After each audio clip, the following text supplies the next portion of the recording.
This is not a video. This is a spiritual emergency broadcast. Right now, angels are on assignment. Timelines are collapsing. Destinies are being transferred, and you are either going to rise with it or be erased from the moment you were born to fulfill. You have 24 hours, not 25, to respond in obedience, or the door will slam shut. And once it does, you will not be able to pry it open with tears, prayers, or desesperación. You think this is just another shift?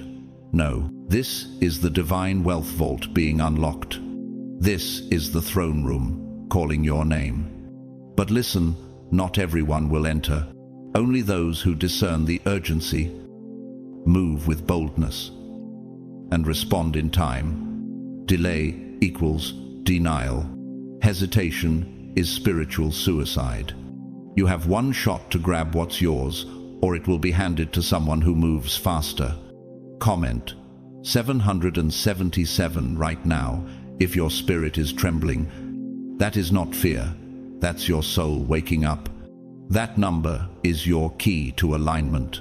And to those of you who supported this mission through super thanks, you are the reason this fire keeps burning. Heaven sees your sacrifice. And I speak supernatural blessing over every seed you've sown. Chosen one, don't you dare click away. Because what's coming next is not just a message, it's your divine instruction for survival. Miss it, and you risk being locked out of the very future God has been preparing behind the scenes. Let's begin, and may God find you ready. God's chosen ones.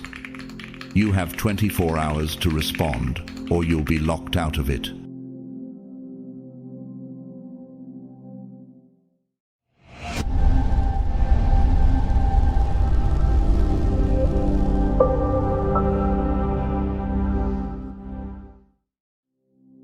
There is a reason the preparation took years, not weeks. There is a reason the silence was not absent. It was sacred calibration. And there is a reason your feet felt fastened to the ground while others ran ahead. It wasn't punishment. It was preservation, like how a seed must remain hidden in the darkness of soil before it can break open and rise. You weren't being overlooked.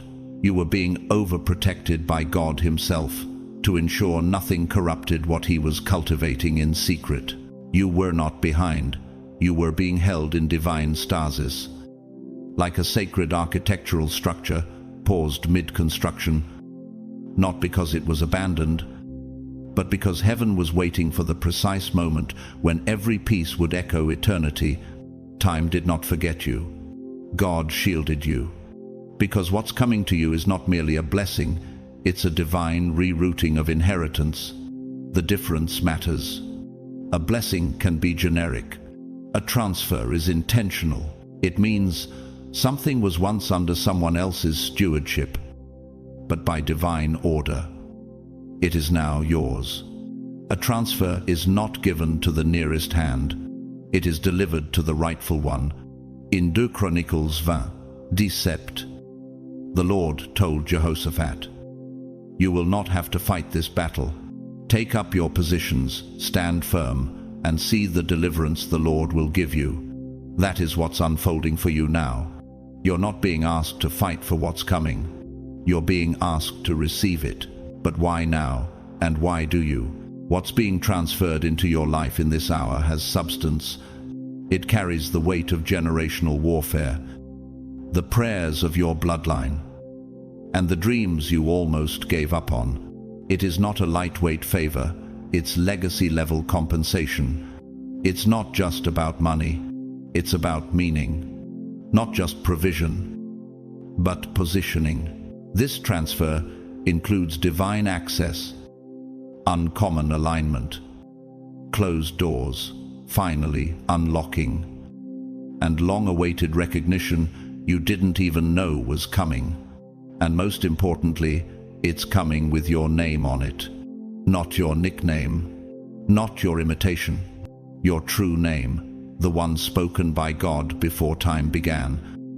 The one the enemy tried to bury under trauma, rejection, and comparison. But heaven never forgot it. That name is rising, and don't be deceived. This transfer didn't start today. It was released today. The vault of heaven opened on your behalf. But the scrolls were written long before. You're only now stepping into what had already been settled in the Spirit. You're not late. You are right on time with divine prophecy. So what will it look like when it begins? Watch for the signs. The movement will be subtle, but undeniable. A stranger speaks to you. A door you never knocked on opens. A conversation you didn't initiate sets you on a new trajectory. You won't need to chase these opportunities. They will locate you like a divine GPS signal locked on your obedience. They will find you in the wilderness. They will arrive without fanfare but with authority. Because what God sends is never late, just invisibly on time. Isaías 60, 11 declaris. Your gates shall be open continually, that men may bring unto you the wealth of the nations. This is the hour when gates open, not because you forced them, but because God commanded them to. But there's a sacred urgency pulsing through the spiritual realm. You have 24 hours to respond, or the door will seal. This is a timed portal. And if you hesitate out of fear or overthinking, you may find yourself locked out of the very thing you were prepared for. And not every transfer goes to the faithful. Some go to the desperate, somego manipulative, and their consequences echo for generations. Take Bernard Madoff. For example, the Wall Street financier once trusted with billions. He misused the trust that was transferred to him and orchestrated one of the largest Ponzi schemes in history. His name, once praised, became a byword for betrayal. The transfer doesn't just carry blessings, it carries responsibility. And those who mishandle it often find that what was meant to elevate them ends up exposing them. Is it possible that what you've been calling delay was actually divine insulation protecting you from receiving something too early? What if this is the last time the offer will come in this form? Because for some, a missed moment is not just a delay, it becomes a spiritual lockdown.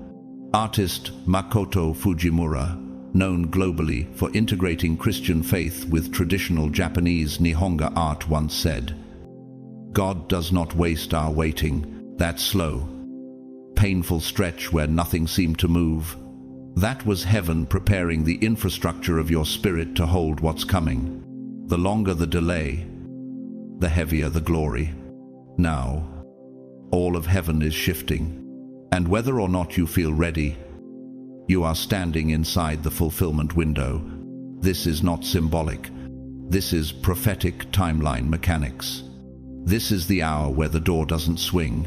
It either opens or it locks. That's why Jesus said in Luke 19:44, because you did not recognize the time of your visitation. He wasn't warning out of anger, he was weeping out of heartbreak. Because heaven mourns when chosen ones miss their moment out of distraction. There is something waiting to be handed to you. Something heaven has been guarding, not from you, but for you. But the transfer must be received with clarity, humility, and urgency. You were not born to watch others be chosen. You were born to embody the choice. You were not called to survive the cycle. You were destined to break it. You were not hidden because you lacked worth.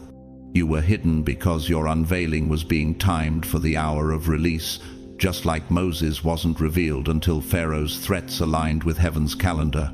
Hiding wasn't rejection. It was a countdown.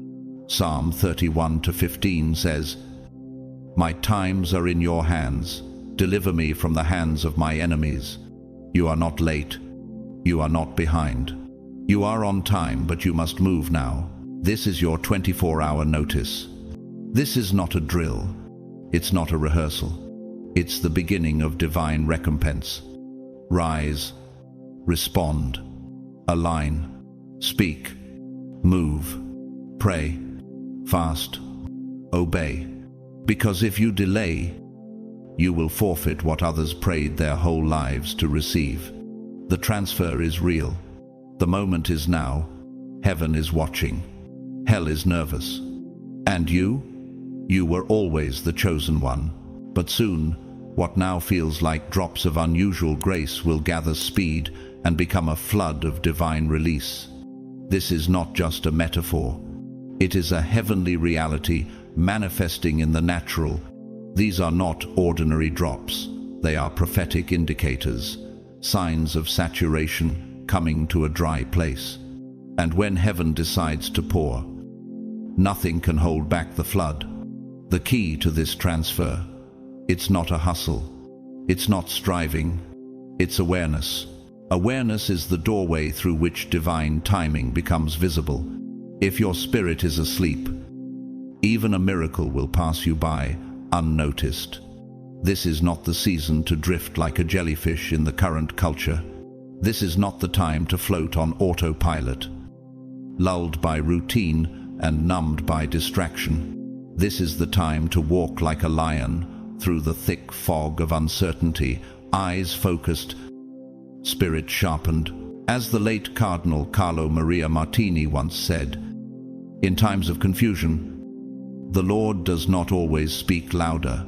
He sharpens the senses of the faithful. You weren't called to move with the crowd. You were designed to move with clarity. Even when the path ahead is hidden in mist, when an eagle feels the temperature shift, it doesn't panic. It rises higher to catch the invisible wind that others cannot feel. That's you now.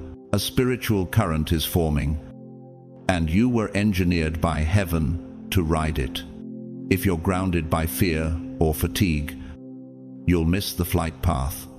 You must stay alert, because something is already in motion, set into place by prayers you forgot you prayed, by promises spoken over you before you even had the maturity to understand them. This movement didn't begin when you noticed it. It began the moment God said, "Now, off." But here's the truth. If you're not awake in the spirit, you'll mislabel miraculous alignments as mere coincidence. And that mislabeling is not harmless, it is costly. How many doors have we walked past because they didn't look like what we expected? Ephesians 5:14 says, "Wake up, sleeper, rise from the dead, and Christ will shine on you." This is not poetic language. It's a spiritual directive. Heaven is calling you out of slumber. The light isn't coming later. It's already here, but it can only shine on those who are facing it. When you're spiritually alert, you won't miss your cue. You'll sense the shift before others acknowledge it. You'll step out when logic says wait. You'll obey when fear says freeze. Why? Because the chosen move by revelation, not reaction. They move like rivers cutting through rock, not by force, but by consistency and flow. Elijah didn't hear God in the earthquake or the fire, but in a still small voice, 1 Kings 19:12. And that's exactly how this transfer will begin. Not with explosions, but with subtle nudges, like a lock turning quietly inside a long closed door. Not everyone will hear it. Not everyone will see it. But you will, because your spirit is tuned to the frequency of heaven. So, what if the small thing happening right now is the beginning of everything you once thought was denied? What if the whisper you're ignoring today is the gateway to the breakthrough you've been begging for tomorrow? Stay alert, but not anxious. This isn't about fear. It's about focus. This is not paranoia. This is prophetic posture. This is the stance of those who know that when heaven moves, you move with it. This is the same stillness that caused Mary to perceive Gabriel's message, while others heard only silence. This is the stillness that allowed Joseph to follow divine dreams when others would have dismissed them as delusion. This kind of movement isn't always public. It's not announced with banners or lights. It doesn't come with crowd approval. It arrives quietly like dew forming at dawn. It is deeply personal, holy, and unmistakably God. Isaiah 43:19 says, "See, I am doing a new thing, now it springs up. Do you not perceive it?" The question isn't whether God is moving. The question is, will you perceive it in time? Just like the slow gravitational pull of the moon controls the tides long before we feel the waves, so too is God pulling you toward divine fulfillment. Right now, your soul is being shifted by invisible forces, drawn to choices and environments that seem illogical to the flesh but make perfect sense to the spirit. You'll notice people treat you differently, and they won't even understand why. It's because your spiritual aroma is changing. You'll feel favor in rooms where you once felt resistance, because God has changed the atmosphere. Not just around you, but within you. You'll be drawn to decisions that defy logic, but align with the prophetic blueprint buried in your spirit, because your destiny is beginning to echo in your bones. You'll start saying no to distractions that used to entertain you, because your appetite has matured. You're no longer feeding your delay. You're feeding your destiny. Psalm 32:8 promises, "I will instruct you and teach you in the way you should go. I will counsel you with my loving eye on you." You are not stumbling in the dark. You are being led by a God who sees the end from the beginning. Can you feel the atmosphere shifting yet? The animals know when something's coming, before an earthquake. Dogs whimper and elephants migrate to high ground. Creation senses what man often ignores. Romans 8:22 reminds us, all of creation has been groaning, waiting for the sons of God to be revealed. You are not just watching the change, you are the change. A storm is not always a sign of chaos. Sometimes it is the divine broom that sweeps away what no longer belongs. Sometimes it is heaven replanting what hell tried to uproot. And if you've ever seen a bamboo forest after a monsoon, you'll understand. What looks brittle becomes flexible. What seemed dead begins to flourish. This is not survival. This is supernatural elasticity. From the 2005 French film Jésus l'enquête, The Jesus Investigation, a once skeptical journalist says, "I did not hear thunder. I heard clarity."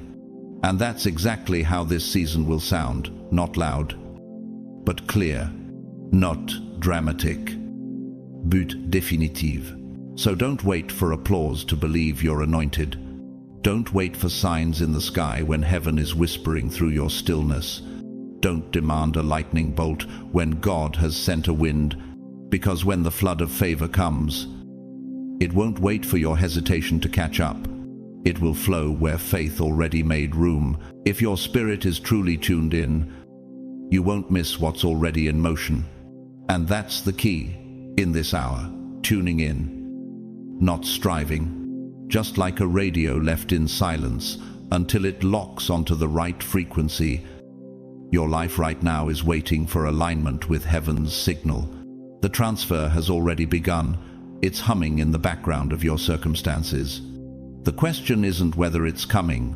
The question is whether your spirit is positioned to perceive it. The old systems aren't just fading, they're collapsing under the weight of their own imbalance. Structures once held together by corruption, ego, and control are now falling like obsolete scaffolding around a rising cathedral. God is not patching broken systems. He's building something entirely new. And he's assigning the next era of influence and stewardship to those who didn't take shortcuts. Some of the resources and responsibilities being redirected now were once in the hands of those who abused them, manipulated them, or wasted them. But heaven is not unjust. The transfer is taking place not because you were the loudest, but because you were the most faithful in silence. Could it be that the shaking you feel around you is not destruction, but God clearing space for the new structure He's about to unveil through you? Luke 16:10 declares, "Whoever can be trusted with very little can also be trusted with much. And you carried weight others would have collapsed under. You endured assignments that came with no applause, no spotlight, no crowd. You labored in the shadows, not for validation, but for obedience. You didn't chase stages, you stewarded sacred space. And now, you're not being promoted, you're being revealed. The reward is movement. And the doors that felt sealed are beginning to respond, not to force, but to frequency. It's not your effort that is unlocking the next level, it's your alignment. This is why the pressure has intensified in recent weeks. The resistance wasn't proof of failure, it was confirmation of momentum. In psychological terms, what you're experiencing is known as an extinction burst, a final flare-up of resistance before an old pattern permanently dies. Hell knows it's losing access to your life. So it sends one last storm to make you believe you're not ready. But what hell didn't factor in is what the delay did to you. The isolation strengthened your roots. The waiting refined your discernment. The silence taught you to hear heaven in whispers. You were never being punished. You were being positioned, and not randomly, strategically. Like an astronomer aligning a telescope to track a single star light years away, heaven has been aligning you degree by degree to ensure nothing about your trajectory misses its target. A 2-degree misalignment in the natural can mean being thousands of miles off course in the spiritual. That's why the pruning was so precise, because the promise was that important. Romans 5:3-4 reminds us that suffering produces perseverance, character, and character. Hope. Every time you didn't give up, even when nothing made sense. You were being built to carry more than breakthrough. You were being built to carry legacy. And now the time has come. But your eyes must stay open. And your spirit must remain awake. The transfer is not coming to those asleep at the gate. It's coming to those who've remained on post, even when no one clapped. Don't expect this shift to look like what you imagined. Sometimes it arrives wearing the disguise of discomfort. Sometimes it shows up in people you never expected to honor you, or in places that once rejected you. Don't be surprised if God answers your prayer in a package that requires faith to open. Joseph's palace moment came through Pharaoh, a pagan ruler, not a Hebrew ally. Genesis 41:14 says, "So Pharaoh sent for Joseph, and he was quickly brought from the dungeon." Quickly, no build-up, no ceremony, just immediate reversal. So let me ask you, what if the rejection you're feeling today is actually redirection to the gate that's about to swing open? What if the no that stung so deeply was heaven removing what couldn't carry the weight of what's next? One modern-day example comes from Kristin Smedley, a mother, speaker, and advocate whose 2 sons were born blind due to a rare genetic condition. At first, she prayed for their physical sight to be healed. But as she journeyed deeper into their lives, she said something profound. "I stopped praying for their eyes to be healed and started praying that they would see the path meant for them." Today, both sons are thriving, speaking, studying, and leading others. Her story is a living reminder that the miracle isn't always the change of circumstances. Sometimes it's the awakening of spiritual vision. Isaiah 45:2 says, "I will go before you and level the mountains. I will break down gates of bronze and cut through bars of iron." That promise is not symbolic. It's literal. Gates are breaking right now. Bronze resistance is bending under the authority of God's word over your life. But only those who are awake will walk through. Only those who are watching will recognize the opening. Don't get distracted by how it looks. Don't measure this move by how loud it is.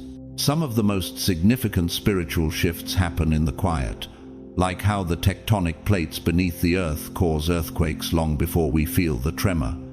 That's happening in your life now. You're sensing disruption, but it's really divine rerouting. And while the universe may feel like chaos, in truth, it is a highly ordered system that responds to spiritual resonance. You are not waiting for a random miracle. You are waiting for a prophetic frequency to harmonize with your obedience. Heaven is no longer whispering, it's summoning. The sound is subtle, but the call is unmistakable. So align yourself. Clear the static. Refuse to get distracted. The transfer is not coming, it has started. And it is not about deserving. It is about recognizing. Are you ready to receive it, not just in faith, but in function? Because heaven is not waiting on your perfection. It's waiting on your participation, and what has been slowly building beneath the surface is now spilling into your visible world. This isn't random. This is the rhythm. What once resided in the unseen realm of potential is now entering the tangible realm of manifestation, and it's carrying your name, your true name, the one heaven whispered when you were formed in secret. The weight of this moment can no longer be ignored. What was hidden is now undeniable. Some of you are about to wake up to news that shifts your entire trajectory. It could be a single yes from the right voice, someone positioned by God to unlock what you couldn't force. Open yourself. It might be a divine connection. One conversation that leads to provision, partnership, or clarity. It may be the door you gave up on long ago, swinging wide as if it had never been closed. And when it happens, it will feel sudden, but in truth, this moment has been slow-cooked in heaven's timing. Could it be that what you thought was forgotten has only been preserved, waiting for your faith to rise to the level of your promise? Psalm 102:13 reminds us, "You will arise and have mercy on Zion, for the time to favor her." Yes, the set time has come. The time was always coming, but now it's here. What felt delayed was never denied. It was just developing in the unseen. This is the nature of divine transfers. They are quiet in the process, hidden like seeds in the soil, but when they burst forth, their fruit is undeniable. The shift may happen in a moment, but the weight of what it carries will echo for generations. And when it hits your life, you will know. You won't need confirmation from others. Your spirit will leap like John leapt in Elizabeth's womb, Luke 1:41. Something inside of you will come alive. Your confidence will begin to rise not from ego, but from alignment. The atmosphere around you will feel tangibly different. Rooms will notice before you speak. People will sense something has shifted before you even announce it. That's what it feels like when favor finds its rightful address. But here's the thing, this moment isn't passive. It's participatory. This is not the time to speak from doubt or fear. This is the time to speak from faith. To decree things that haven't happened yet, as if they already have. Romans 4:17 says of Abraham, "He believed in the God who gives life to the dead and calls into being things that were not." If you've been called to carry something in this season, your agreement must be audible. You must be careful with your language right now. Words are no longer just expressions, they're building materials. Proverbs 18:21 declares, "Death and life are in the power of the tongue." You don't just feel your way into this transfer, you speak your way into it. Could it be that the delay you're experiencing isn't a blockage but hesitation in your own declaration? Are you still speaking fear when faith is what heaven is echoing over you? This is a sacred hour where your words carry the spiritual density of bricks. What you declare builds the container for what God is releasing. This isn't about hype. It's about heavenly design. You must agree with what's been set in motion. You must walk like it's already done. You must speak like the promise has already landed. Because spiritually, it has. One powerful voice who understood this principle was the late Maya Angelou, author, poet, and civil rights icon. She once said, "Words are things. They get on the walls. They get in your wallpaper. They get in your rugs, in your upholstery, and your clothes, and finally, into you." Her life was a testimony to the truth that what you speak consistently, you eventually become. Maya rose from trauma, racism, and silencing to become a global voice because she chose to speak with purpose even when pain tried to steal her language. But contrast that with the tragic downfall of Jeffrey Skilling, the former CEO of Enron. Once praised as a brilliant executive, Skilling manipulated numbers, masked losses, and deceived investors in one of the largest corporate frauds in U.S. history.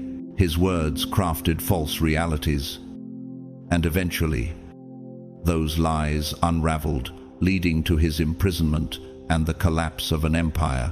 What began with persuasive language ended in destruction because it was built on deception, not integrity.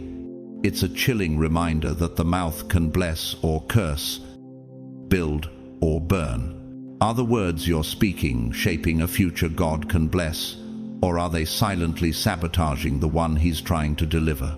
This window of divine transfer is real, but it demands participation.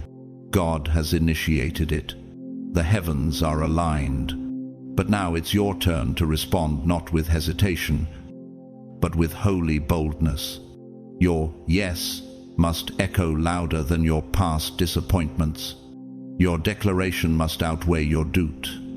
Your walk must reflect what you already know in your spirit, because if you don't declare it now, when will you?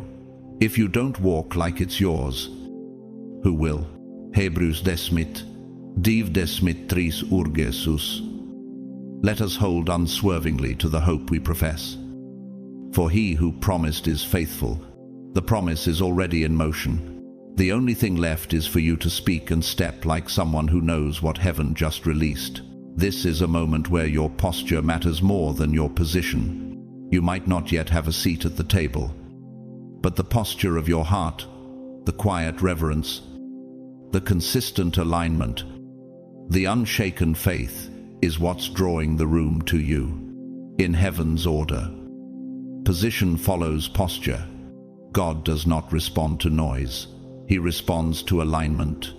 And if you carry the right internal frequency, the external opportunities will begin to echo back what you've been carrying all along.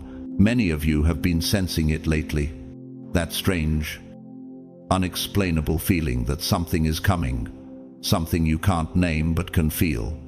That's not imagination. That's not wishful thinking. That is the spiritual frequency of alignment vibrating around your life. Like the wind shifting directions just before a new season rolls in, you're sensing the divine current beginning to rise. Have you noticed how even your distractions have started losing their appeal? How is your appetite for shallow things fading? That's not boredom. That's spiritual evolution. Isaiah 60, 1 says, "Arise, shine, for your light has come, and the glory of the Lord rises upon you." This verse isn't a future hope, it's a moment. The instruction isn't to prepare for light, it's to rise, because it has already arrived. You're being called into a spiritual visibility that matches the internal integrity you've stewarded in private. And the whisper you hear, "Get ready. It's your time." That's not an echo. That's an assignment. You are the one heaven has been watching in the shadows. The one who didn't take shortcuts when no one was looking. The one who sowed seeds in barren ground. The one who stayed grounded when winds of instability blew around you. You didn't become powerful by force. you became unshakable by trust. Could it be that what's coming to you now isn't a reward for performance, but the release for persistence? Could it be that your faith didn't just move mountains but matured you to carry the mountain God is about to place you on? The clouds are breaking. Everything is aligning, and not in theory, in divine precision. This is not the vague stirring of maybe. This is the unmistakable rhythm of prophetic convergence, like tectonic plates shifting beneath the surface before an earthquake. Something under your life has moved, and what's about to rise can no longer be stopped. The shift is not a feeling, it's a fact. The transfer has begun, not as an idea, but as a spiritual transaction that already has your name on it. This is not just spiritual language, this is spiritual logistics. You are not imagining the pressure, you are not being overly emotional. The atmosphere around you has measurably shifted, and if you slow down just enough, you'll recognize it's been happening gradually, layer by layer, until now, when it becomes undeniable. Romans 8:18 says, "The sufferings of this present time are not worth comparing with the glory that is to be revealed in us." The glory isn't just coming, it's already prepared, and it's been waiting for you to reach the version of yourself that could receive it without self-sabotage. That's why the waiting didn't destroy you. It developed you. That's why loneliness wasn't a punishment. It was prophetic isolation, like how a cocoon looks like restriction to an outsider. But to the caterpillar, it's transformation. Trees go through this mystery. In winter, stripped of all their leaves, they seem lifeless, but deep underground, their roots are expanding, reaching, digging deeper into the soil. Why? So that when spring comes, they're not just reborn, they're ready. That was you, hidden, seemingly still, but growing in dimensions no one could measure on the surface. Psalm 1-3 says, "He is like a tree planted by streams of water, which yields its fruit in season." Not out of season, not early, in season. And now, the signal has gone out. In the realm of the Spirit, the frequency has shifted. The dispatch has been released. The angels have been activated. Your name has been marked on the heavenly transfer scroll. This is not general. This is personal. The coordinates have been locked in, and the delivery is not to a crowd, it's to a covenant. What if the favor that's coming next won't land on everyone in the room, but only on those who are spiritually positioned to receive it? What if this is not a season of group blessing, but of individual recognition? From the 2014 Italian film Il Mondo Fino in Fondo, The World Until the End, a quiet character undergoing personal transformation says, "We never hear the beginning of a wave, only the crash when it hits the shore. But that wave started far away, long ago." And that's exactly what you're living now. You're not hearing the beginning. You're standing in the crash. And it's not devastation, it's destiny. This is the moment to ground yourself in faith like never before. This is the hour to fasten your posture like a mountain that refuses to be moved by surface winds. Speak only what builds. Move only as led. Walk like it's already yours. Because this is not a general message.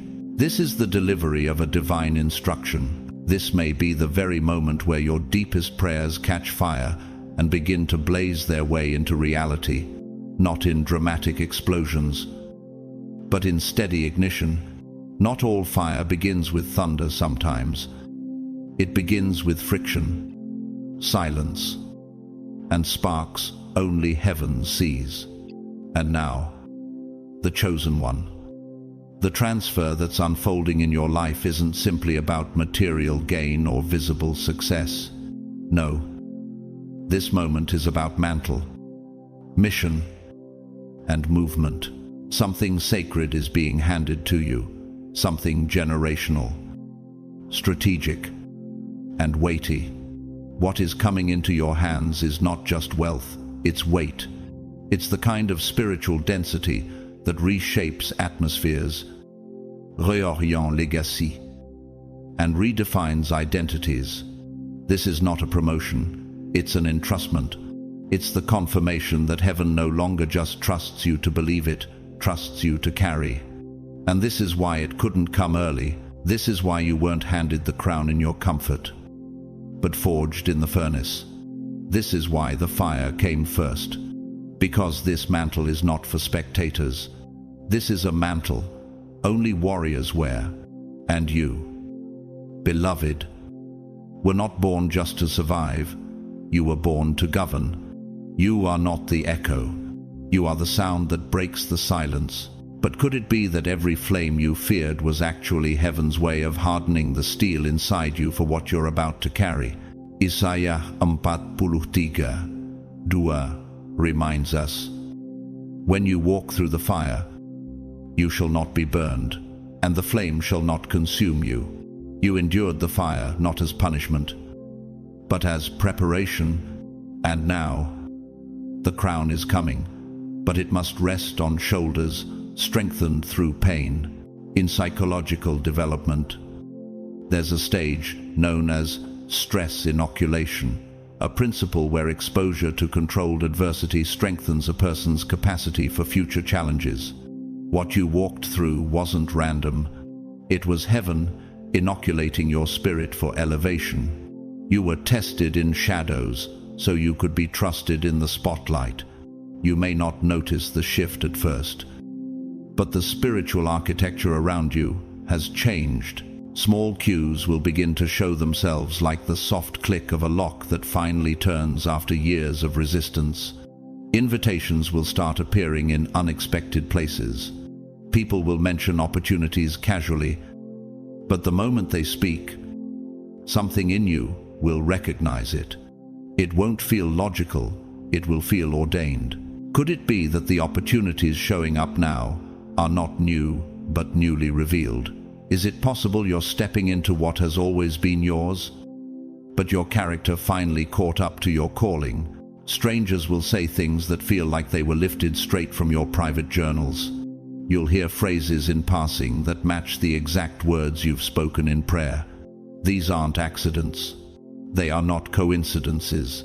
These are breadcrumbs from the divine, carefully placed to confirm the path beneath your feet. Psalm 37:23 says, "The steps of a good man are ordered by the Lord, and he delighteth in his way." Notice it says steps, not leaps. The transfer is arriving in phases. Some will come through conversations, others through dreams, others through redirections that first feel like interruptions. But each step is a blueprint. You are being guided, not rushed, constructed, not simply promoted.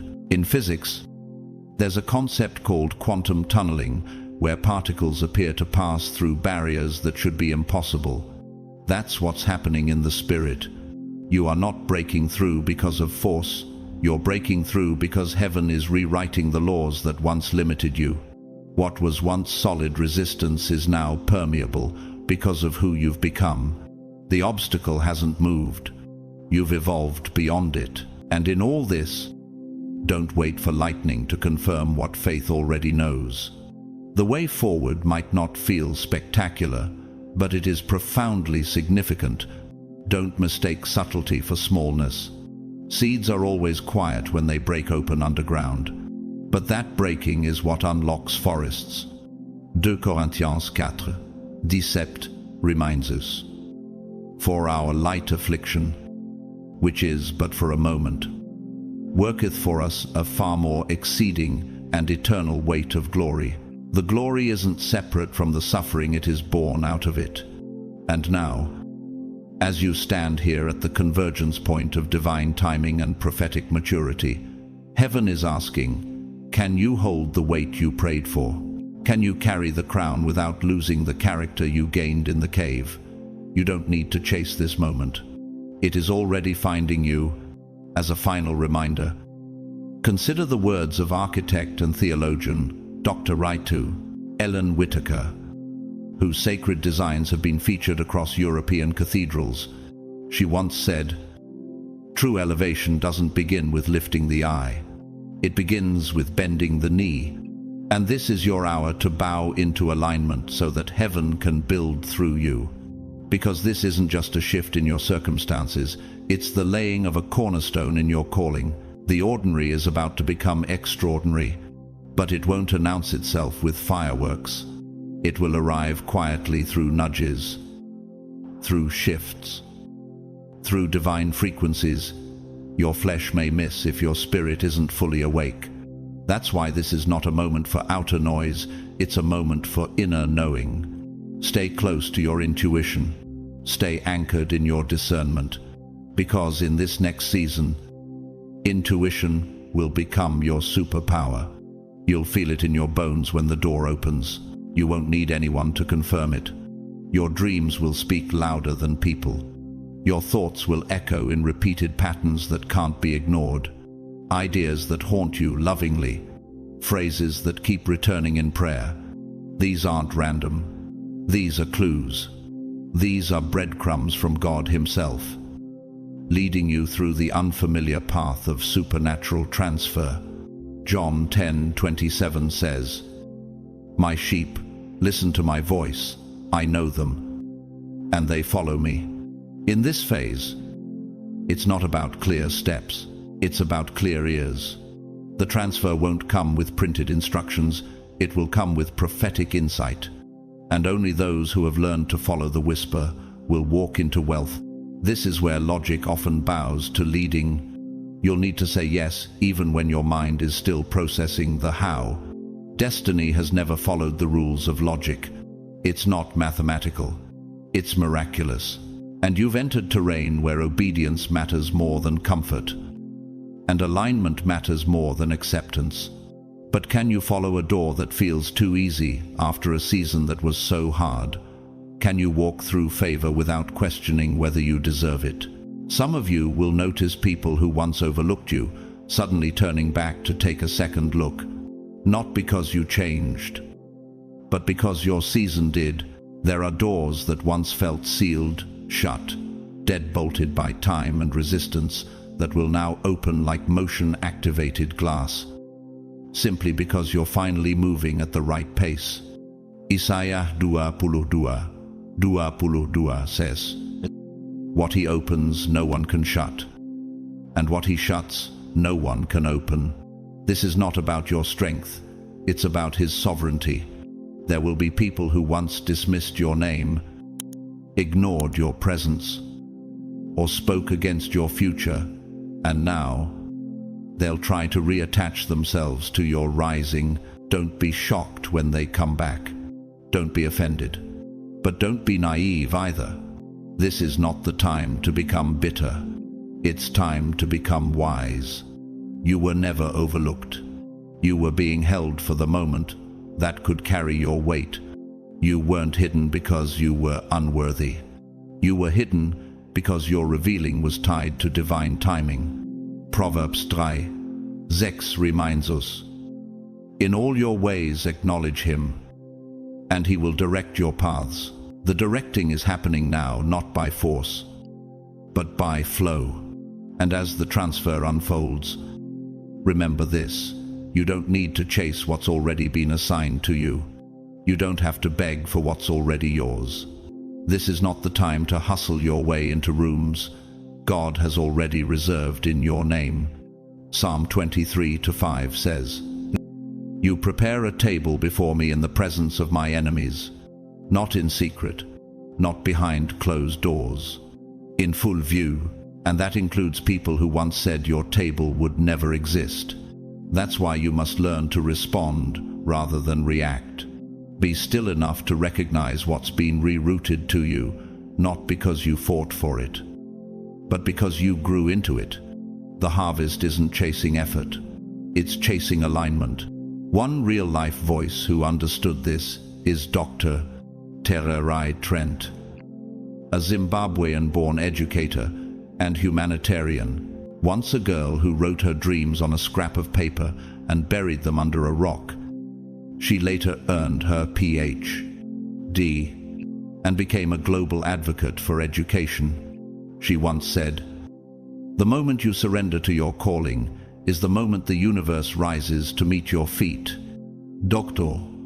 Trent's story reminds us, divine assignments don't respond to striving, they respond to surrender. And yet, history offers a warning too. Elizabeth Holmes, the once celebrated founder of biotech company Theranos, built her empire on charisma, ambition, and deception. She manipulated perception, exaggerated promises, and misled millions. Her fall from grace, resulting in conviction for fraud, was a chilling reminder that shortcuts and manufactured blessings never last. When the foundation isn't built on truth, even the most glamorous structures will eventually crumble. Are you ready to carry blessings that your ego doesn't need to control? Are you ready to receive without manipulating? Are you ready to walk like someone who knows what's yours will stick? Not because of your hustle, but because of your harvest. Because what's meant for you doesn't have to be forced. It's already magnetized to your maturity. It's already coded to your obedience. So now, the chosen one, it is time. Time to stop shrinking when heaven is expanding your space. Time to stop second-guessing what God already confirmed. Time to stop asking for permission to walk through doors He has already opened. You are not waiting on the next sign. You are the sign. This is your moment to rise from the waiting room and walk into the throne room, to speak what you know. Move as you're led, and live as though the promise is already pulsing in your hands. This is the hour where spectators watch, but the obedient move, and you are not a spectator. You are the shift. So get up, shake the dust off, stand in your full spiritual stature, speak boldly, walk confidently, trust relentlessly, obey immediately, because the heavens have released your name. The gates are already swinging open. The blessing is not on its way, it's here. This is the transfer, and you are the vessel. Now move like it.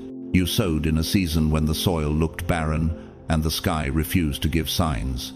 You gave when your hands were nearly empty. You loved when it cost you everything. And you stood when silence was your only audience. No one clapped. No one saw. But heaven recorded every moment, every sacrifice, every seed. And now it's coming back. Not just in return, but in multiplication. Galatians 6:9 tells us, "Let us not become weary in doing good, for at the proper time we will reap a harvest if we do not give up." You didn't give up. You stayed faithful in the drought. And now you're stepping into the harvest nobody saw coming. Stay alert, because in this new era, blessings will not always come dressed in traditional packaging. They will arrive through back doors, side streets, and unexpected vessels. A conversation that feels casual might carry your next divine assignment. A delayed reply might unlock an opportunity that was being supernaturally aligned behind the scenes. Have you considered that the breakthrough might not come through what you're watching, but through what you've ignored? Have you asked yourself, what if the answer you've been seeking has already passed you disguised as inconvenience? A single act of obedience, seemingly small, might activate an entire sequence of favor. That's the nature of a divine transfer. It doesn't obey the structures of logic. It flows through the laws of faith, grace, and prophetic fulfillment. It travels through what I call divine loopholes, exceptions created by God Himself to bypass the systems that would have kept you locked out. Isaías 50:5, 8, 9 declares, "For my thoughts are not your thoughts, neither are your ways, my ways, declares the Lord. Heaven does not need approval from earthly gatekeepers to bless you. Your promotion does not depend on your social rank, your resume, or your bank account. Your obedience has already sent ripple effects into dimensions you haven't even perceived yet. Your name is already being whispered in rooms you've never entered. Your presence is already being felt in atmospheres your feet haven't even touched. Your spiritual frequency is announcing your arrival before your mouth ever says a word. That's how heaven works. It moves in multi-dimensional ways. When God releases something, it doesn't trickle, it pours. Will you live like it's already pouring? Or will you keep waiting for signs that have already passed? Will you walk like the door is open? Or hesitate until someone drags you through? This isn't the time to wait for validation. This is the time to prepare as if the overflow has already arrived. Clear out the clutter. Rearrange your priorities. Update your vision boards. Rehearse your answers for doors you haven't knocked on. Walk your hallways like you're pacing the corridors of promise, because you are. 2 Kings 3:17 says, "You will see neither wind nor rain, yet this valley will be filled with water." The blessing may not be preceded by signals, but it will show up. In the world of nature, there's a phenomenon known as cloud seeding, a process where elements are intentionally released into the atmosphere to stimulate rainfall in dry regions. You've been releasing faith into dry seasons, words, prayers, sacrifices, and now the clouds above your life are heavy with response. The downpour is scheduled, but it's your posture that determines whether you'll receive or resist. Psalm 126:5 says, "Those who sow in tears will reap with songs of joy." You sowed in tears. Now joy is tracking you like a river seeks low places. It's coming for the humble, the ready, the aligned. Desperation won't draw it in. Manipulation won't manufacture it, and doubt can't hold it. It's your frequency that determines your harvest. And frequency is not about emotion, it's about alignment. Just like bees find flowers by vibration, not appearance. What belongs to you will find you when your internal resonance is calibrated to your prophetic assignment. In the 2007 French Christian film, L'Enfant de Kabul, The Child of Kabul, a missionary says, "The water doesn't always run loudest where it's deepest, but that's where the roots are." Your faith may have been quiet, but it was deep, and now your roots are about to burst into visible fruit. So, walk like the delivery has been confirmed. Speak like the transfer has been initiated. Live like the room is already set. Because what is yours isn't trickling in, it's rushing toward you. You're not too late. You're not too old. You haven't missed it. You're not behind. You're right on heaven's blueprint, right on schedule for the divine handoff that was written into your scroll long before anyone knew your name. The timeline you feared was failing was never broken. It was being recalibrated in heaven's architectural clock tower. That's why certain doors refused to open. No matter how hard you knocked. They weren't rejected. They were redirects. They were protective mechanisms built into the foundation of your calling. Some doors would have led to collapse, not elevation. What looked like missed opportunities were actually spiritual engineering, safeguards, reinforced barriers to protect your alignment. Some relationships ended not because you were unlovable, but because they weren't anointed to walk with the version of you that's now emerging. You're not just growing, you're transforming. And transformation often causes friction with people who only recognize the old frame. Are you that about to rise? They wouldn't have known what to do with you.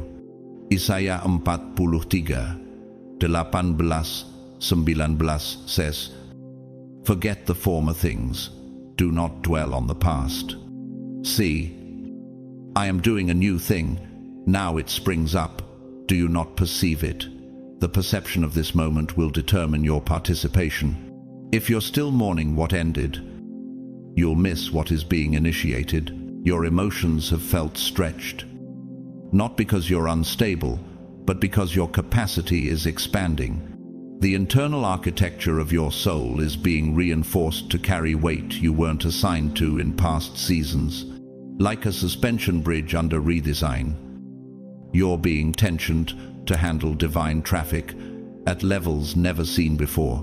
Could it be that the pressure you're under is not a warning sign, but evidence that your new structure is nearing completion? Could it be that your ache is not from breaking, but from being enlarged? This transfer isn't just about money or business or status. It's about identity. It's about recognition. It's about alignment. You're not just being blessed, you're being seen. And not for what you pretended to be, but for who you became in the fire. The version of you that suffered silently is about to become the version of you that shines unapologetically. And not for the sake of ego, but for the sake of evidence, so others can witness what heaven can do with someone who refuses to quit. Psalm 40:3 says, "He put a new song in my mouth. Many will see and fear the Lord and put their trust in him." Your elevation isn't just for you, it's for the onlookers. Your rise will be a sermon without words. The divine isn't slow, it's strategic. What you called delay, heaven calls dimensional staging, a sacred choreography of resources, people, moments, and spiritual weight that had to align with precision. Like quantum entanglement in physics, multiple elements had to be connected behind the scenes before the transfer could manifest in the natural world. Romans 8:28 declares, "And we know that in all things God works for the good of those who love him, who have been called according to his purpose." Notice it doesn't say some things, it says all things, even the silence, even the setbacks, even the seasons you thought you lost. Now, as the heavenly vaults begin to open, as doors start swinging wide, and as the current of favor changes direction, you will be marked by movement. Not everyone will understand it. Some will call it luck. Others will call it sudden. But you'll know the truth. Nothing about this was sudden. You waited long enough. You walked in faith when there was no evidence. You stood in rooms where you had to hide your hope because no one would understand. You carried a vision that didn't fit your circumstances.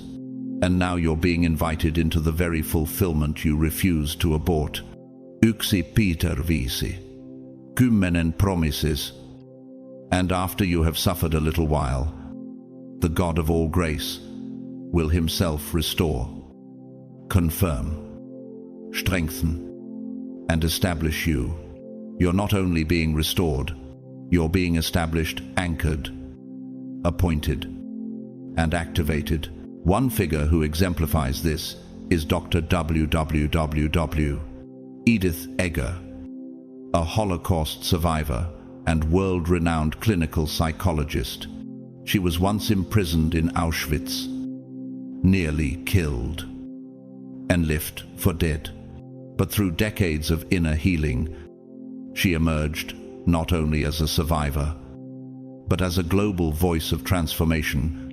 In her book, The Choice, she wrote, "Our painful experiences aren't a liability, they're a gift. They give us perspective and meaning." Her life proves that what once looked like the end was only the staging ground for something eternal. Will you receive what's always been written for you? Or will you delay it by staying in rooms God already exited? Will you live like someone whose name is already being assigned to legacy? This is not a rehearsal. This is the real thing. You've waited long enough. You've matured. You've been expanded. The season of explanation is over. This is the season of activation. So stay alert, stay positioned, stay aligned. You're not stepping into something random. You're stepping into what was designed for you from the beginning. All those nights you stayed up wondering if you were doing the right thing. All those mornings you pushed yourself through fog, through fatigue, through fear that no one else could see. This is the moment those private wars begin to yield a public harvest. But this harvest isn't common. It isn't general. It's a rare fruit, the kind of fruit that carries your name carved into its roots. The kind of fruit only grows in fields watered with silence, tended with tears, and guarded by faith when logic walks away. Galatians 6:6 says, "Do not be deceived. God cannot be mocked. A man reaps what he sows. You sowed when it felt like famine. You gave when you had nothing left but hope. And now, heaven isn't just repaying you, it's entrusting you. There is a transfer happening, and once it begins, the acceleration will be undeniable. What felt like a life of waiting will collapse into a moment of supernatural movement. You'll blink and realize you're not where you used to be. The environment changed. The spiritual temperature shifted. It may not show on the outside right away, but your spirit will know. Can you feel the subtle difference in the air around your life? Can you sense that conversations you used to enjoy now feel dissonant, even draining? That's not the mood. That's discernment sharpening. That's the inner confirmation that you've shifted dimensions. You'll start to feel a holy discontent toward misalignment. You'll be drawn to clarity, pulled toward presence, attracted to environments that feel like prophecy, not performance. That's how you'll know the transfer is real. It begins in your climate before it touches your calendar. Isaiah 61:3 says God gives beauty for ashes, the oil of joy for mourning, and the garment of praise for the spirit of heaviness. That exchange begins internally. Your emotional atmosphere will lift. Your energy will feel lighter, yet more potent, more focused, more aware. What's happening is not just material blessing, it's spiritual rewiring. The frequency of your spirit is being elevated, and the heavens are responding to the sound of your obedience. Your obedience created a sound unheard by men, but unmistakable to heaven. That sound is being answered now. It's being translated into ideas, strategies, opportunities, divine introductions, and sacred interruptions that will reroute everything in your favor.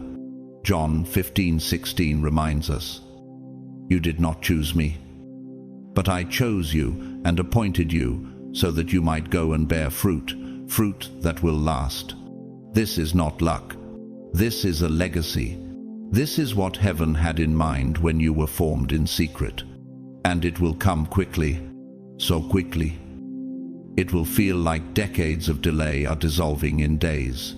But remember, just because the reward feels sudden doesn't mean the process was. Many will assume it happened overnight, but you'll know better. You'll remember the unpaid seasons, the invisible sacrifices, the thankless labor. You'll remember when you poured out and got nothing back except more capacity. One such story belongs to Howard Schultz, the former CEO of Starbucks. He grew up in public housing, the son of a truck driver who struggled to keep steady work. Schultz often recalled how seeing his father injured and unsupported by the system fueled his desire to create a company with dignity at its core. Years later, when he transformed Starbucks into a global giant, he said, "When you're surrounded by a lot of people who share a passionate commitment around a common purpose, anything is possible." Schultz's rise was not immediate. It was built in silence, in the spaces where vision grew when no one else believed. But not every builder chooses the truth. Sam Bankman-Fried, the founder of FTX and once hailed as the crypto genius, promised to revolutionize finance with transparency and ethics. But behind the scenes, billions in customer funds were allegedly misused to prop up risky investments and personal luxuries. When the truth unraveled, It triggered one of the largest crypto collapses in history.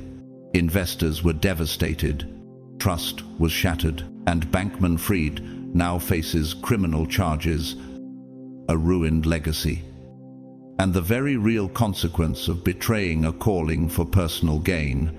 His story is a sober warning. Misused favor becomes judgment. What begins as brilliance, when corrupted by pride, becomes a cautionary tale. Divine doors don't protect those who weaponize them for ego. So the real question is this: will your harvest be the product of faith or the result of forced performance? Will your rise be built on surrender or manufactured through shortcuts? Because heaven blesses obedience, not optics. The reward is not just for the visible sacrifice, it's for the faithful consistency. You kept building when no one saw. You kept giving when nothing returned. You kept trusting when your heart was breaking in private. Psalm 126:6 says, "Those who go out weeping, carrying seed to sow, will return with songs of joy, carrying sheaves with them." The weeping is over, the carrying has begun. And now, chosen one, the reaping begins, that sacred memory, the one carved in your soul when no one clapped, when no spotlight shined, and when your obedience felt invisible, will be your anchor when the elevation begins. It will guard your spirit when new doors swing open and applause echoes louder than prayer. It will whisper truth when pride tries to rise with the platform. That memory isn't weakness, it's insulation. It shields your heart from spiritual vertigo in high places. Because you'll remember, this journey was never about being noticed, it was always about being named. Now is the hour to step fully into the overflow without shrinking in shame. Why does the world criticize those who rise after years of suffering? Why does it mock abundance in the hands of those who bled in silence? Could it be that the very people who cheered your brokenness now feel threatened by your breakthrough? It's because carnal systems cannot discern spiritual stewardship, but your abundance is not a trophy. It's a tool, not just for you, but for generations. It's meant to fund systems that glorify God, to revive bloodlines left for the dead, and to build heavenly architecture that's never been constructed before. That's why you cannot let guilt sabotage your growth. Nature gives us a sacred reflection of this truth. The baobab tree stores water in times of drought, not for vanity, but for survival. It becomes an ecosystem for others when the world dries up. So must you. Your overflow will become a refuge. Your success is a prophecy in motion. You will be a blessing. God told Abraham in Genesis 12:2, and that same covenant is stirring in your bloodstream now. So don't apologize for what's arriving. Own it. Steward it. Multiply it. Let what's happening in your life serve as confirmation for someone still hidden in their preparation. When heaven moves, it doesn't need a stage. It needs a surrendered vessel. You will begin to sense the shift, not in loud explosions, but in gentle signs. One morning, peace will arrive, unprovoked. That's the whisper of alignment. Another day, your spirit will lead you to text someone, and it will unlock a favor you didn't plan for. At night, you may wake with revelation so clear it feels downloaded. These are not coincidences. These are the mechanics of the divine at work. In the 2003 German film Luther, Martin Luther says, "Here I stand. I can do no other." That's your posture now. You're not chasing confirmation. You are the confirmation. You're not pleading for movement. You carry the movement. And just like tectonic plates shift before an earthquake, the spiritual plates beneath your life are realigning, subtle yet seismic. The nudge you feel is not imaginary. It is heaven laying down the blueprint of your next chapter. Layer by sacred layer. This moment is not random. The same Spirit who raised Christ from the dead is orchestrating your rise with such divine symmetry that even your past pain is finding its purpose. Every whisper you obey, every step you take, is building your transfer like strands of gold in an invisible tapestry. The steps of a good man are ordered by the Lord. Psalm 37:23. This is not chaos, it's choreography. And now, don't just survive the transfer, stand up in it. Declare what you see in the Spirit before it touches the ground. Open your mouth. Speak with boldness. Death and life are in the power of the tongue. Proverbs 18:21. And in this hour, your words are the blueprint for your future. Don't echo fear. Declare promise. Don't rehearse. Proclaim overflow. Your faith must match your forecast, because you chose one. This is not just your rise, it's your release. Declare what you are expecting. Call in what is assigned to your spirit. This isn't wishful thinking or blind optimism, it's strategic, spiritual physics. In quantum mechanics, particles respond to the observer's expectation, and in the realm of the Spirit, faith is the force field that collapses divine potential into visible manifestation. This is not superstition. This is alignment. The spiritual realm is not random. It is rhythmic. It responds to vibration. Right now, your spiritual frequency is shifting out of survival mode and into supernatural synchronization. That's why people from your past are suddenly resurfacing. It's not always about them. It's about what your growth is revealing. Your rising frequency disturbs the frequencies of stagnation, and this energetic dissonance begins to rearrange your environment without your permission. That unease you feel in old circles, that inner restlessness in rooms that once felt like home, those are divine indicators. You are no longer harmonizing with outdated cycles.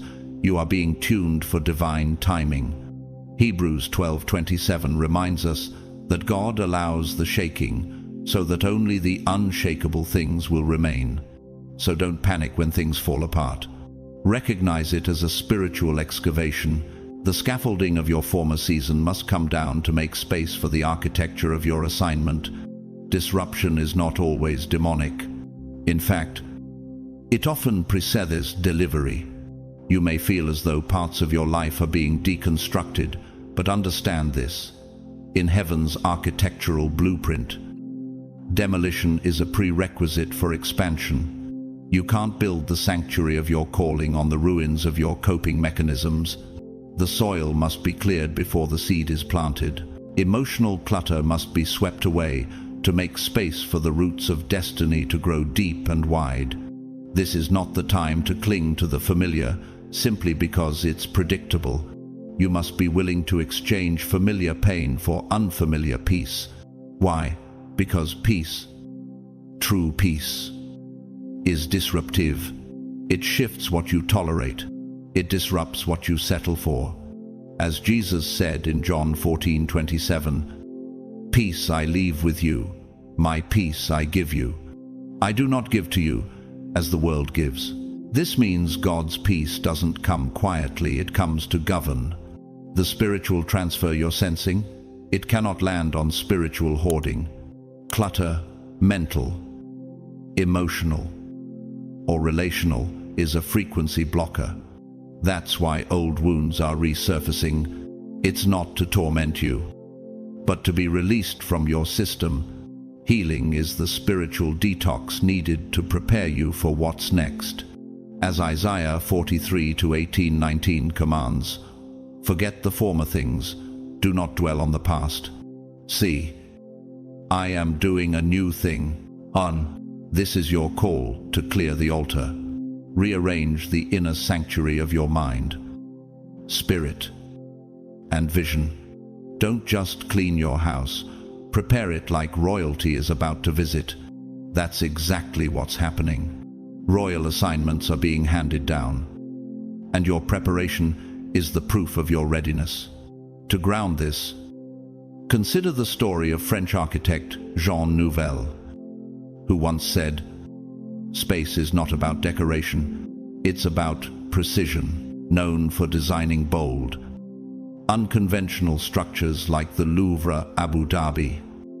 His work is a physical reminder that real beauty flows from daring to break with tradition. In the same way, God is designing something through your life that's never been built before, and He requires you to create space, not just make it look nice.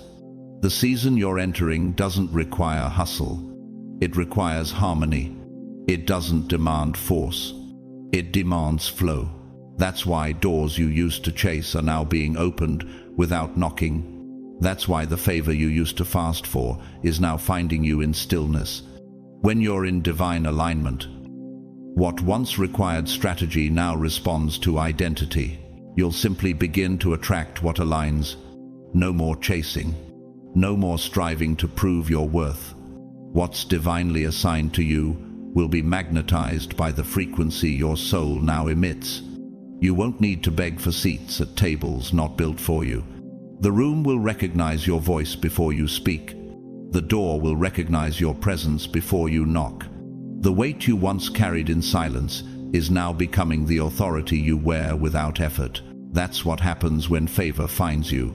It distinguishes you before you even introduce yourself. Much like Joseph, who was pulled from prison and placed before Pharaoh, the divine hand is about to reposition you in places your preparation has been quietly leading you toward. The Lord was with Joseph and gave him success in whatever he did.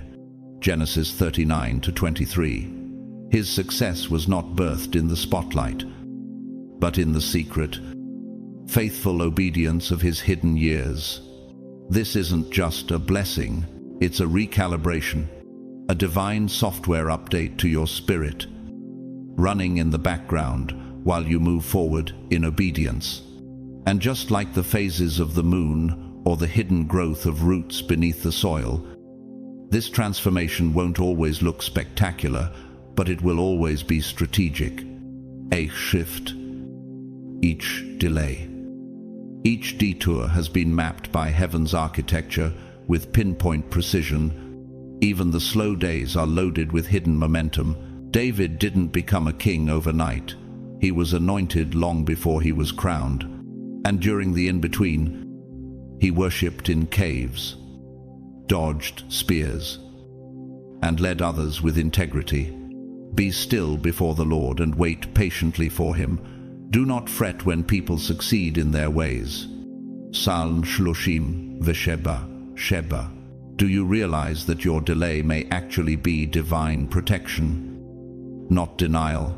Just as Moses wasn't allowed to step into leadership prematurely, you too are being trained by fire and tested by time. The Red Sea didn't part until the Israelites stood still in faith. Timing matters in the kingdom. The waters move only when the word has been declared. The Lord will fight for you. You need only to be still.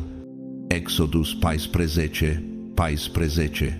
The divine transfer doesn't just happen, it is orchestrated. And in the same way God instructed Noah to build the ark long before the first raindrop. You've been constructing obedience in a dry place. By faith, Noah, being warned by God concerning events as yet unseen, in reverent fear, constructed an ark. Hebrews 11:7. That ark didn't just save him, it redefined history. And what you're building now in secret will preserve more than you know. So stay sensitive to timing. Not everything will come all at once, but every step will be perfectly timed. Trust the slow moments as much as the fast ones. The quiet days are just as powerful as the loud ones. Every move is strategic. You are being guided. The transfer is not just coming, it is choreographed. And you are dancing with the divine now, whether you realize it or not. Like Esther, whose entire purpose was hidden in her positioning until such a time as this. You too are being positioned with precision. And who knows but that you have come to your royal position for such a time as this. Esther 4:14. And now, chosen one, if something in your spirit has been stirring, if you've felt that unexplainable pull, that sense that the invisible is shifting around you, it's because heaven is making room for what's already carrying your name. You are not here by accident. You didn't endure all that pain just to return to ordinary. There is a divine transfer in motion. And it's not just about blessing, it's about blueprint, about assignments, about alignment. What's coming for you carries generational weight. It's bigger than applause, bigger than visibility. It's sacred. So don't shrink. Don't second-guess the sound of your own obedience. Walk forward boldly. Speak as one who has seen the storm and still chose surrender. Move as one who knows that even silence can be a strategy. Because this moment is the unfolding of everything that once felt denied. You are not late. You are right on divine time. If this message confirmed what you've been sensing in the spirit, don't keep it to yourself. Comment 777 if you're ready for what heaven has written with your name on it. Share this with someone else walking through a quiet war. Like this video if your faith was stirred, and if you haven't already, subscribe to the channel. This space is more than content. It's confirmation. To every one of you watching, whether you've supported through super thanks or simply showed up with your presence and attention, thank you. Your presence here matters deeply. You are part of a rising remnant that heaven is equipping and calling by name. Until next time, may you be covered in clarity, strength, and supernatural peace. May doors open with ease. May hidden things be revealed. And may your next steps be guided by divine precision. God bless you. The transfer has begun. Stay ready.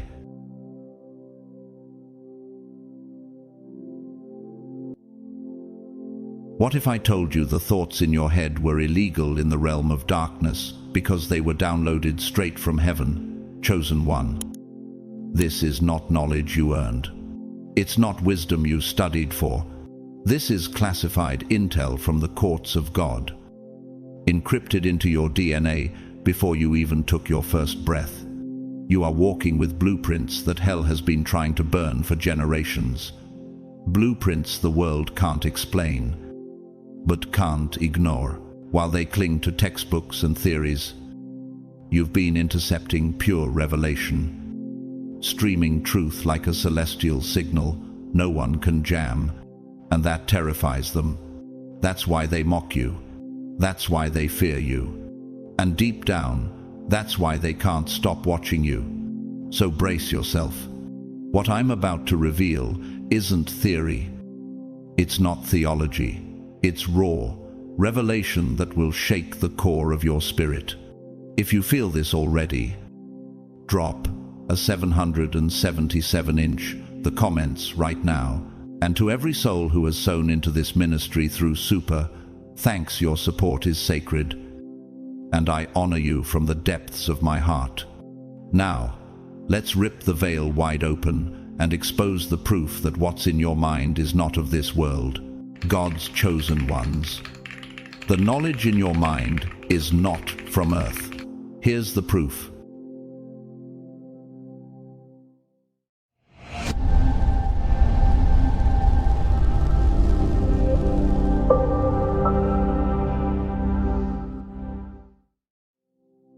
You remember what others are programmed to forget, and that is not poetic exaggeration, but an unshakable reality etched into your being.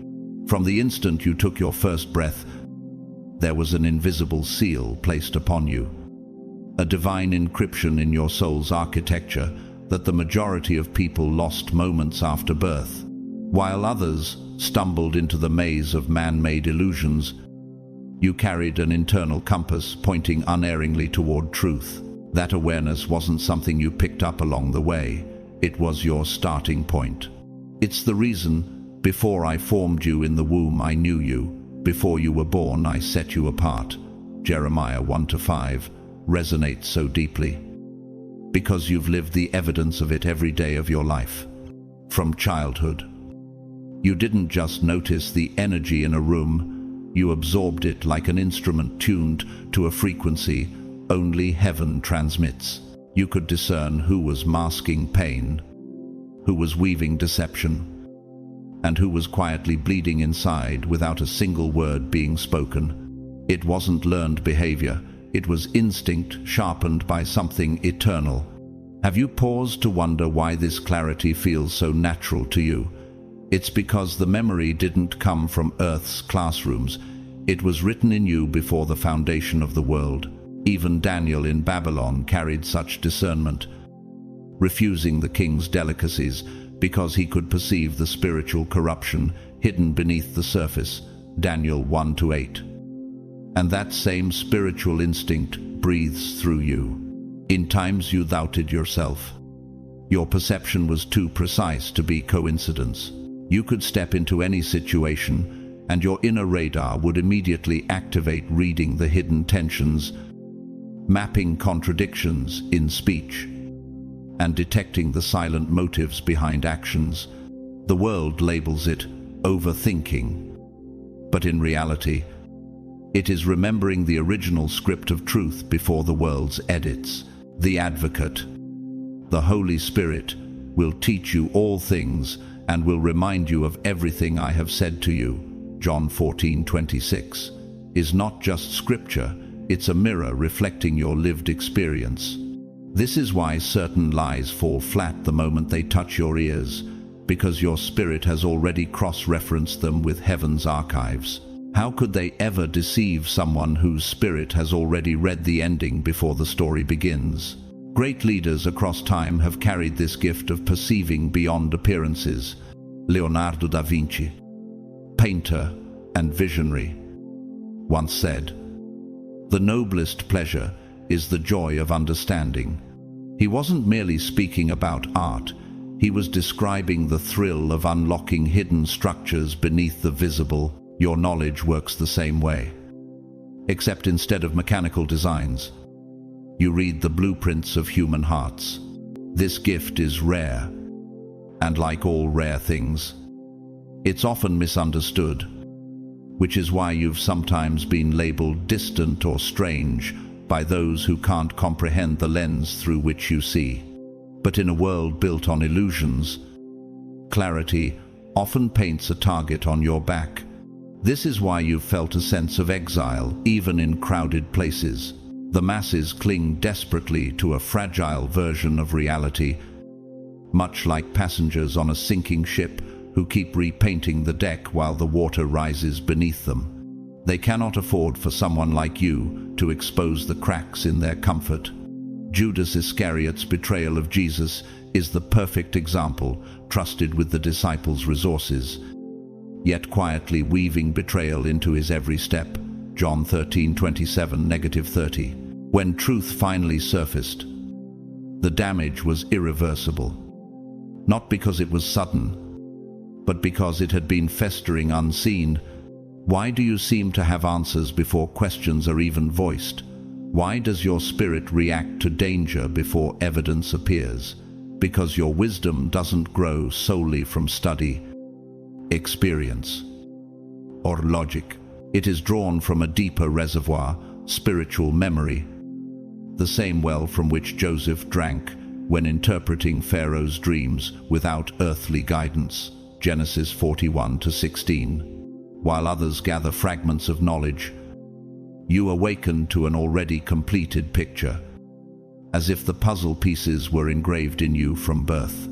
Science calls it intuitive cognition, the mind's ability to process complex patterns faster than conscious thought. But for you, this goes far beyond neural firing. It's a divine resonance. You're not simply learning life.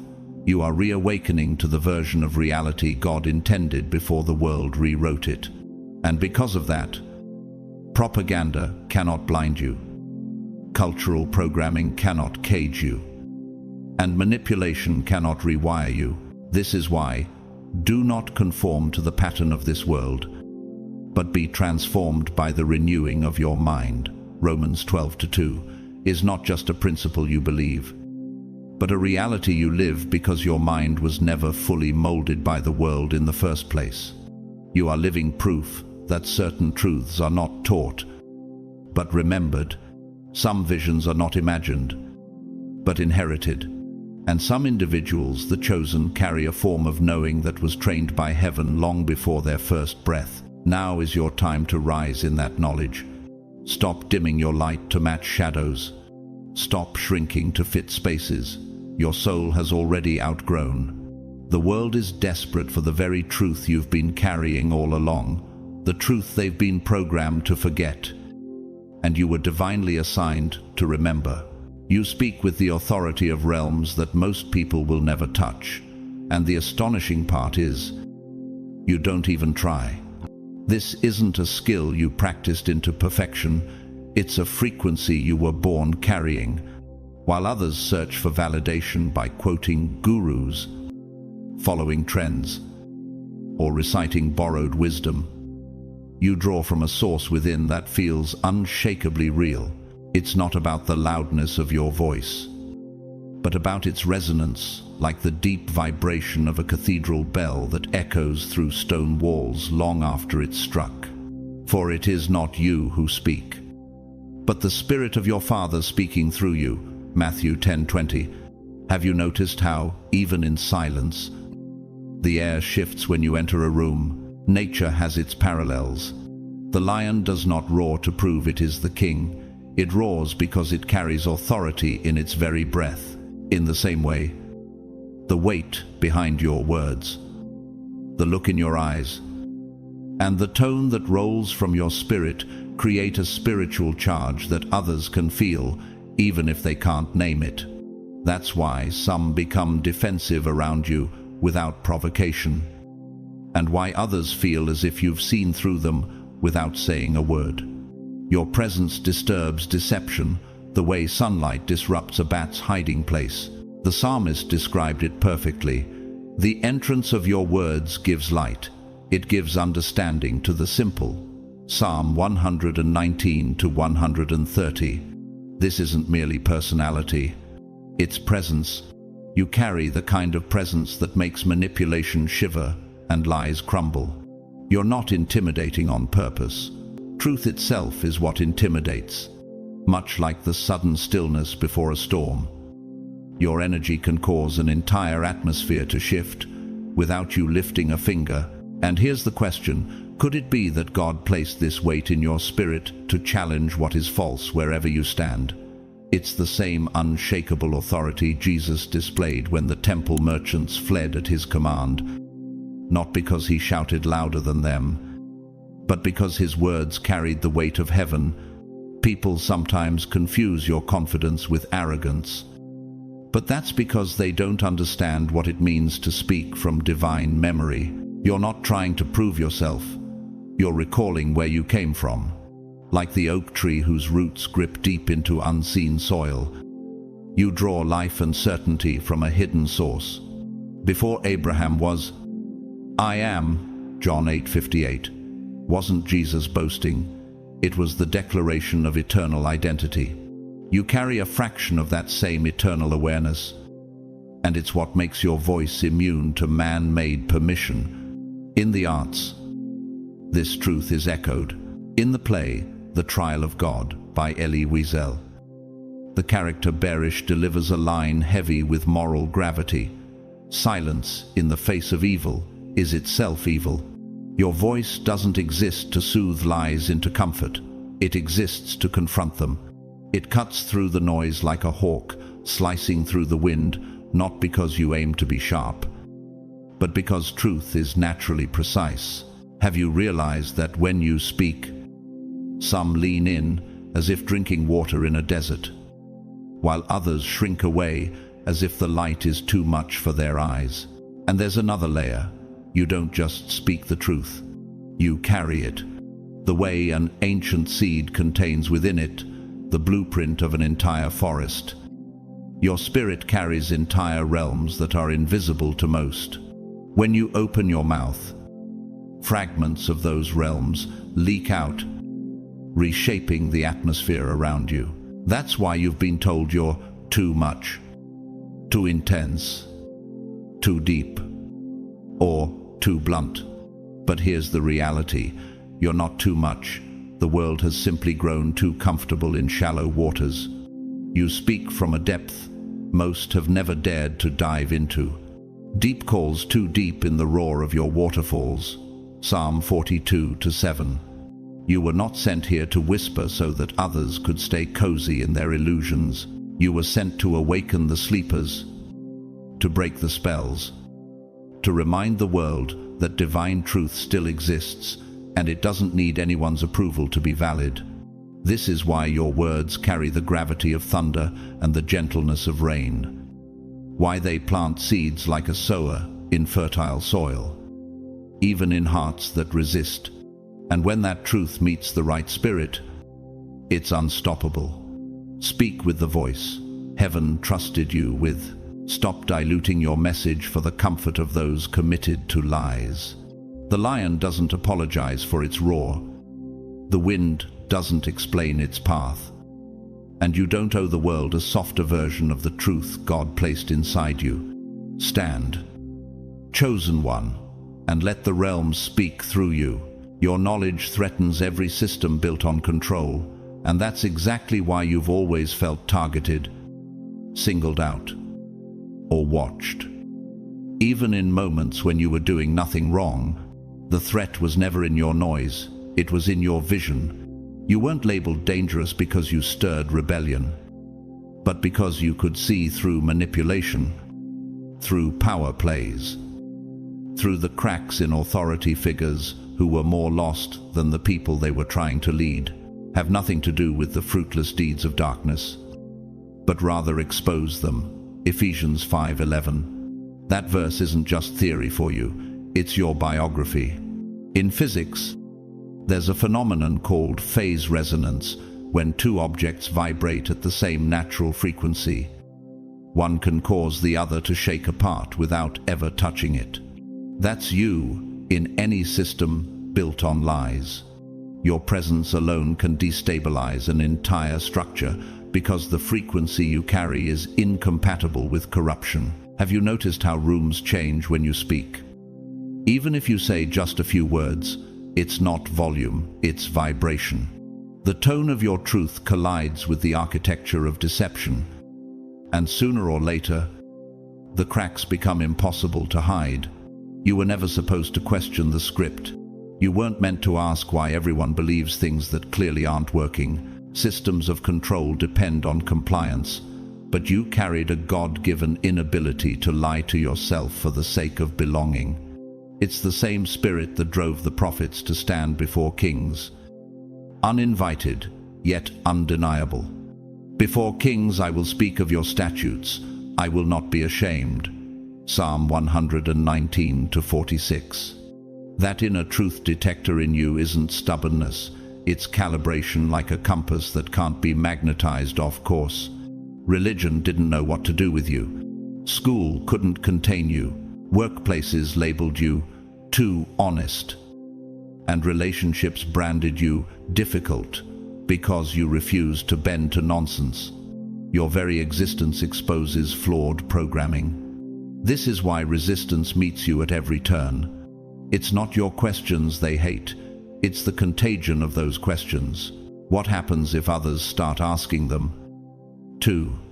Isn't that the same fear that gripped King Herod when John the Baptist's truth drew crowds away from the palace's control? Mark 6:20. In modern times, people like whistleblower Sharon Watkins, the accountant who exposed the Enron scandal, stand as proof that one person's clarity can unravel billions in deception. She didn't bring down the company with weapons, but with awareness. Your calling is the same. You're not here to play nice with gatekeepers. You're here to dismantle locked gates. Gossip, slander, and character assassination become the weapons of those too weak to confront the truth directly. They don't make you a villain because you are one, but because it's easier to vilify you than face the mirror you hold up to them. Your knowing carries the power to collapse illusions, the way a well-timed silence in the middle of a fierce chess match forces your opponent to see their own defeat. You don't fight with fists, you fight with light. And light doesn't argue with darkness, it simply shines until darkness has nowhere left to hide. You will know the truth, and the truth will set you free. John 8:32. But freedom has a cost. Some people don't want it. They prefer the comfort of their cages, because stepping out would mean responsibility for their own choices. If your very presence forces people to see their own chains, will you shrink to make them comfortable? Or will you stand so others can see the door? You were not sent here to be liked by systems. You were sent to outlast them, to watch their towers fall, and to build something eternal in their place. The architect of heaven has already drawn the blueprints. Your role is to speak what others fear to say, to disrupt the patterns that enslave, and to refuse every invitation to bow to false thrones. Rise, chosen one.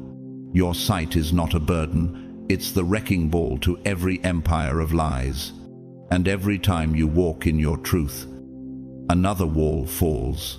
You weren't sent to fit in, you were sent to interfere.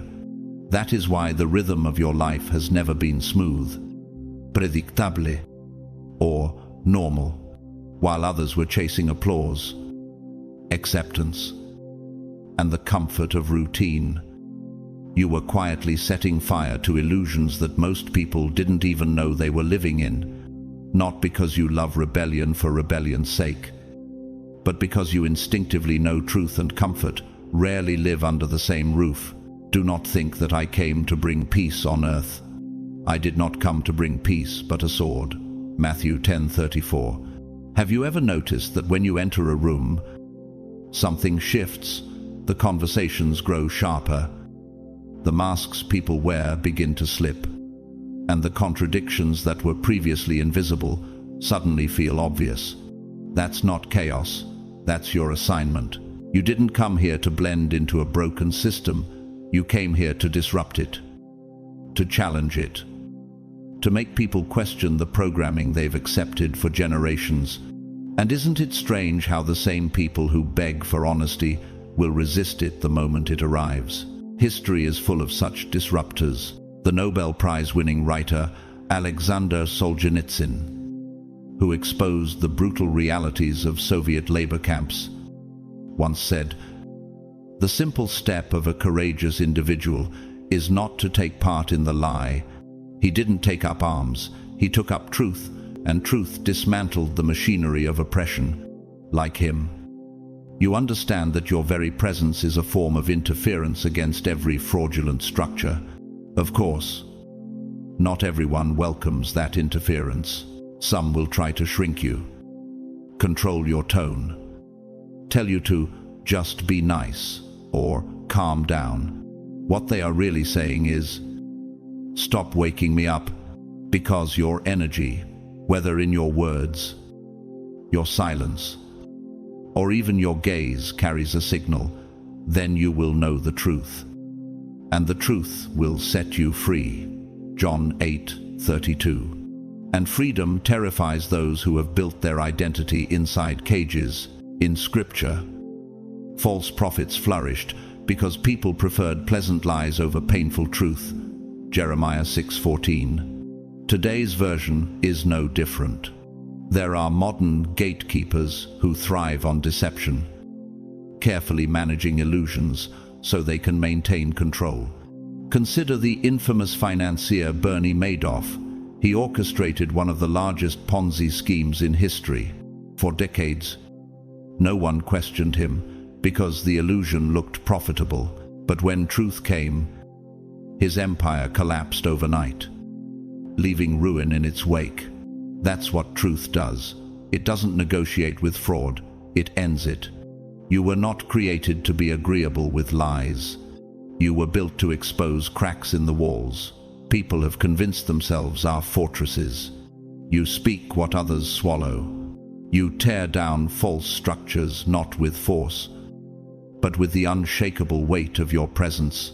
And isn't it remarkable that those who misunderstand you today may one day thank you when they realize your interference saved them from a deeper trap? This is why your life has been intense. It's not punishment, it's preparation. The resistance you've faced was never about you as a person, it was about what you carry. Blessed are those who are persecuted because of righteousness. Matthew 5:10 is not a verse you simply read. You've lived it in every season. Your assignment has never been to make everyone comfortable. It's been to shake the ground under false thrones. Every time you speak, illusions crumble.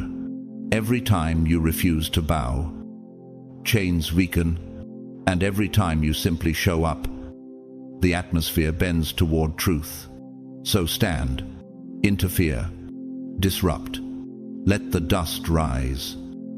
Because when it settles, the real ones will recognize you for what you are, not a troublemaker, but a liberator.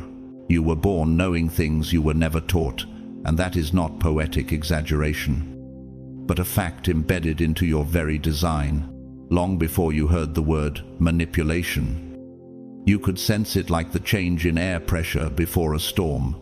Before anyone explained what deception was, you felt it, as if your spirit could read the invisible ink written on people's actions, like a tree that can detect the first vibrations of an approaching earthquake through its roots. Your soul is always connected to something beneath the surface. Before I formed you in the womb, I knew you. Before you were born, I set you apart. Jeremiah 1-5. And isn't it remarkable that even before you had words to describe it, you were already living it? It's as if heaven placed a compass in your chest and dared the world to try to turn it. As a child, the world felt strangely out of sync. You would sit in a room full of smiles and sense the unspoken tension flowing underneath jealousy, rivalry, or silent resentment. You'd hear someone speak, and something inside you would quietly whisper, "That's not true." Have you wondered why no one else seemed to notice? It's because you weren't just seeing with your eyes. You were seeing with the ancient memory embedded in your spirit. This wasn't paranoia. This was wakefulness in a world that had agreed to stay asleep, and that awareness, though it sometimes made you feel like an outsider, was the very proof you were sent here with a different mission. Your soul came here preloaded like a sealed scroll containing encrypted knowledge, divine codes, and spiritual tools. Most people spend their lives trying to access such realms. You were born with the door already unlocked, even without language to name it. It worked through you. The Advocate, the Holy Spirit, will teach you all things and remind you of everything I have said to you. John 14:26. You didn't learn this, you carried it. It's why you've often felt older than your age. Why people sought your counsel when you were still navigating your own storms. And isn't it curious how, even when you didn't fully understand what you were saying, your words had a way of reaching straight into someone's core? Nature carries parallels to this inheritance. Certain migratory birds are born with maps in their blood, knowing exactly where to fly without ever being taught. In the same way, you've been carrying directions from heaven since birth. Have you noticed how your sensitivity has always been misread as a weakness? In truth, it's your most sacred strength. Scripture reminds us, "The Spirit Himself testifies with our spirit that we are God's children." Romans 8:16. And like rivers that carve canyons over centuries, your discernment has been shaping the landscapes of the people around you. Even if they never acknowledged it, art whispers this truth. In the classic French play Polyeucte by Pierre Corneille, the hero, newly converted to Christianity, moves with a clarity and certainty that others mistake for madness. They cannot understand how he knows what he knows, But that's the nature of divine memory. It makes no sense to those who have forgotten, and perhaps you've lived that scene yourself, where your insight made others uncomfortable, not because it was wrong, but because it was right too soon. This depth within you is more than intuition. Intuition can be trained or refined. What you carry is hardwired into your being. It's a spiritual architecture built into your foundation, a frequency so precise that it can detect truth or falsehood in seconds, like a harp string that resonates only to the right note. Your soul vibrates in harmony with heaven's tone. That's why you've always seen too much, felt too much, known things you couldn't explain. The light shines in the darkness, and the darkness has not overcome it. John 1-5. And the more you try to ignore it, the louder it calls, reminding you that this knowing is not just a gift, but a responsibility. You were born into a world that didn't recognize this gift, labeling it as a problem, an overreaction, or a burden. But this knowledge was never meant to be buried. It's not an accident you can pick up on what others miss. It's not a coincidence that truth finds you, even in whispers. This is your inheritance, unbroken through generations, and it exists for a reason.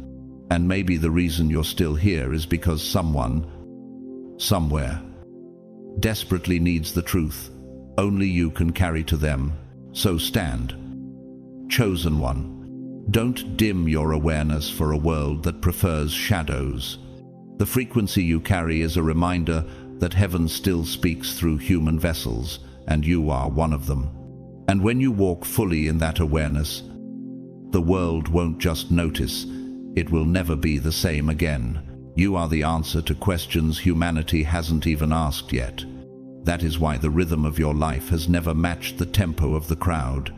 Conversations that excite others often leave you unsatisfied. Like reading a children's book, when your mind has already absorbed an encyclopedia. Trends wash over you without effect because your attention is tuned to a higher frequency, a spiritual signal operating years, sometimes decades, ahead of the present moment. I am the Alpha and the Omega, the first and the last, the beginning and the end. Revelation 22:13. Your spirit resonates with this truth because you were wired to see the end from the beginning. Have you noticed how most systems feel outdated the moment you touch them? It's not that you're disconnected, it's that you're connected to something far beyond their operating range.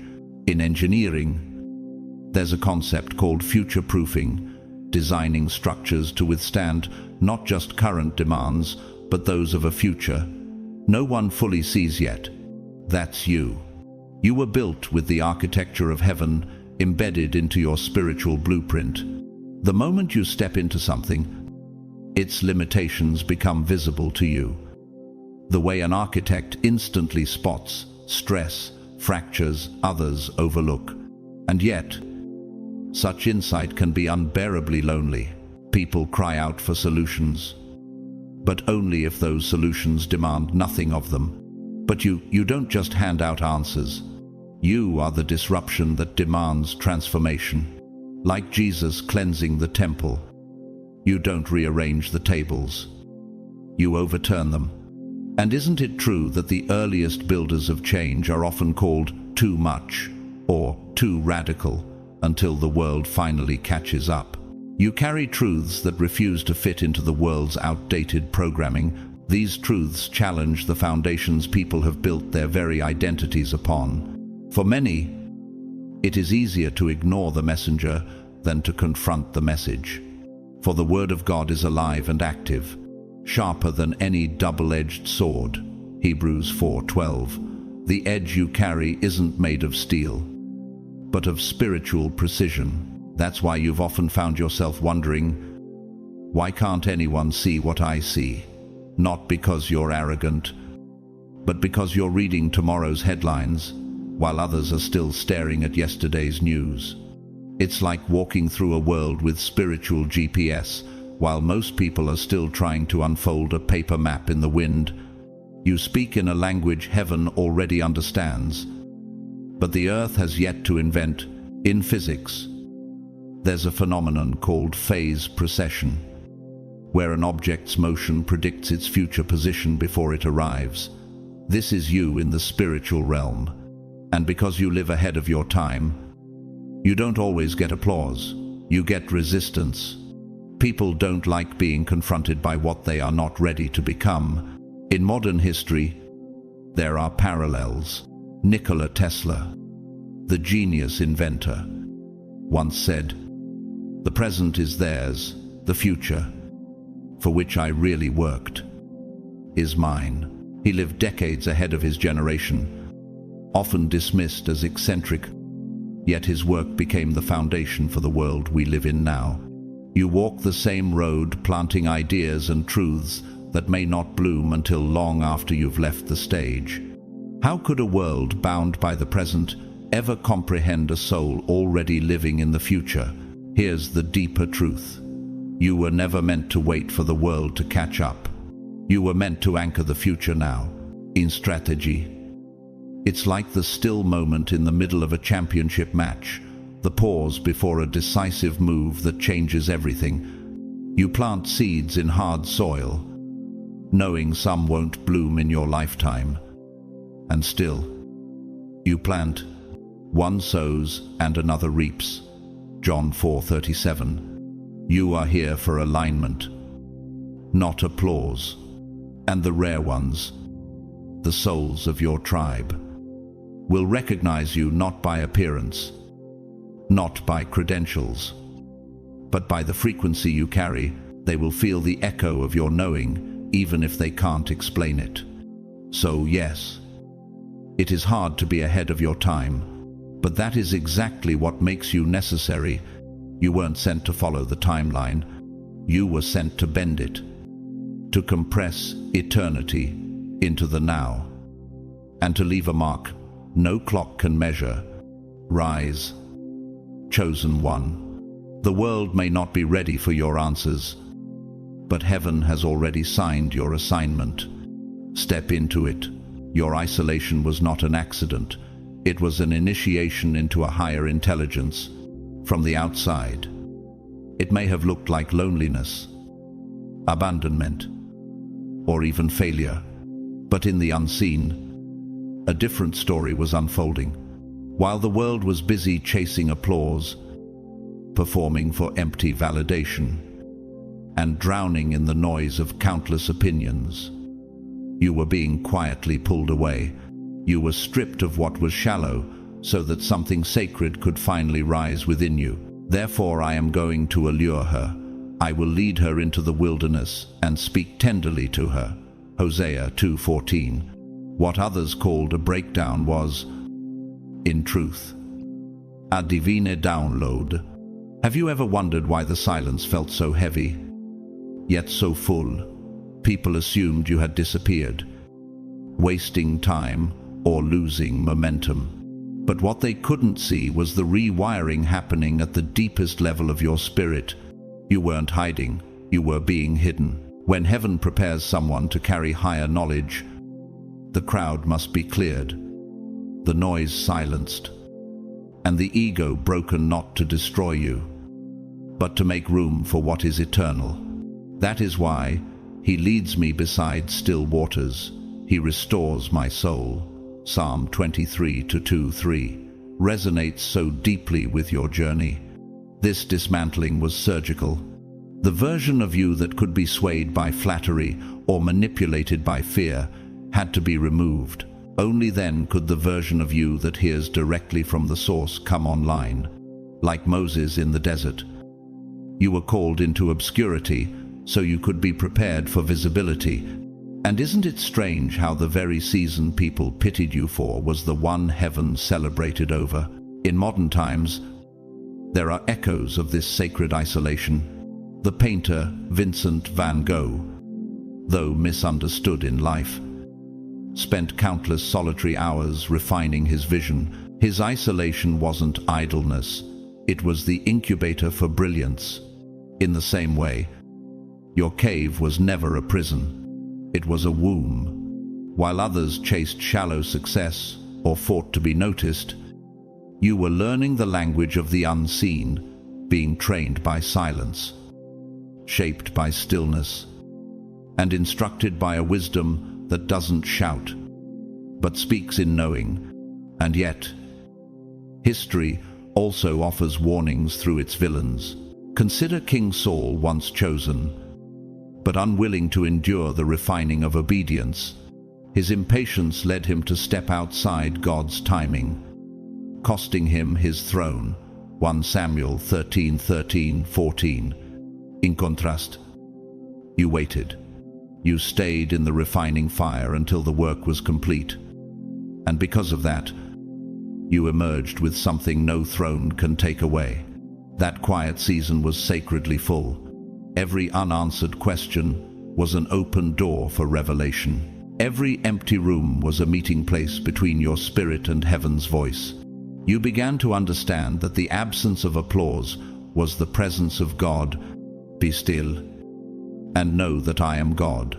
Psalm 46:10 stopped being a verse you read and became the very air you breathed. What if the silence you feared was never emptiness, but the language God used to speak the loudest? Now you move with a peace that confuses people, a confidence that doesn't need defending. You didn't just survive isolation, you were transformed in it.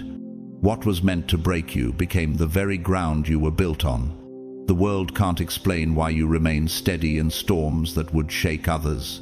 But you know the reason you endured what most people avoid: divine isolation. And you didn't just go through it, you grew through it.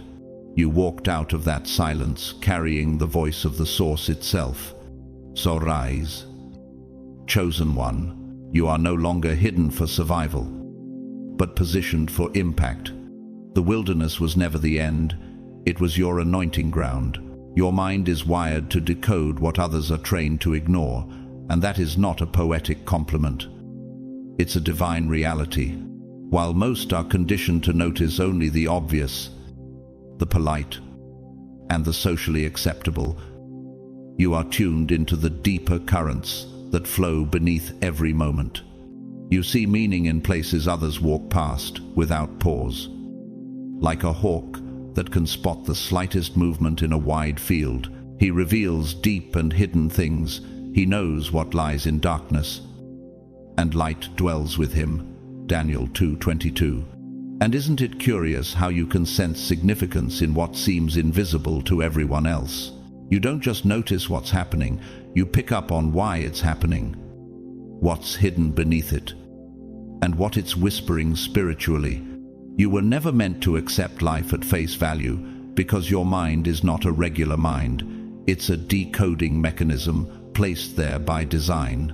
In nature, some trees can detect underground water streams long before human technology can confirm them. In the same way, your spirit detects truth long before evidence arrives. That is why the news doesn't sway you, and why polished speeches never distract you from the undercurrent of intention. While the world is hypnotized by appearances and headlines, you're already 5 layers deep, catching the symbolic, the prophetic, and the divine fingerprints embedded in ordinary events. The Lord does nothing without revealing his plan to his servants, the prophets. Amos 3:7. But here's the question: how do you explain this sight to those who've been trained to close their spiritual eyes? Often, when you share what you see, you're met with skepticism, because most people have been conditioned to tune out the very signals that could set them free. You see signs, synchronicities, and repeating patterns not because you're paranoid, but because your mind knows the difference between random chaos and intentional design. Think of the way a school of fish moves. To the untrained eye, it's random swarming, but in truth, it's a coded, synchronized dance for survival. You're the one who notices the code while others only see the chaos, And isn't that why shallow conversations leave you empty? You were never meant to stay in the shallows. You were built for deep waters. Deep calls to deep in the roar of your waterfalls. Psalm 42:7.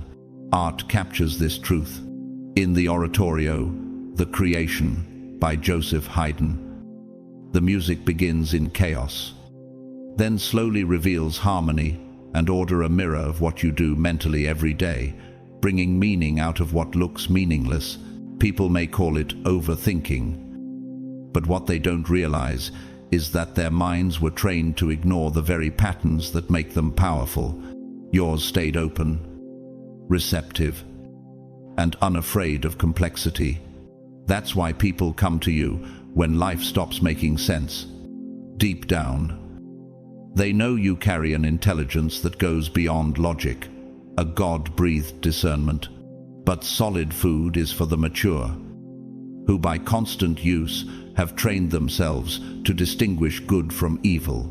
Hebrews 5:14. You don't just observe life, you interpret it in real time. You are like the interpreter of a sacred code, turning symbols, energy, and events into revelation. And how could they not seek you when your spirit has learned to read what the world cannot even see? So rise, chosen one. Stop apologizing for your depth. Stop trying to dilute the frequency of your vision for those who are still content with surface noise. You are not here to match the world's blindness.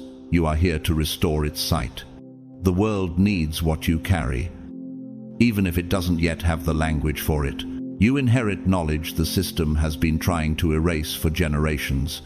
This isn't a poetic metaphor, it's a spiritual fact. You carry truths that were deliberately buried, concealed beneath centuries of distortion by power structures that secured their dominance through manipulation. My people are destroyed for lack of knowledge, Hosea 4:6, and that is why what you carry is so dangerous to them. Your wisdom doesn't come from textbooks approved by committees, from neatly packaged sermons, or from sanitized documentaries that polish away uncomfortable truths. It comes from what was hidden, from the raw places where history still bleeds. This is why your knowing feels raw, disruptive, and difficult for others to process. It carries no filter, no political polish, no sugarcoating, and in a world addicted to illusions, that kind of truth feels like fire. Have you noticed how truth rarely arrives in comfort, but always in disruption? Everything about the modern world is engineered to disconnect humanity from the source. History is whitewashed until conquerors look like saviors. Spirituality is repackaged into a commodity with a price tag. Language itself is weaponized, redefining words until truth becomes unrecognizable. In physics, there is a term called signal attenuation, where a message weakens as it travels through a noisy medium. The system is that noisy medium, but you somehow received the original signal unbroken. Doesn't it make sense now why their programming never fully stuck to you? It's as if your inner wiring was wrapped in spiritual insulation, protecting the message from distortion. And that protection was no accident. It was the design of the architect of heaven. You didn't swallow what they handed you without question. Something in you always detected the fracture lines, the inconsistencies, the edits. That inner tension was proof. This isn't the full story. And you were right. Your soul is older than colonization, older than religion, older than empire. In architecture, a foundation laid before modern blueprints can outlast newer structures because it was built with a different vision. Your inner foundation was poured before their systems even existed, and that's why it can't be shaken. And yet, doesn't it make you wonder how much of what you remember isn't memory at all, but a continuous connection to the eternal? It's not nostalgia, it's spiritual continuity. The knowledge you carry came through bloodlines, through dreams, through direct encounters with the divine. Call to me, and I will answer you, and tell you great and unsearchable things you do not know. Jeremiah 33:3. It lives in your bones, moves through your instincts, and whispers in your sleep. You may not always have the perfect words for it, but when it speaks, it slices through centuries of deception like a blade heated in fire. Have you ever noticed that when you voice what you know, the atmosphere seems to shift, as if the very walls can hear and tremble? That is because truth is not just heard, it is felt, and its vibration disturbs every false structure around it. In our time, there are echoes of this inheritance. The late Dr. Wangari Maathai, Nobel Peace Prize laureate and founder of the Green Belt movement, spoke of planting trees as an act of resistance against cultural erasure. To her, restoring forests was also restoring memory. In the same way, every time you speak the truth you've carried, you replant what was cut down. You rebuild what was dismantled. And like those trees, the roots of your truth often run deeper than anyone can see. They spread silently beneath the surface until one day they emerge unstoppable. The system can't contain you because you refuse to play by its mental rules. You were never built for its psychological cage. You will know the truth, and the truth will set you free. John 8:32. And that freedom is the very thing they fear. You're not out of place because you're broken. You're out of place because you're real. And in a world held together by illusion, reality is a dangerous threat. Sometimes you may wonder why being real feels like being hunted. But that's because truth and control cannot share the same space. That is why misunderstanding shadows you. That is why isolation has walked beside you. It's not a sign you're wrong, it's confirmation you're right. The truth you carry cannot be bought, manipulated, or diluted just to keep others comfortable. You weren't sent here to fit inside their scripted narrative. You were sent to embody a truth that predates their scripts entirely. And if you've been carrying it this long, isn't it clear by now that this truth will outlast every empire that tries to bury it? The system thrives when people forget. You were born remembering, and no matter how hard they try to erase it through control, through shame, through fear, what has been written in your spirit cannot be deleted.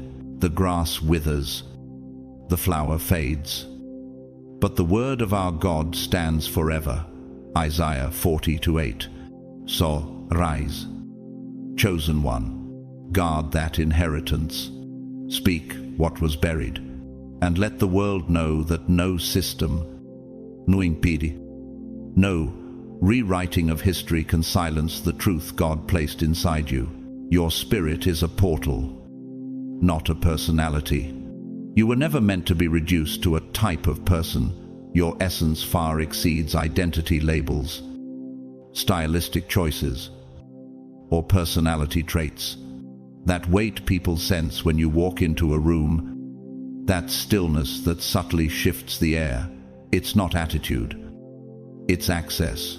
Lift up your heads, you gates, be lifted up, you ancient doors, that the King of Glory may come in. Psalm 24:7. You're not just a presence, you are a living gate, a bridge between realms, a doorway through which the divine intersects with the physical, and whether they understand it or not, people can feel it. Have you noticed how your silence makes others uneasy? It's not detachment. It's that your energy speaks with a language older than words.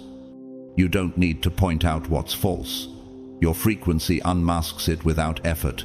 People feel exposed in your presence, not because you're judging them, but because the illusions they've built cannot stand unchallenged when they're near you.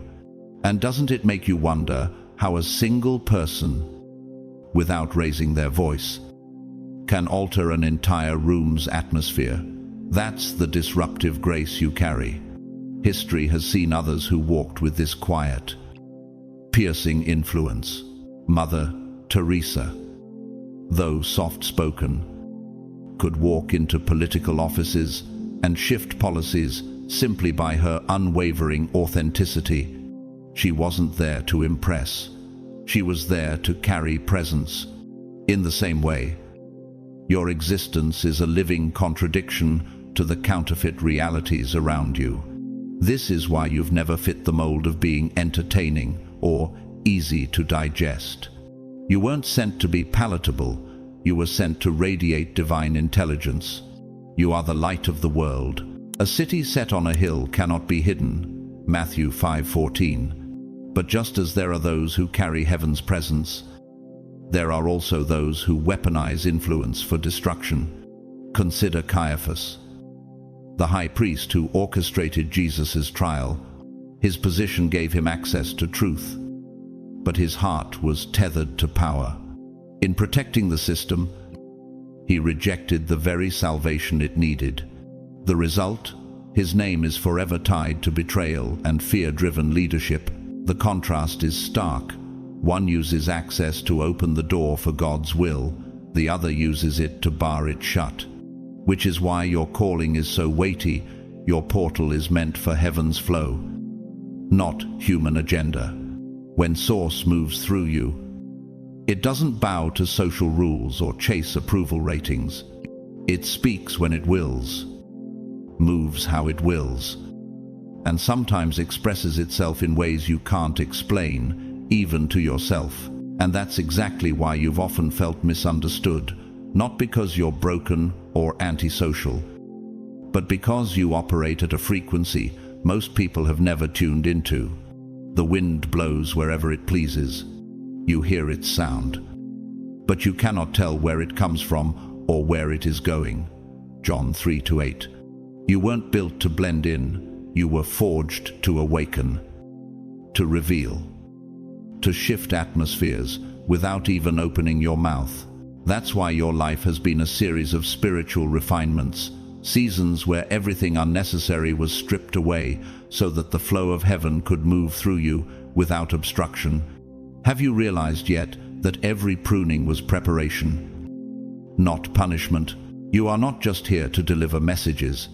You are the message, the living embodiment of divine truth wrapped in human form. And new personality, no title, no man-made category can contain that. We have this treasure in jars of clay to show that this all-surpassing power is from God and not from us. 2 Corinthians 4-7. So arise, chosen one. Stop trying to shrink to fit the room. Let the room expand to fit the presence you carry.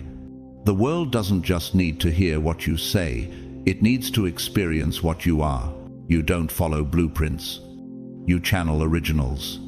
You were never intended to trail the crowd, imitate what's trending, or rely on someone else's recycled formula for success. While most people are busy dissecting how things have been done, you are receiving fresh downloads about how things could be done differently. See? I am doing a new thing. Now it springs up. Do you not perceive it? Isaiah 43-19. You're not powered by imitation. You're moved by inspiration, straight from the source. And because of that, you often feel as if your ideas don't come from you, but through you, as if you're merely the pen in the hand of a divine author. That's why your ideas sometimes feel like they appear out of nowhere. They don't. They arrive from a place beyond time, beyond this realm. Like seeds carried on the wind from a land unseen. In nature, certain wildflowers sprout in barren soil after lying dormant for decades, waiting for the exact conditions to bloom. Your creative visions operate the same way, dormant in the spirit until the right moment, then erupting without warning. Doesn't it make sense now why you don't fit inside what's already proven? You weren't sent here to maintain, you were sent here to originate. And that originality is not a hobby. It's a calling that demands courage every single day. You don't create from the limited frameworks of the mind. You create from the field, the unseen dimension, where divine design takes form before it ever touches the earth. It's why you often operate beyond logic, beyond planning, beyond the step-by-step instructions others depend on. By wisdom, the Lord laid the earth's foundations. By understanding, he set the heavens in place. Proverbs 3:19.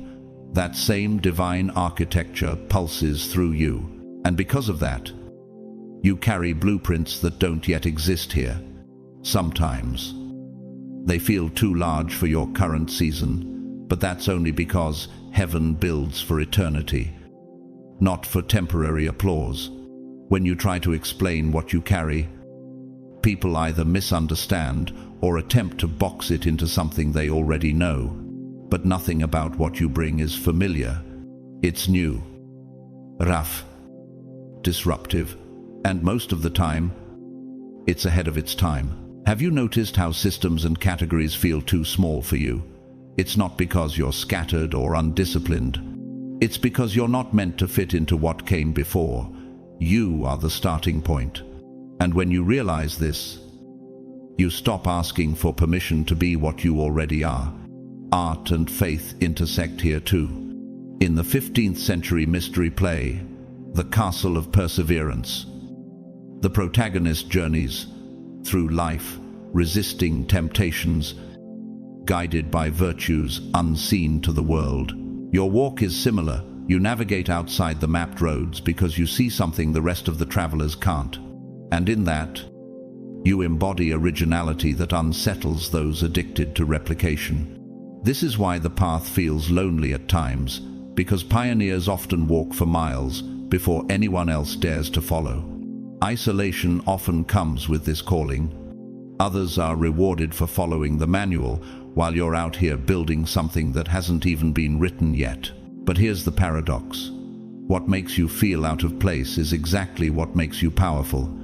For we are God's handiwork, created in Christ Jesus to do good works, which God prepared in advance for us to do.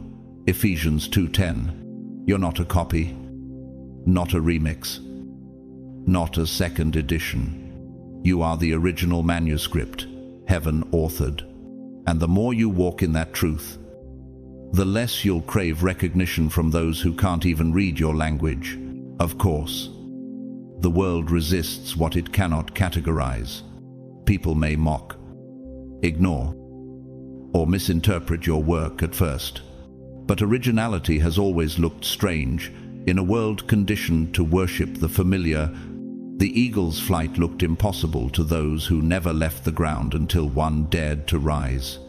Isn't it possible that your road is invisible now only because you're the one tasked with paving it? And when you do, the very people who doubted you will later walk on the path you created. So stop shrinking to fit patterns you came to break. Stop questioning your uniqueness because others can't define it. You are the light of the world. A city set on a hill cannot be hidden. Matthew 5:14. You weren't sent to walk the paved road. You were sent to build the one no one else could see. And when you do, the world won't just notice it, will realize it has been waiting for you all along, and in that moment, you'll understand why the road was invisible. Because it was yours alone to make visible. Your knowledge doesn't just transfer information, it ignites dormant truths that have been lying in silence, sometimes for centuries. When you speak, it's like striking a perfectly tuned note in the science of resonance, where one vibration awakens another across a distance without touching it. That's why your words don't simply pass through someone's mind, they reverberate in their spirit, unlocking doors they didn't even realize were there. Could it be that some of the feelings people have around you aren't about what you're saying, but about what heaven is stirring in them at that very moment? It's never about reciting facts or showcasing intellect. Your sentences act like the keystone in a sacred arch. Without them, the structure remains incomplete. But when they fall into place, the entire architecture of a person's understanding is transformed, just as in Psalm 119 to 130 it says, "The unfolding of your words gives light. It gives understanding to the simple. The truth you speak floods into places where darkness has lived, unchallenged. You are not here to build monuments of knowledge. You are here to awaken temples of truth within human hearts." This is why responses to you are rarely neutral. Some people are drawn in without explanation, like thirsty roots, finding an unseen water source. Others shrink back, unsettled, because your presence begins dismantling the illusions they've carefully constructed. It's not hostility, it's recognition. Their soul remembers the sound of this truth, like the echo of a bell heard in childhood, long before life taught them to forget.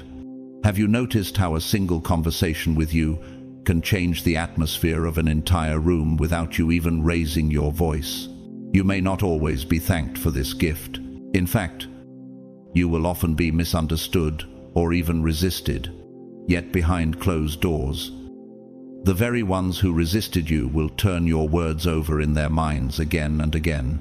British author and theologian Dorothy Sayers once wrote, "The truth is always dangerous to those who trade in lies. And that's why your simplest statement can quietly undermine years of deception. This is why you see eyes glaze over, pauses stretch too long, and topics suddenly shift because your words have disturbed a sleeping giant within them. What you're doing is not stirring emotions, you're reactivating spiritual memory. In the language of neuroscience, you are reopening dormant neural pathways. In the language of heaven, you are unsealing scrolls that were locked away for appointed times. As Hebrews 4:12 declares, "For the word of God is alive and active. It judges the thoughts and attitudes of the heart." Can you see now why even your silence can press on the deepest parts of someone's being? It's because truth carries its own gravitational pull, whether they confess it or not. What you awaken in them will continue unfolding long after you've walked away. You were never sent to be a lecturer or a performer. You were sent to be a catalyst. You are like the shofar before the walls of Jericho, carrying a frequency that no fortress can withstand. You are like light leaking under a locked door, exposing what hid comfortably in the shadows. And you are the living proof that truth does not need permission to shake the earth. So rise, chosen one. Keep speaking. Keep moving in alignment with the source who sent you. The world has enough noise. It needs the sound of truth. And that, exactly, is the sound you carry. That is why, no matter how crystal clear your vision is, how piercing your insight, or how sincere your delivery, the first reaction you often meet is not applause, it is resistance, suspicion, even mockery. People are not accustomed to truth in its raw and unfiltered form. They are conditioned, like sheep lulled into a pen, to trust only what has been stamped with approval, polished with consensus, and sweetened until it offends no one. But when your divine knowing bursts into the room without credentials, without needing permission, and without apology, it disrupts the order they've been trained to obey. For the wisdom of this world is foolishness in God's sight. 1 Corinthians 3:19. And so, to those still asleep, your light looks like lightning in a midnight sky, blinding, unsettling, and impossible to control. Have you noticed how often your words land like a seed that refuses to die? Even when people reject you, they pretend to ignore it.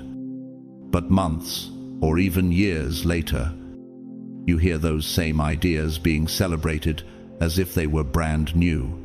When you first spoke to them, you were too much, delusional, or ahead of yourself. That is because truth, in its arrival, is rarely welcomed. It is crucified. It was the same with Jeremiah, mocked for warning of Babylon's invasion until the prophecy struck with devastating accuracy, Jeremiah 20:7-9. And it will be the same for you. Because you are not here to be digestible to a world still addicted to playing small. You are here to be a mirror that shows people how much they have settled for.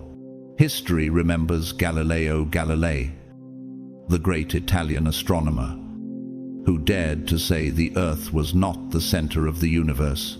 His discoveries aligned with the divine order of creation.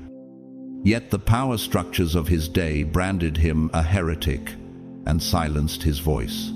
Why? Because the truth he carried dismantled the false authority they had built. Isn't that what happens even now when someone refuses to bow to the altar of popular opinion? The world would rather cage them than confront its own illusions. But there is another side to this coin, the one that reveals the danger of false visionaries.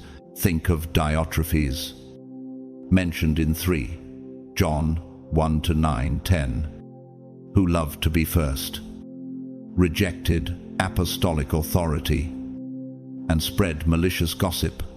Or in more recent history, recall the infamous corporate leader whose greed and deceit collapsed entire economies, leaving millions in ruin.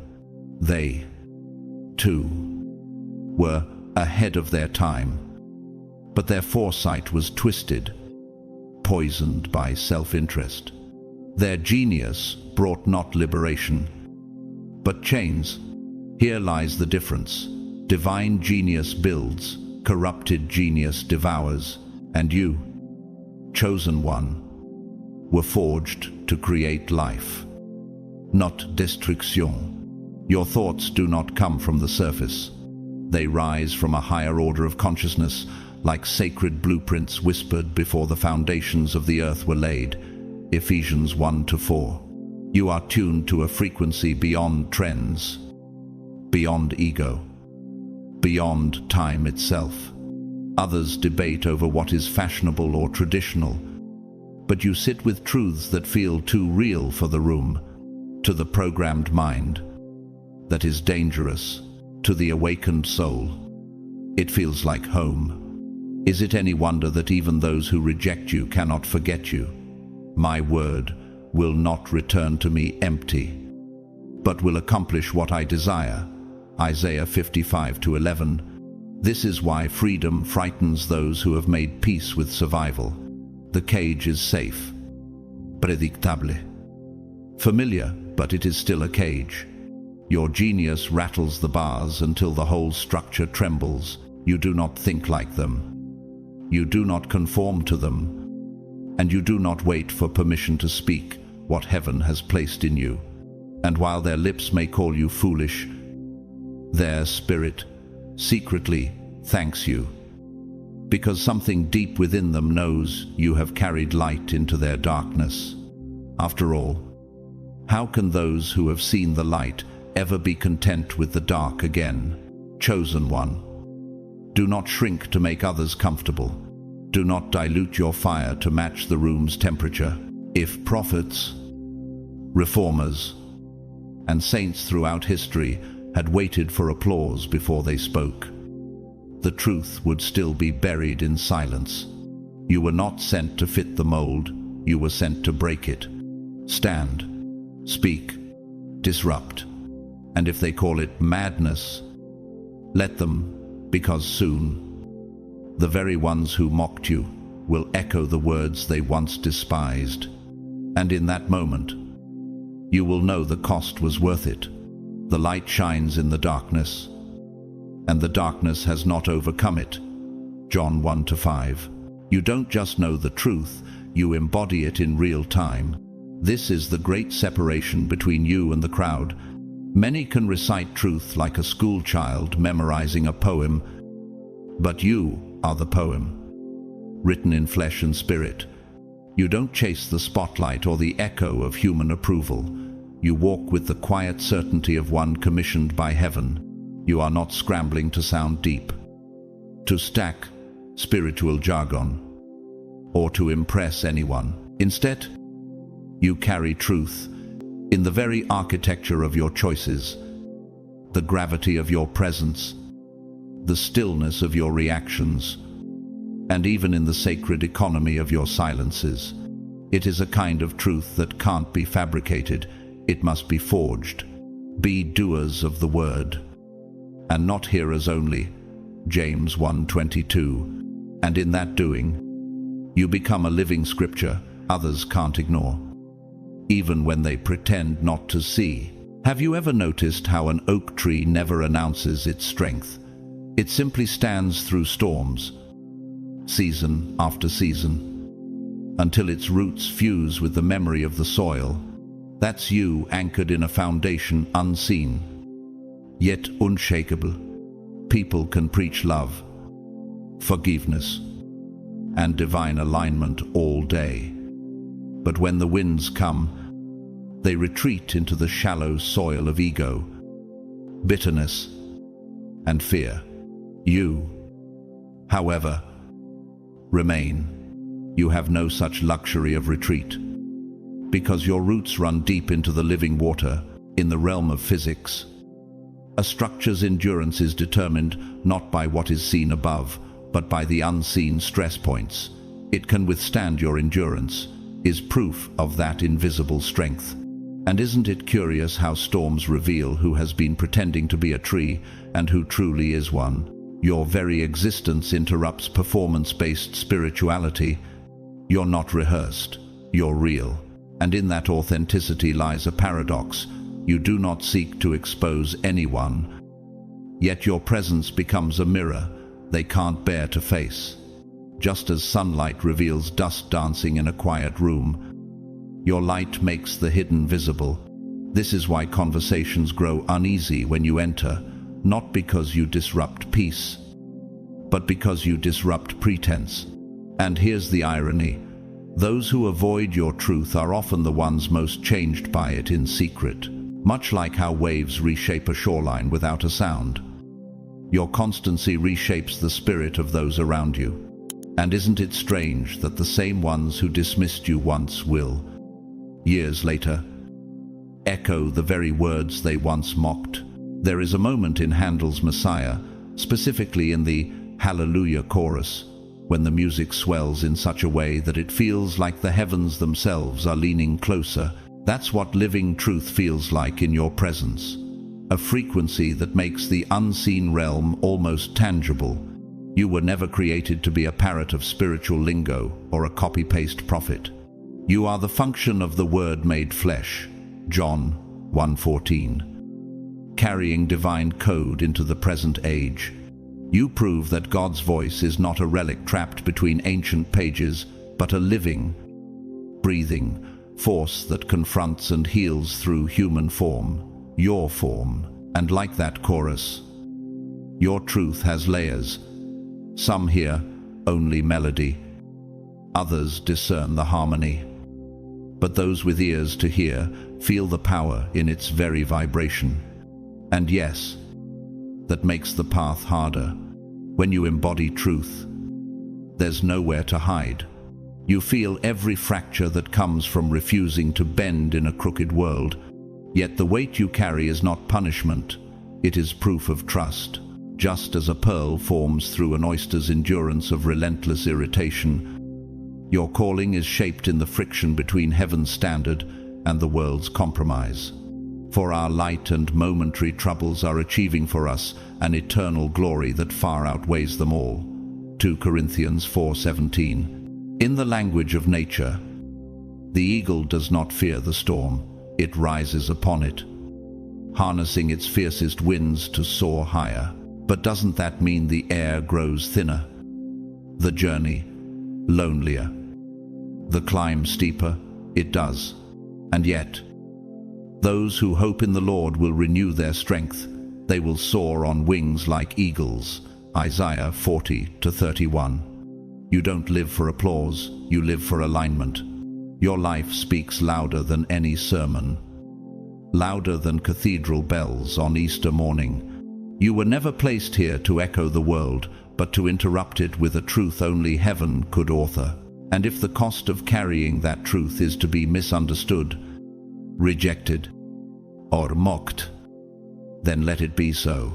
For the world has enough echoes. It needs an original voice clothed in light. Chosen one. This is your moment. Rise from the shadows. Stand in the truth you embody. Let every step you take become a verse the earth has yet to read. And remember, the light shines in the darkness, and the darkness has not overcome it. John 1-5. Everything about you, from your perception to your path, is living proof that divine intelligence is not a far-off force. It is breathing, pulsing, and walking through you. This is why you never quite fit into the world's molds. Your presence shakes comfort zones, and your knowledge does not wait for validation, because it never came from this world in the first place. You don't chase titles, follow man-made blueprints, or bow to human approval. You carry an ancient memory etched by heaven itself, and a code of the future colliding with the present to awaken everything dormant around you. Have you ever wondered why people who barely know you can feel both drawn to you and unsettled by you at the same time? Like the burning bush Moses saw in Exodus 3-2, your existence burns with divine fire, yet is not consumed. You were never meant to blend in. You were sent to recalibrate the frequency of those around you. And yes, that means loneliness at times. But it is not exile, it is activation. The storms you've endured weren't setbacks, they were sacred initiations. James 1-3 reminds us that the testing of your faith produces perseverance. Just as the sculptor's chisel strikes the stone again and again to reveal the masterpiece within, every battle you faced was carving out your unshakable core. The silence you endured wasn't emptiness, it was sacred bandwidth, clearing every distraction so heaven could download into your spirit with perfect clarity. Do you realize that some of your greatest transformations happened in the seasons where you felt God was the most silent? This truth you carry isn't recycled, it's alive, sharp, and active. Hebrews 4:12 declares, for the word of God is alive and active, sharper than any double-edged sword. You're not just speaking the truth, you are embodying it.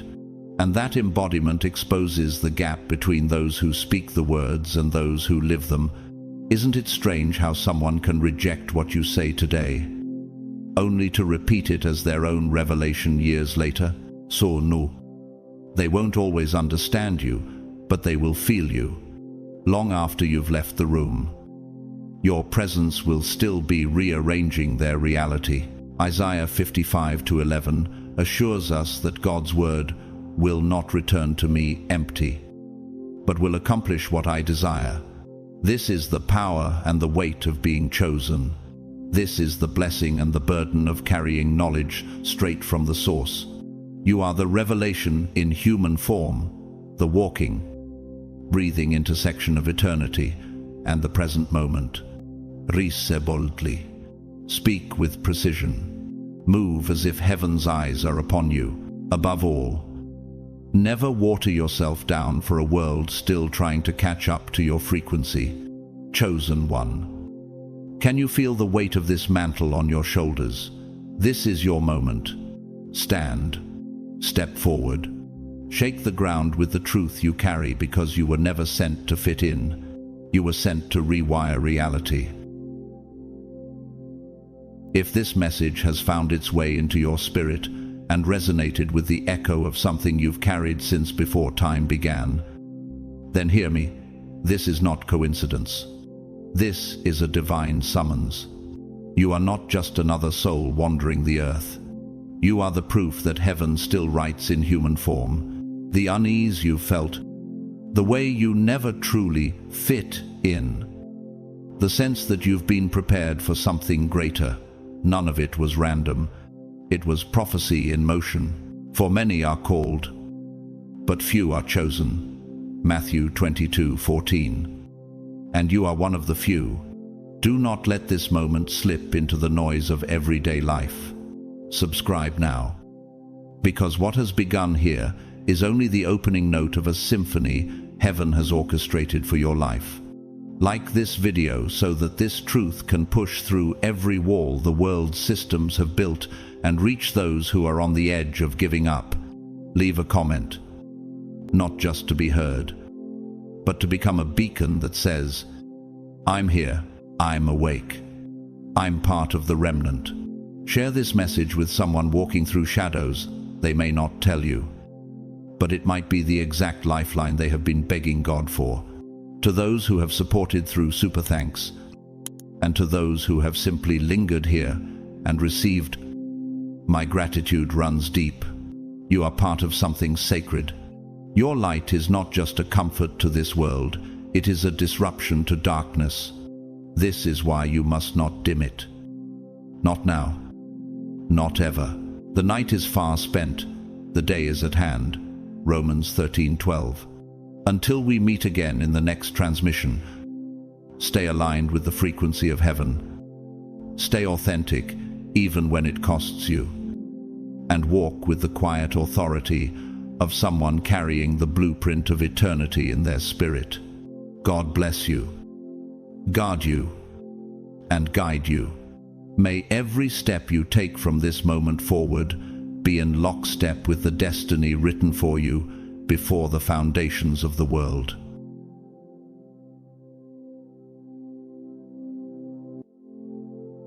Have you ever felt like you've been searching everywhere, yet still feel like something essential is missing? Chosen one.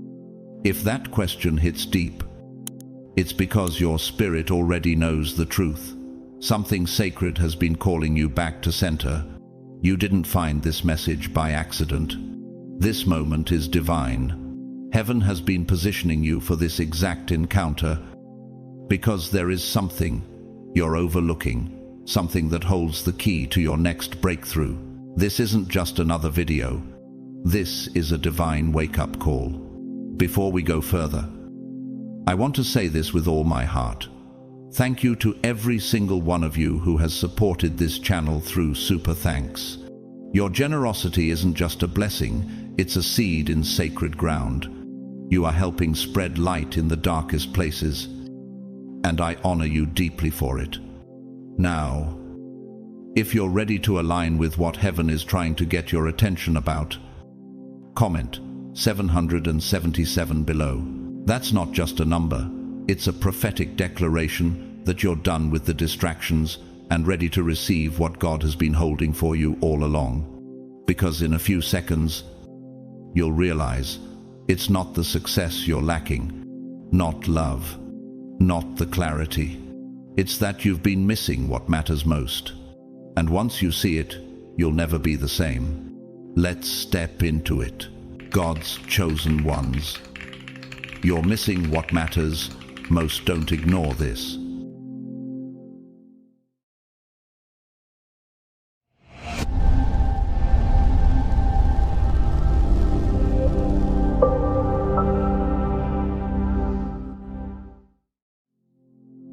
Have you ever wondered why you've always felt just a little too intense for this world? Why do the things that seem to satisfy others only leave you feeling more restless, more hungry, more aware that something deep within you hasn't yet awakened? That's because you were never meant to fit in. You weren't designed for comfort zones or conformity. You were built for eternal resonance. You are a divine vessel, architecturally crafted by the hands of heaven, not for small victories, but for generational impact. God didn't just create you with talent or intelligence.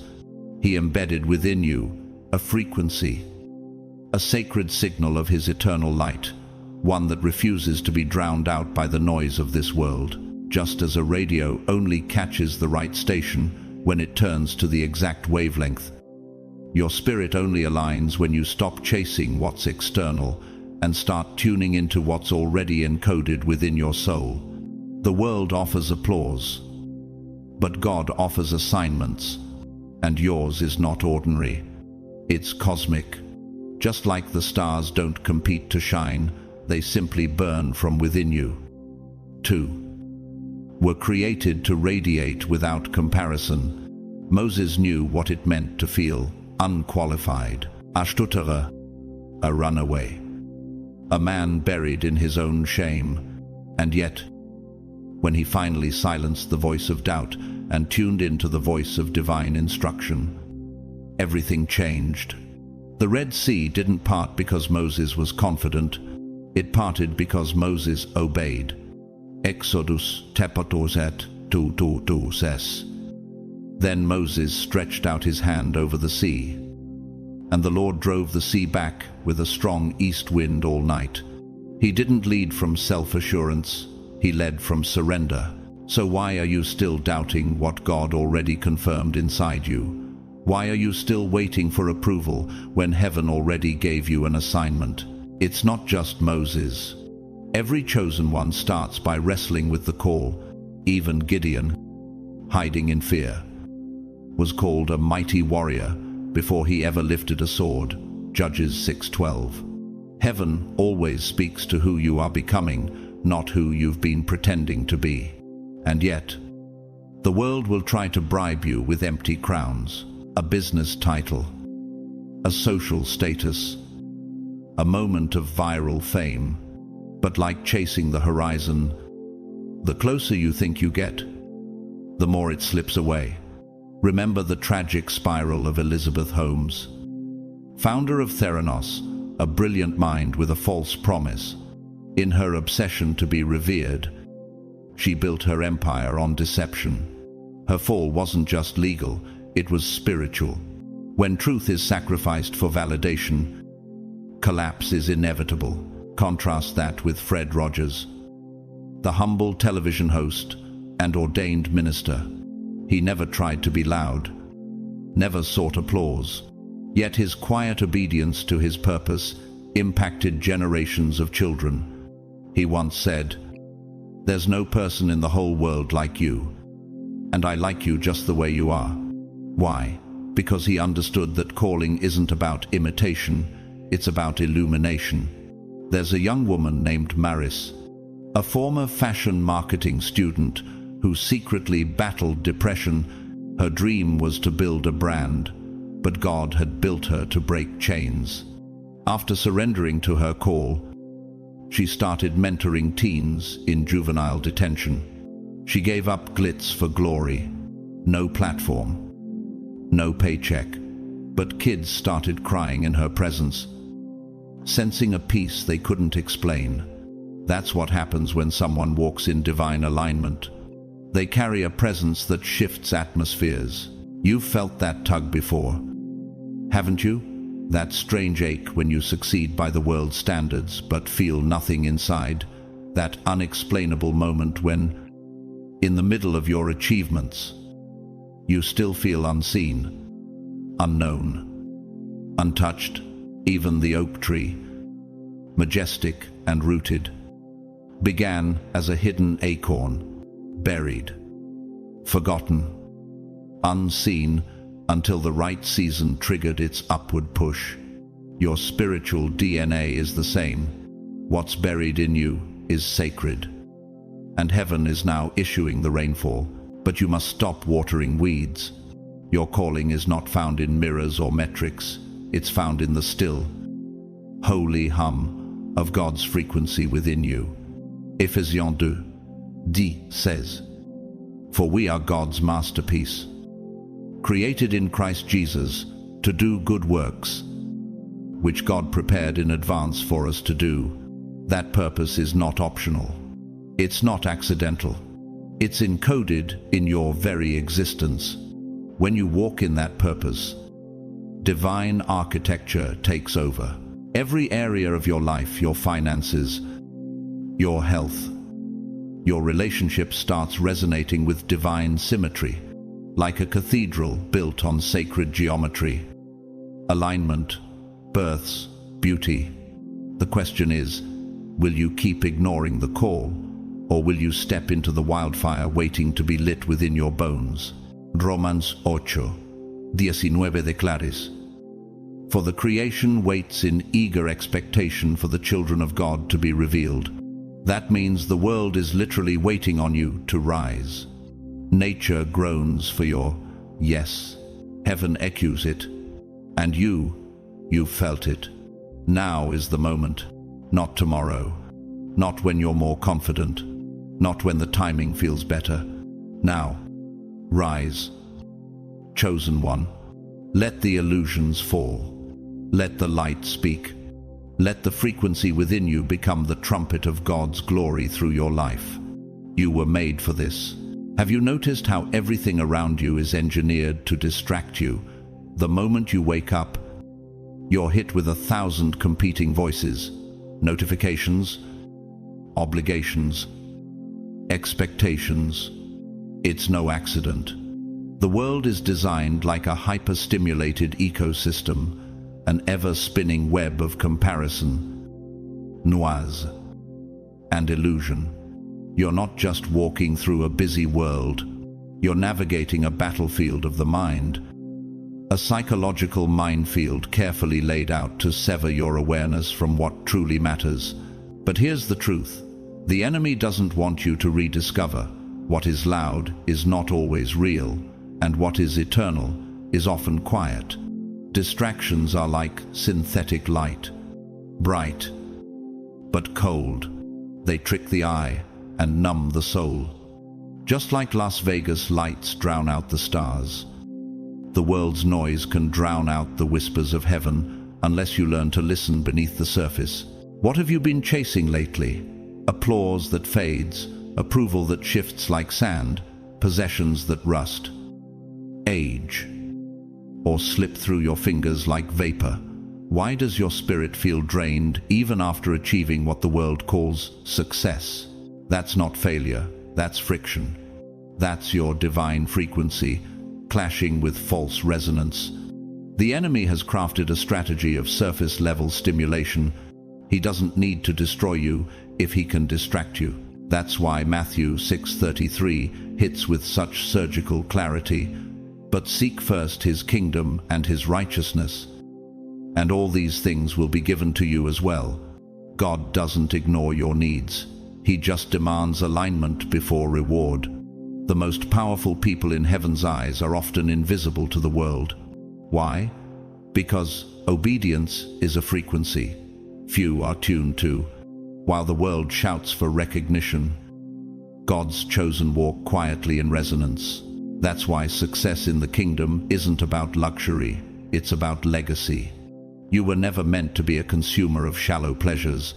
You were built to architect eternal impact. Like cathedral builders who laid stones they would never see completed, but who knew their contribution echoed through time. Let me show you both ends of the spectrum. Pope John Paul II, born in war-torn Poland, lost his entire family before becoming a global shepherd of souls. He didn't chase attention, he chased truth. His legacy? A world moved toward unity and dignity. He once said, "The future starts today, not tomorrow." Chosen one, your eternal impact starts now, not when you feel ready. On the other hand, Jordan Belfort, the self-proclaimed Wolf of Wall Street, lived for wealth, excess, and instant gratification. And for a while, it worked, until it collapsed under the weight of lies, greed, and addiction. His rise was loud, but his fall was louder. What's the cost of success when it silences your soul? But here's the deeper revelation. Your distractions are not proof of failure. They are signals. Signals that your calling is too high to be ignored. There's a story of a young man named Elias who was obsessed with building an app to gain recognition after it failed. He fell into depression, but something in him refused to die. He started quietly volunteering at a rehab center. One night, while helping a teenage addict through withdrawal. The boy whispered, "You're the first person who stayed." In that moment, Elias realized his true calling wasn't to be applauded, but to be present. His app never changed the world, but his obedience did. Nature bears witness to this truth. A river doesn't fight to flow. It simply obeys gravity and carves canyons over time. You are that river, chosen one. You don't need to hustle for worth. You need to yield to truth. Now, what about the pain? What about the moments that feel like God is silent while your life spins out? You are being forged in fire, not abandoned. The trials you face are not a detour from destiny. They're the refining chamber of eternal significance. Think of Joseph, betrayed by blood, imprisoned by lies, and forgotten by the very people he helped. But Genesis 50:20 records his redemption. You intended to harm me, but God intended it for good, to accomplish what is now being done, the saving of many lives. Joseph was not promoted because he fought harder. He was elevated because he stayed faithful in hiddenness. What if the season you're in isn't punishment, but preparation? There's a woman named Clara who lost her corporate job unexpectedly. For months she questioned her value, until a small online prayer group she started went viral during the pandemic. Within a year, thousands were tuning in for healing, deliverance, and truth. Her breakdown became the launchpad for spiritual authority. What if yours will too? 1 Peter 1-7 says, "These trials will show that your faith is genuine. It is being tested as fire tests and purifies gold. Gold doesn't fear fire, it requires it. The world taught you to fear discomfort, but God teaches you to see refinement as a sign of royalty." Think about the phoenix, not just myth, but metaphor. It burns not to end, but to begin again, brighter, purer, elevated. You are that rebirth in motion. Are you tired because you've been running from something? Or is it because heaven has been trying to get your attention? Now hear this. The fight is not in vain. God has already placed his hand on you. Isaiah 41:10 reminds you, "Do not fear, for I am with you. I will strengthen you and help you. I will uphold you with my righteous right hand." You are not disqualified by your pain. You are being positioned through it. The world counts you out based on what you've lost, but God counts you in based on what he's about to restore. Stop chasing what numbs you. Start walking toward what ignites you. Step away from the noise. Realign with the whisper. Reclaim what matters most. You were created not just to endure the world, but to transform it. Now rise, chosen one. The fire is not your end. It's your becoming. Have you felt something stirring in the silence lately? A shift you can't explain. It's not just you evolving, it's heaven advancing through you. What you're feeling isn't just growth, it's transformation, divinely orchestrated and irreversible. This is the season where the old you falls away, not with violence, but with sacred stillness.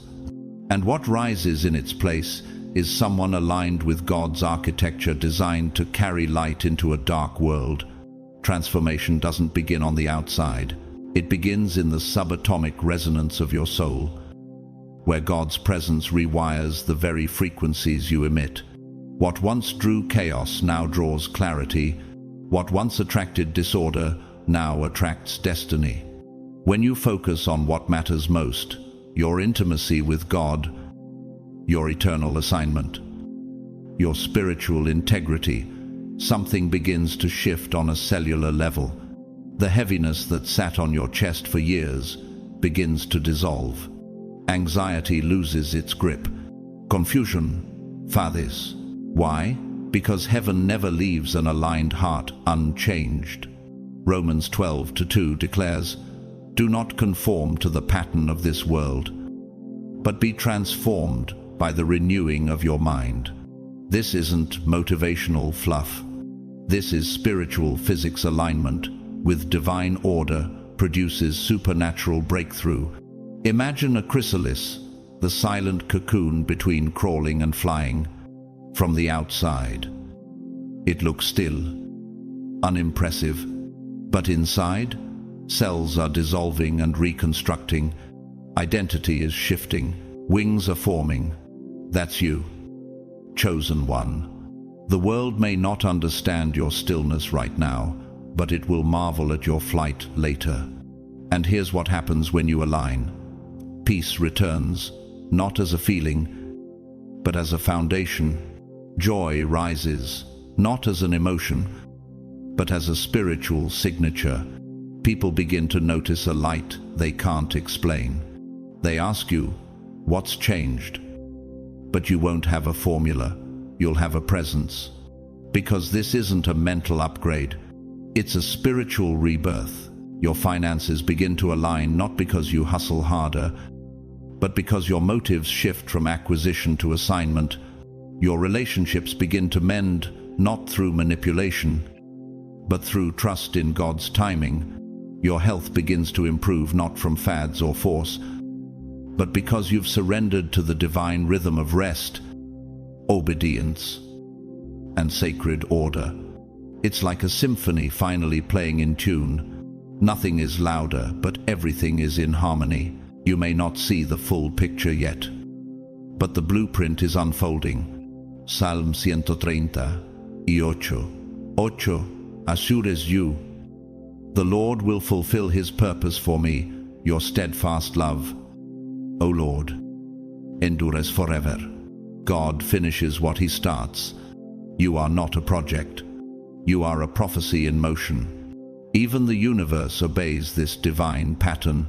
Stars, in their final death throes, collapse inward only to explode into supernovas, birthing galaxies. Could your breakdowns be making room for creative force? Could your collapse be the prelude to generational radiance? One of the most transformative people of our time, Nick Vujicic, born without arms or legs, didn't let limitation define him. He became a global speaker, evangelist, and inspiration to millions. He once said, "If God can use a man without arms and legs to be his hands and feet, then he will certainly use any willing heart." You don't need perfection. You need alignment. In contrast, think of Bernie Madoff, once hailed as a financial genius, who built the largest Ponzi scheme in history. On the surface, he had everything: wealth, respect, power. But inside, the structure was hollow. When exposed, it crumbled, destroying lives and legacies. Why? Because transformation without truth always collapses. And yet, even in obscurity, truth is being formed in you. There's a woman named Nara, once addicted to validation, who spent years obsessed with building an online empire, burned out, broken, and betrayed. She left it all behind and began teaching art to trauma survivors in prisons. She said, "I don't have followers now, I have freedom." That's what happens when divine transformation replaces shallow ambition. This is the type of fruit God is cultivating in you, fruit that lasts. Jesus says in John 15:16, "You did not choose me, but I chose you and appointed you so that you might go and bear fruit, fruit that will last." This is not about temporary wins or curated moments. This is about legacy. This is about what your life will echo after you've left the room. If your life ended tomorrow, would what you built still speak, or would it vanish with the applause? 1 Corinthians 3:13 reminds us, their work will be shown for what it is, because the day will bring it to light. What you build in the spirit outlives trends, trials, and even death. That's the power of transformation born in divine alignment. And yes, people will be confused by your glow. They will try to explain your breakthrough using logic, but what God is doing cannot be analyzed. It can only be witnessed, like the northern lights. Your life begins to shimmer with colors, only visible in the darkest skies. You become the proof that even in pressure, beauty can emerge, even in silence. God speaks loudest. So pause and absorb this. You are already shifting. You are already rising. You are already being prepared for an impact that cannot be erased. When you step fully into this truth, something sacred happens. Your entire life becomes a cathedral of God's glory. Built not with stones, but with obedience, resilience, and radiant surrender. You were not created for surface success. You were created to disrupt spiritual atmospheres, to carry a legacy so loud that heaven hears it echo. Chosen one, this is your becoming. Now rise. Radiant one, the cocoon has cracked. The light is waiting. Let's confront something the enemy hopes you never notice. The devil isn't trying to destroy you outright. That would be too obvious. Instead, he seeks to disarm you with distractions, subtle, glittering lies designed to drain your time, question your worth, and fracture your focus. He doesn't need to break your faith if he can blur your vision. His greatest weapon is noise. Have you ever wondered why your peace evaporates the moment you begin praying with intention? Why do interruptions always show up right when you're on the edge of clarity? It's no accident. Hell fears a focused chosen one. The enemy knows he can't cancel your calling, so he tries to cloud it. But here's the eternal truth. His power is counterfeit, but your authority is covenantal. Isaiah 54:17 thunders like a war cry through the heavens. No weapon forged against you will prevail, and you will refute every tongue that accuses you. Did you catch that? Not only will the weapons fail, you will have the power to speak against every lie, accusation, and manipulation. You are not walking through this world unguarded. You are sealed in grace, surrounded by fire, and covered by a king. Why do his attacks crumble in your presence? Because you carry the divine frequency of truth. The enemy traffics in distortion, but when you walk in alignment, your very presence disrupts his systems. Your obedience triggers spiritual dissonance in dark places. That's why you're fought so hard, because you're that dangerous. This is not just poetic, it's spiritual science in psychology. There's something called attentional saturation, when the brain becomes overloaded and stops responding to meaningful input. That's what the enemy wants for your soul. Overstimulated, exhausted, spiritually numb. But God designed your spirit to resonate with clarity, not chaos. That's what Daniel understood. Thrown into a lion's den by corrupt politicians, Daniel had every reason to panic, but instead, he rested. Daniel 6:22. My God sent his angel, and he shut the mouths of the lions. Daniel didn't fight the lions. He trusted the Lion of Judah, and because of that, the jaws of death were silenced. He didn't survive because he was strong. He survived because he was aligned. You are Daniel in this generation. Your silence is power. Your stillness is warfare. Let me challenge you with something. What's been pulling your attention away from the sacred? Is it anxiety that clings like static? A toxic relationship that poisons your perspective? An inner voice whispering, "You're not enough"? Or maybe it's just the constant pressure to perform for people who wouldn't even notice if you broke. The enemy thrives in your exhaustion, but dies in your surrender. It's time to drop the distractions like dead weight. Let go of the burdens dressed up as blessings. Let go of people who don't speak about your future, only your fears. When you release what doesn't serve your spirit, you make room for what God has already appointed. Psalm 46:10 offers a nuclear truth in a whisper. Be still and know that I am God. Stillness isn't passivity, it's precision. In silence, your spirit recalibrates. In stillness, your frequency rises. What matters most is found there in the gentle voice that doesn't compete with the noise, but conquers it. You are not what happened to you. You are what God is resurrecting in you. Let me show you the contrast. Cardinal Stefan Wyszyński, imprisoned for refusing to bow to a godless regime, remained unbroken. In his silence, his letters changed nations. He once wrote, "Freedom begins in the soul, not the street." Because he prioritized God's presence over political safety, generations were freed through his resilience. Now, let's look at Jim Jones, the cult leader who twisted truth for control. Once an admired community leader, he manipulated thousands into blind allegiance, ending in mass death. Why? Because when someone builds spiritual influence on ego rather than divine order, collapse is inevitable. Without alignment to God's voice, even charisma becomes a curse.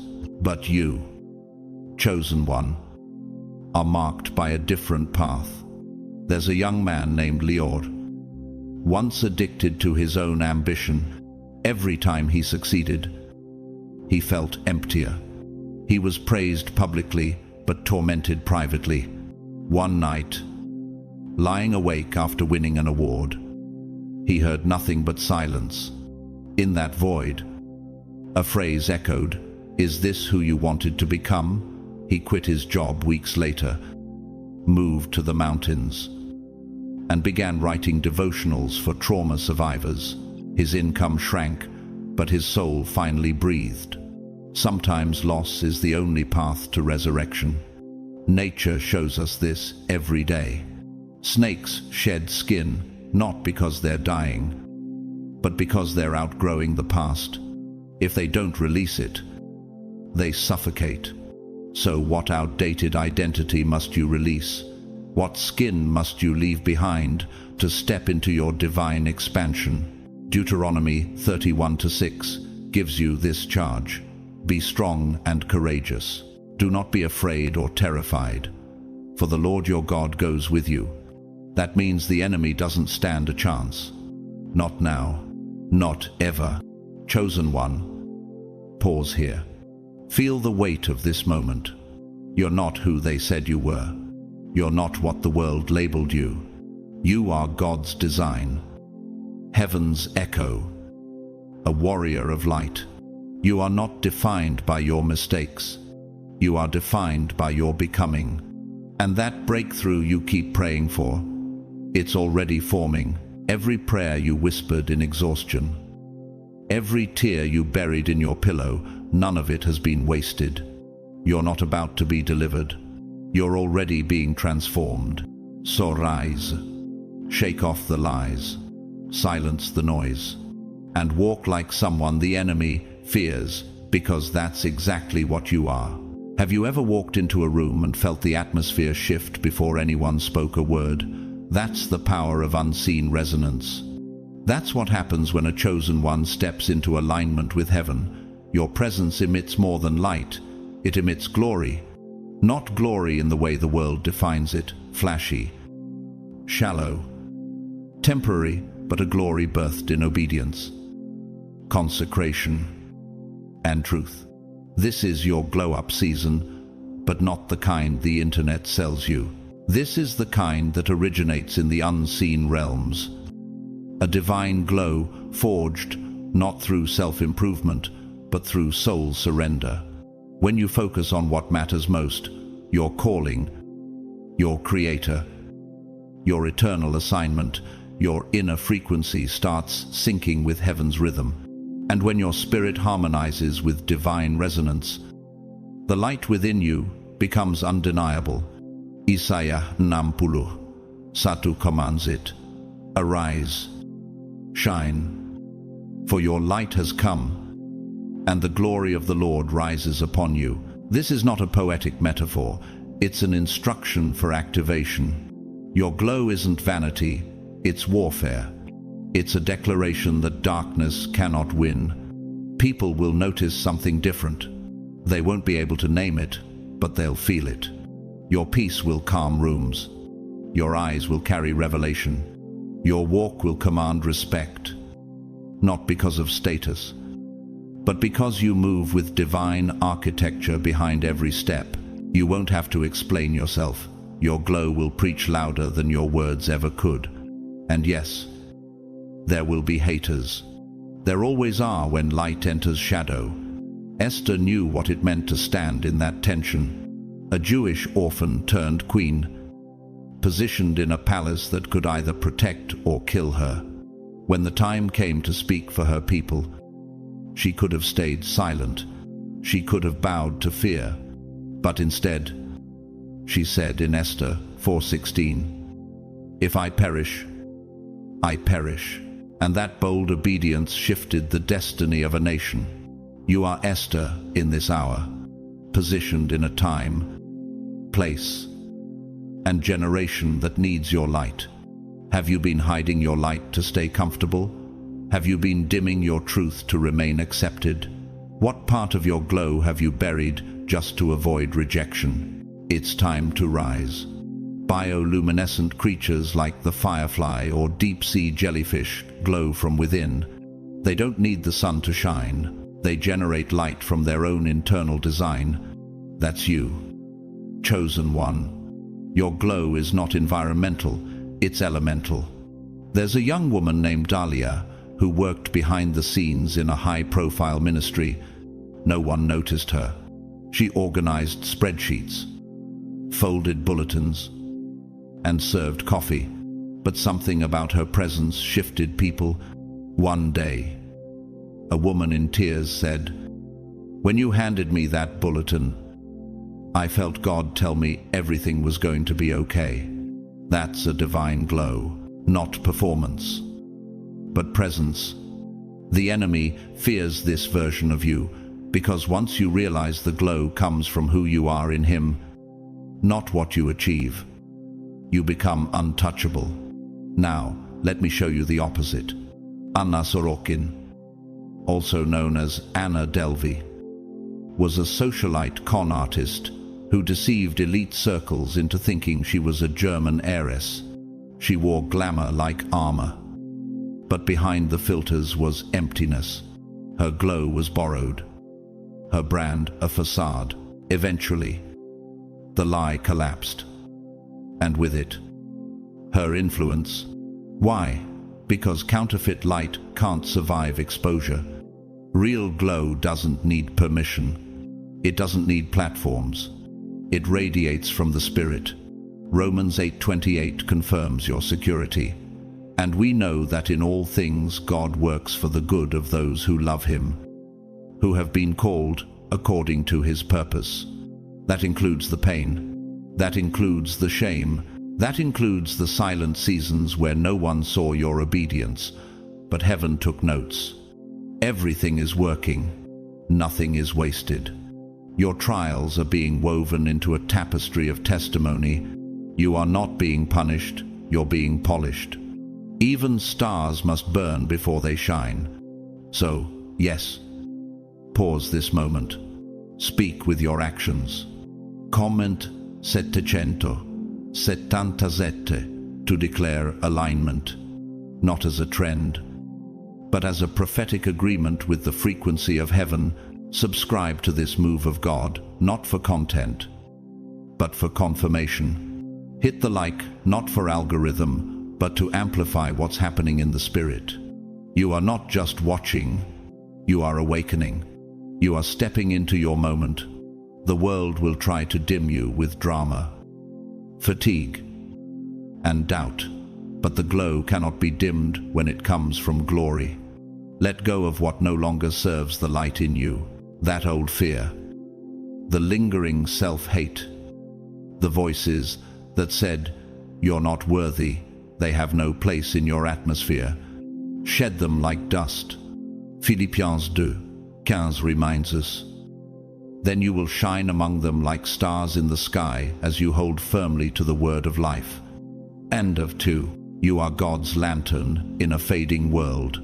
Now walk into every room like heaven sent you, because it did. Walk in such a way that darkness has to ask permission to stay. You are the glow. You are the shift. You are the living proof. And your time? It's now. Can you feel it?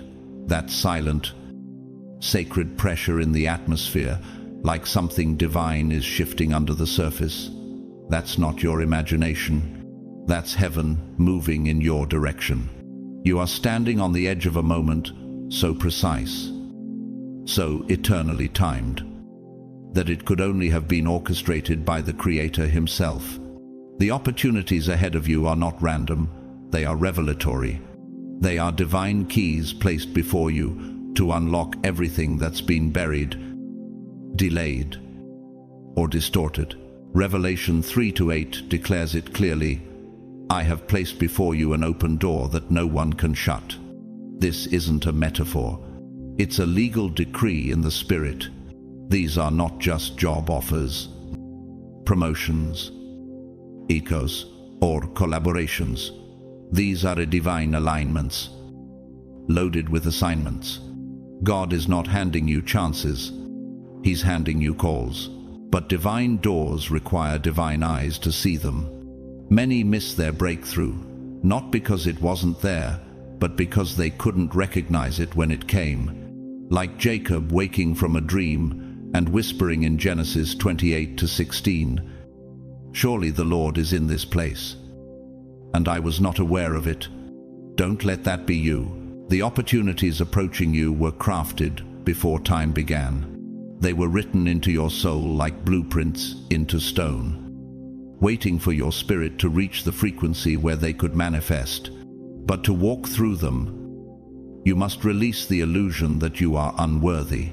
You must dismantle the architecture of small thinking and rise into the temple of God's design. What are you delaying because you've convinced yourself you're not ready? What doors are open but you're afraid to walk through because your past keeps echoing louder than your promise? David didn't wait until he had royal robes to kill Goliath. He stepped into battle as a shepherd, with nothing but a sling and certainty in God. 1 Samuel 17:45 reveals his posture. You come against me with sword and spear, but I come against you in the name of the Lord Almighty. He didn't look the part, but he carried the presence. That's what you carry too.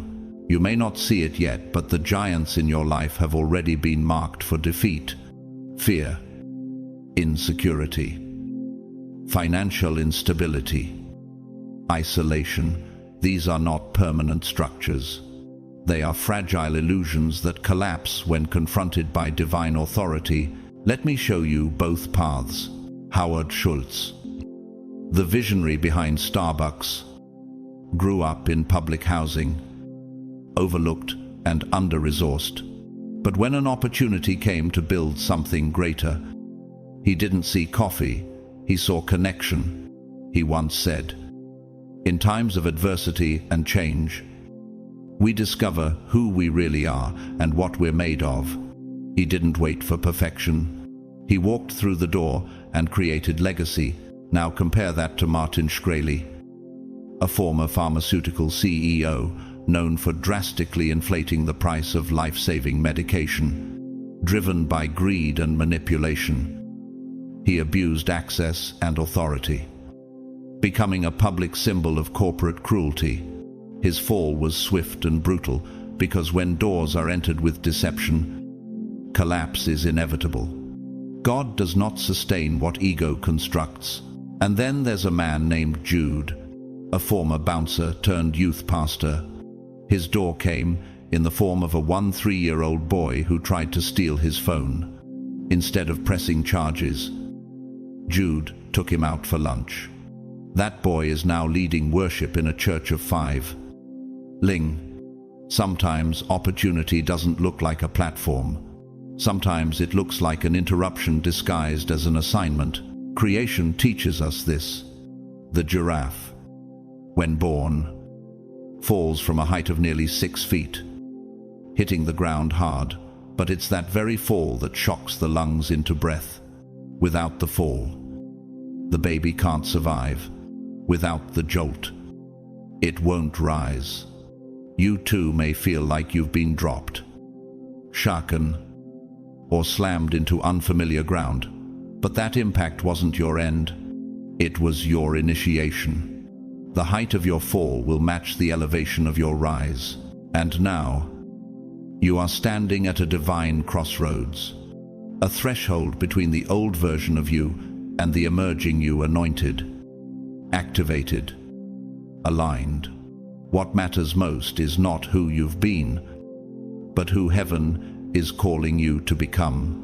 Jeremiah 1:5 says, "Before I formed you in the womb, I knew you. Before you were born, I set you apart." You've never been random. You've been reserved. Let go of the script others wrote for you. Let go of the identity built in survival. The struggle shaped you, but it is not your story's headline. The world may try to define you by your lack, but God defines you by your legacy. What's scarier, staying stuck or stepping through? What's heavier, your fear of failure, or the weight of a destiny never activated? This is your time. Chosen one, Romans 8:30 declares, "And those he predestined, he also called. Those he called, he also justified. Those he justified, he also glorified." You are not being considered. You've already been chosen. All that's left is for you to agree. So pause this video.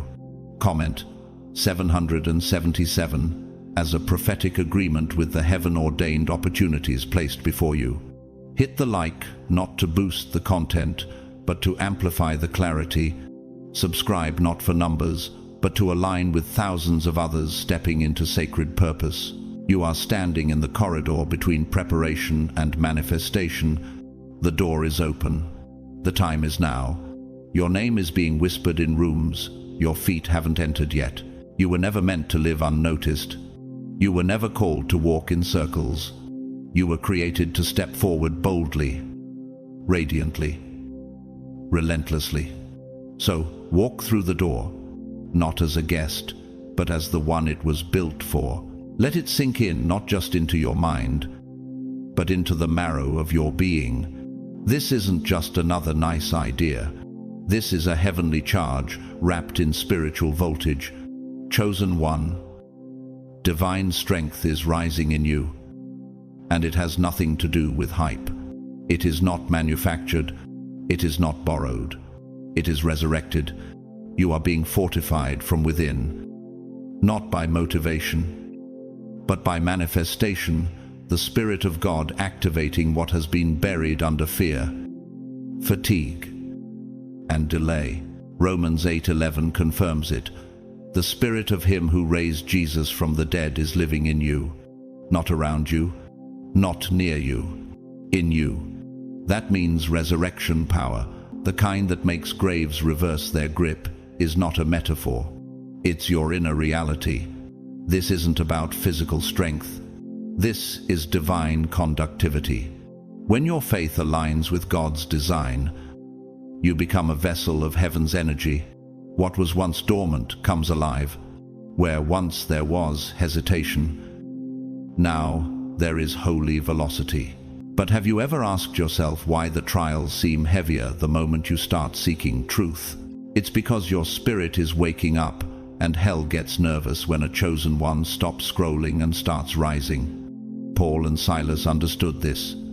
Beaten, bruised, and chained in a prison cell.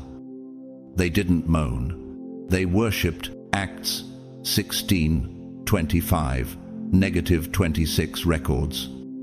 About midnight, Paul and Silas were praying and singing hymns to God. Suddenly there was such a violent earthquake that the foundations of the prison were shaken. When praise replaces panic, shackles don't stand a chance. You are Paul and Silas in this moment. Maybe you've been bound by anxiety, by shame, by spiritual stagnancy. But when you align with what matters most, the chains can't hold the chosen. Now, let me shift your lens with something raw and real. There's a man named Ronan once, a private security contractor, known for violence and control. After a near-death experience in a war zone, he left it all behind, broke, bitter, and directionless. He wandered into a church in Manila. No worship, just silence. For the first time in years, he wept. Today, he runs trauma recovery workshops for ex-soldiers. His strength didn't come from guns. It came from God. The fire didn't kill him. It reforged him. The banana plant looks like a tree, but it's not. It has no true trunk, just tightly packed layers of leaves, rising in humble silence. It grows rapidly, but doesn't bear fruit until it breaks open from within. And once it produces fruit, that plant dies, so new shoots can rise in its place. You are like that. Your strength isn't in show, but in surrender. Your growth may feel hidden, but it's happening fast. And the moment you think it's over, a legacy emerges. Let's be even more clear by drawing contrast. Joaquin El Chapo Guzman, the drug lord, built a kingdom on fear and manipulation, and it eventually collapsed under the weight of its own darkness. But let's go further. Jeffrey Epstein, once an elite financier and socialite, used his influence and wealth to exploit and destroy lives behind closed doors. His empire looked powerful on the surface, but beneath was spiritual rot. His crimes came to light. And in a prison cell, the weight of truth caught up with him. The glow of wealth cannot protect a corrupted soul. Divine justice doesn't forget. But you, chosen one, are not building sandcastles of ego. You're building a foundation of eternity. Isaiah 40:29 proclaims, He gives strength to the weary and increases the power of the weak. Your weakness is not disqualification. It's the very doorway through which strength enters. Every decision you make in alignment with God's purpose is laying structural integrity into your future. Like steel inside concrete, it's unseen, but it is everything. What would change if you fully believed you were chosen? You would stop explaining your value. You would stop apologizing for your glow. You would stop shrinking in rooms you were born to lead. Your life would become a cathedral of glory, not because of perfection, but because of surrendered power. You'd walk into darkness and light would follow. You'd speak truth and strongholds would shake. Ephesians 3:16 prays this over you. I pray that out of His glorious riches He may strengthen you with power through His Spirit in your inner being. That's where it begins, not in the mirror, in the depths of your spirit. So, pause this moment. Comment 777 if your soul knows you've been playing too small. Subscribe not for content, but because you're aligning with divine acceleration. Hit like not for engagement, but to release a signal into the spirit. I am ready. Bing, chosen one. Rise in your God-given strength. Stand firm like a banana plant, rooted deep, breaking open, not in weakness, but in legacy. Let the old shell die if it must, because fruit is coming. This world doesn't need another copy. It needs the unshakable, unchained, undeniable. Let's talk about the divine peace that's been calling your name. Chosen one. The kind of peace that silences the war within. Not a peace born from predictability or control, but from surrender to the eternal architect of your life. Scripture tells us in Philippians 4-7, "The peace of God, which transcends all understanding, will guard your hearts and your minds in Christ Jesus." This is a neurological mystery, how divine alignment calms the chaos of your limbic system, regulates the storm of your thoughts, and recenters your identity not in reaction, but in reverence. You were never meant to live storm-tossed. You were meant to live anchored. Think about Jesus sleeping through the storm in Mark 4:39. While the disciples were drowning in fear, he rested because he trusted the Father. You are in that same boat. Chosen one, you may feel the winds screaming, the waters rising, the world collapsing, but inside your soul is a command waiting to be spoken: peace, be still. All. Now pause. What would shift in your life if you stopped chasing clarity and started chasing presence? The woman at the well in John 4 lived in perpetual shame, abandoned by the community and loaded with relational wounds. Yet in one moment of divine conversation, Jesus saw beyond her history and spoke into her destiny. That woman became a vessel of revival. You are that woman. Chosen one, not because of your perfection, but because of the encounter God has planned for you. But while peace knocks gently, ambition often screams louder, and some, like Adam Neumann, mistake noise for calling. Neumann, the charismatic founder of WeWork, claimed his mission was to elevate the world's consciousness, but behind the idealism was an unchecked ego, lavish spending, grandiose, spiritual language, and messianic delusions led to one of the most catastrophic collapses in startup history. Why? Because even a God-sized vision will rot when it's rooted in self instead of surrender. Now contrast that chaos with creation. The salmon begins its life in fresh water, often a small stream far inland. It grows, develops, and then embarks on an epic journey to the vast open ocean. It thrives there, navigating immense distances and facing countless challenges. But here's what most don't realize. After years of growth, when it's mature and strong, it returns to the very stream where it was born to spawn. This arduous upstream journey, often against powerful currents, is its final act. It lays its eggs, ensuring the next generation, and then its life cycle complete. It dies.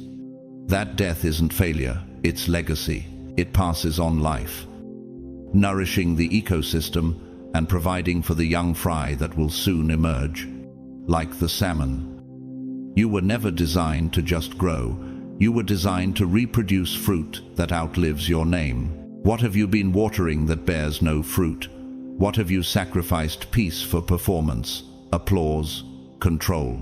Ephésiens 3:20 promise. Now to him who is able to do immeasurably more than all we ask or imagine. But that overflow comes when you're aligned, not just ambitious. Abraham understood this. When God called him to leave everything, he didn't cling to comfort. Genesis 12:1-3 shows us a man who chased a promise unseen, and that journey, fueled by obedience, birthed nations. You are Abraham in this moment. Chosen one. Every step toward peace is a step toward eternal impact. Now breathe this in. Your soul doesn't want more success. It wants stillness. Jeremiah 29:11. For I know the plans I have for you, declares the Lord. Plans to prosper you and not to harm you. That promise becomes your atmosphere when you stop idolizing certainty and start honoring divine peace. Isaiah 26:3 seals it. You will keep in perfect peace those whose minds are steadfast, because they trust in you. No. So, take this moment. Comment 777. If your soul is saying, I'm ready. Like the banana tree, yield your will. Die to distractions. And let fruit rise from the ground you've broken. Peace is not passive. Peace is power. And when you walk in it, you become a storm the enemy cannot silence. There is a moment when your eyes begin to open, not your physical sight, but the inner lens of divine perception. You begin to see, not with the logic of man, but through the frequency of faith. Chosen one. This is what's happening to you now. You're not just waking up to a new day, you're awakening to a dimension of purpose that has always been planted inside you. As your gaze sharpens, the illusion fades. What once looked like failure now appears as divine preparation. What once seemed like pain now pulses with promise. You are beginning to see like Noah. Noah wasn't just building a boat, he was building a future. The world mocked him, ridiculed his obedience, labeled him mad. But Noah didn't need their sight. He had vision. Hebrews 11, sous affirms. By faith Noah, being warned by God concerning events as yet unseen, in reverent fear constructed an ark. He moved in divine alignment when the world saw nothing. Isn't that the story of your life? Chosen one, have you ever been pushed to act in faith while everyone else was stuck in fear? Why is it that you've always been the one who sees deeper, even when others call you crazy? This ability to see beyond is not merely intuition, it's divine frequency. In neuroscience, we might call it elevated conscious awareness. In architecture, it's the master blueprint that only the builder understands, while others see scattered beams. You are holding God's blueprint in your spirit. The world sees dirt, you see foundation. The world hears thunder, you hear calling.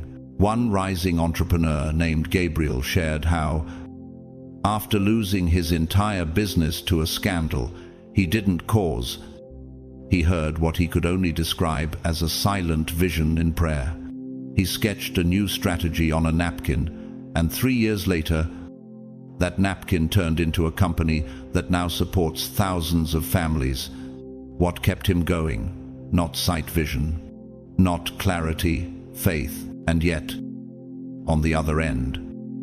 Think of infamous art dealer Inigo Karan, a man known in the elite art world for forging masterpieces. Once hailed as a genius curator, he built a kingdom of lies, faking Van Goghs and Monets.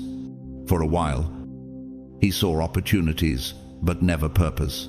When his empire collapsed under FBI investigation, what remained wasn't wealth, but avoid.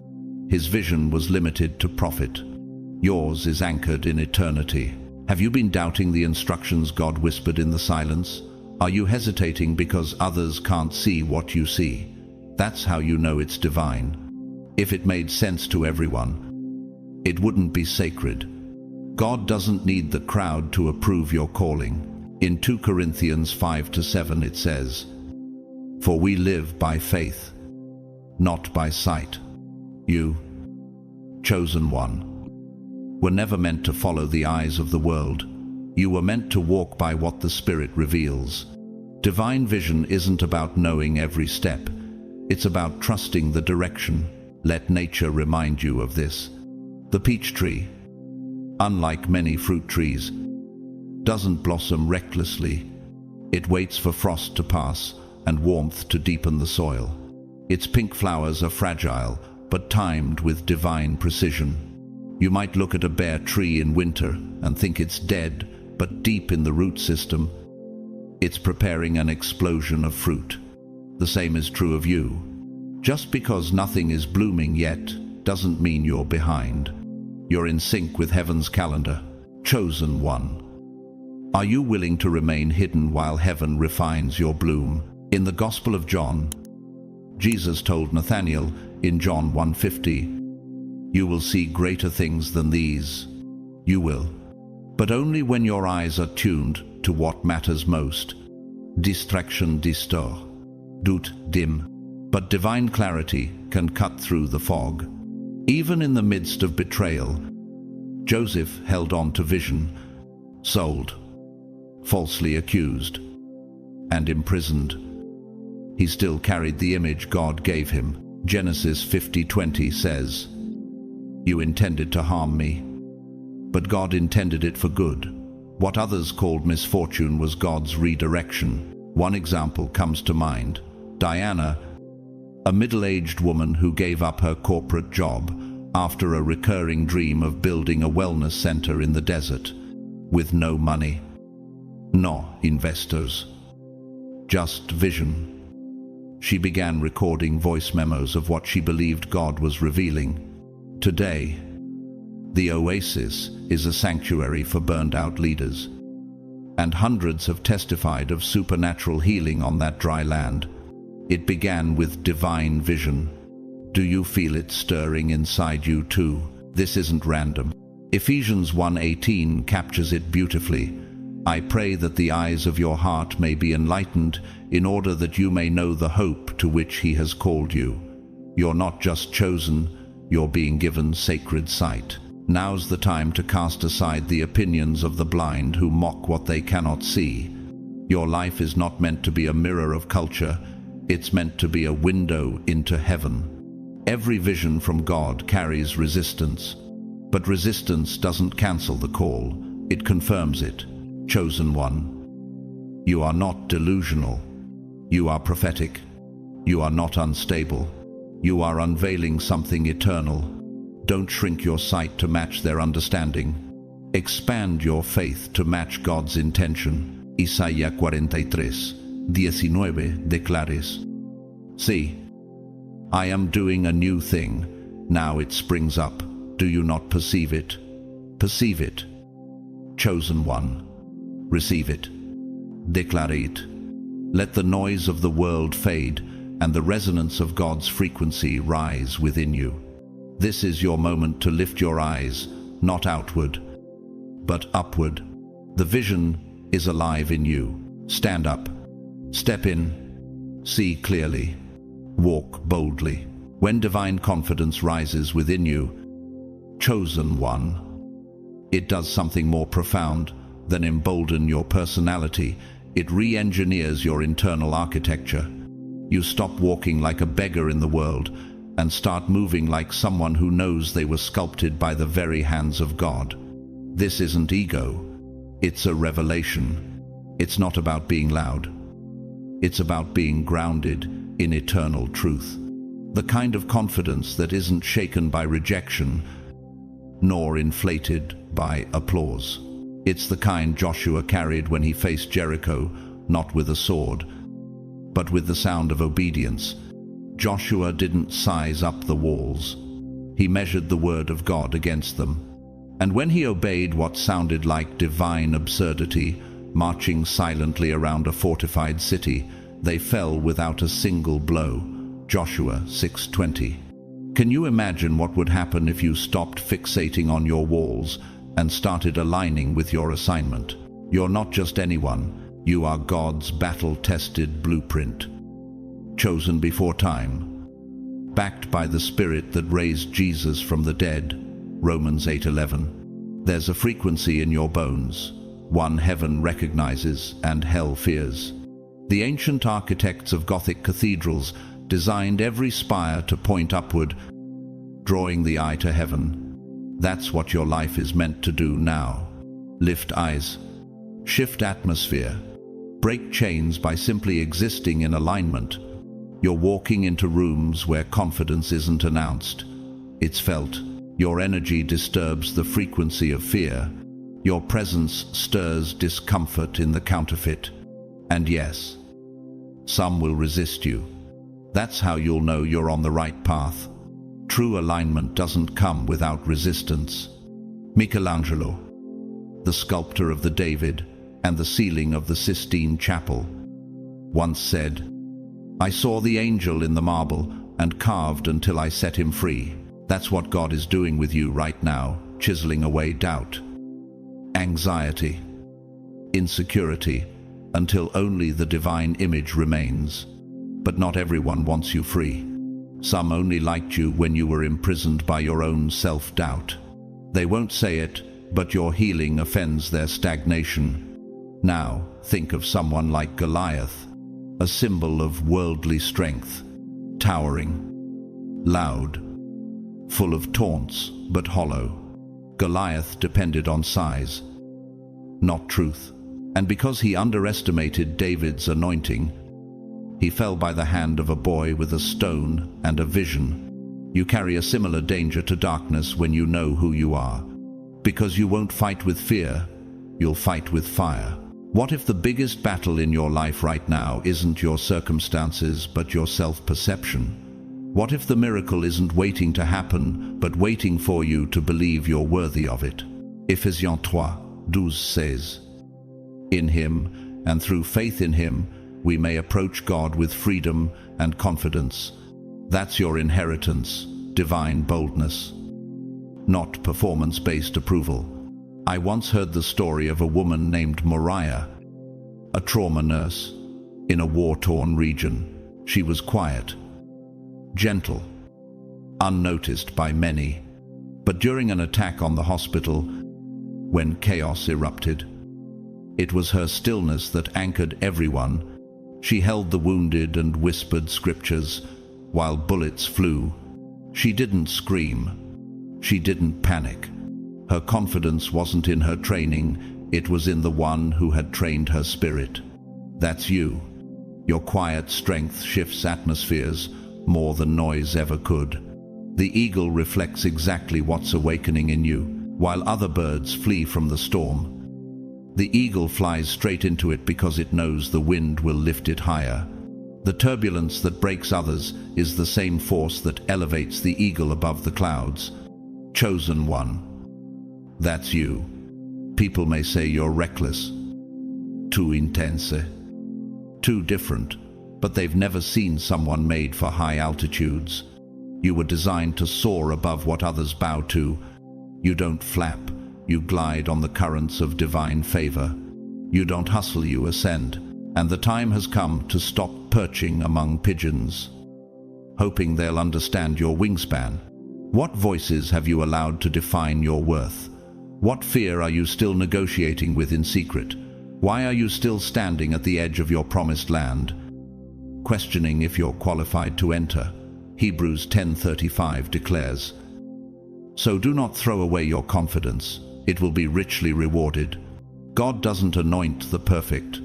He anoints the available. Let this truth ignite something ancient in your bones. You were never called to be tolerated. You were born to be disruptive. Your confidence is not rebellion. It is resonance with the throne room of heaven. It is the echo of God's original intention for you made manifest. You are the answer to a broken system's prayer, the light in rooms designed to dim you, the sword in spiritual warfare, disguised as a smile. Chosen one.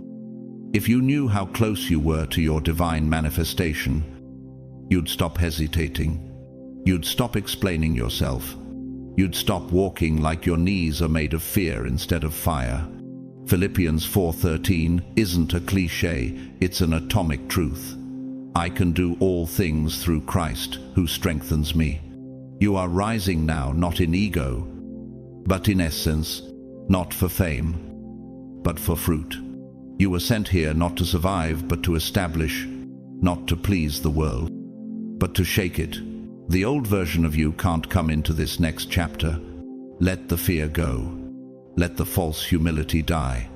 Let the divine confidence rise. Because the world doesn't need more noise. It needs more light. And your light is ready to blind the enemy. When you focus on what matters most, you're not just surviving the moment, you're constructing a spiritual structure that will outlive time. Your life becomes an invisible cathedral, rising one act of obedience at a time. It's not just about personal breakthroughs anymore. It's about generational change. You, chosen one, are laying sacred bricks that your children and their children will stand upon. God didn't place you here just to chase fleeting achievements. He appointed you to establish a divine resonance, a frequency of faith that carries forward even after your name fades from the headlines. Psalm 116, Yksi promises, "Blessed is the man who fears the Lord. His children will be mighty in the land. The generation of the upright will be blessed." Do you feel that weight? The spiritual echo of your decisions is not just affecting you, it's setting the tone for every soul assigned to your bloodline. Remember Abraham? He wasn't just blessed for his faith, he became a conduit for generations of blessing. Genesis 22:18 records God's covenant. "Through your offspring, all nations on earth will be blessed. Because you have obeyed me." He stepped into the unknown, left his homeland, surrendered his comfort, and that obedience rerouted the history of humanity. You are stepping into that same lineage of impact. You are building not for applause but for eternal architectural integrity. But let's not be naive. The enemy also knows the power of legacy. Consider Adolf Hitler, raised in the church, trained in theology, yet consumed by ego, pride, and hatred. He didn't build a legacy, he corrupted one. His architecture was built not on faith, but on fear. And the ruin of millions testifies to what happens when a leader chases personal power over divine purpose. That's why your focus matters. That's why your heart has to stay tethered to heaven, because your decision, whether born from pride or from peace, will echo into eternity. Now let's shift. Imagine a story real. Raf, quietly heroic. In a coastal village in southern Spain, a man named Mateo ran a small orchard and lived quietly every Sunday. Without fail, he read the Psalms aloud to the village children under an old fig tree. One of those children, Lucia, grew up to be a missionary who translated the Bible into a remote dialect in the Philippines. No one ever knew Mateo's name outside that village, but his obedience triggered a ripple that reached across oceans. This is what spiritual resonance looks like. Not fame, fruit, and chosen. One fruit takes time. That's why Jesus said in John 15:16, "You did not choose me, but I chose you and appointed you so that you might go and bear fruit, fruit that will last." You're not called to create noise. You're called to cultivate spiritual fruit that doesn't rot under pressure. What if the quiet sacrifices you're making right now are watering the seeds of someone else's deliverance? What if your healing journey is the blueprint your grandchildren will study to rebuild their broken pieces? What if your silent prayers in the midnight hours are crafting a spiritual canopy over your entire family line? Nature understands this better than we do. Think about the elephant matriarch, guiding her herd through dry land to hidden water sources. Only she remembers. Her strength isn't just in leadership, it's in memory, in stewardship, just like her. You've been entrusted with divine memories, testimonies, truths, encounters that are meant to guide others when the spiritual drought hits. And what about architecture again? In sacred architecture, every cathedral begins with hidden stonework foundations few will ever see. That's you right now. God is cementing legacy beneath the surface of your life. You may feel buried, but in reality, you are being built. Hebrews 11:4 speaks of Abel, whose righteous legacy still speaks, even though he is dead. What legacy is your life speaking right now? What will remain when the applause fades and the dust settles? There is a divine dignity in building slowly, faithfully, generationally. You are not chasing moments. You are curating momentum for generations. You are aligning the DNA of your descendants with the divine blueprint of heaven. And if you ever doubt that your life matters, remember this: even Jesus, the Son of God, lived most of his earthly life in obscurity, working with wood, shaping beams, hidden from crowds. But even in the silence, he was building a legacy that would hang on the very wood he once carved. Isaiah 61:3 says, "God will give beauty for ashes, the oil of joy for mourning, and a garment of praise for a spirit of despair." Your legacy, chosen one, is not being built from perfection, but from redemption, not from worldly success, but from surrendered faith. So now ask yourself, what's the eternal impact of the choices you're making today? Are you planting what will outlive your name? Are you aligning with heaven's echo? Don't you dare minimize the weight of your yes to God. That simple act of focus, that moment of surrender, is writing chapters for a future you won't live to see, but will eternally influence. And now, you rise. You rise with legacy in your bones and eternity in your lungs. You rise not for applause, but for inheritance. You rise because you're chosen to build what others will stand on. Let's talk about the divine favor that's resting upon your life. Yes, right now. Even when you don't feel it. Even when the doors seem shut, and the noise of lack tries to drown out the truth. You, chosen one, are being surrounded by a frequency that defies logic. Psalm 5:12 declares, "Surely, Lord, you bless the righteous, you surround them with your favor as with a shield." This isn't a metaphor, it's a divine shield coded into your atmosphere, repelling attacks, absorbing delay, and attracting what aligns with God's plan for you. But here's the mystery. Why does this shield work for you, even when you're not perfect? Because favor is not earned, it's assigned. It flows from obedience, not performance. Ruth understood this long before she ever met Boaz. She wasn't chasing favor. She was walking in loyalty, humility, and unshaken faith. Her story started with loss, grief, and exile. But her alignment with God's purpose placed her directly in the lineage of Christ. You're not just reading history, you are standing in the same supernatural thread of redemption. That same favor is working behind the scenes in your life now. Have you ever wondered why some people carry this quiet magnetism? Why do doors open without striving? Why do storms pass over them like they've been marked? Could divine favor be what you've overlooked while chasing everything else? Think about a story from the art world. Marina Abramovich, a renowned performance artist, once said, "If you want to be a real artist, you must be willing to fail in public, bleed with purpose, and never apologize for your essence." Her vulnerability and obedience to her inner vision attracted crowds, wealth, and legacy. That's the principle of favor in disguise.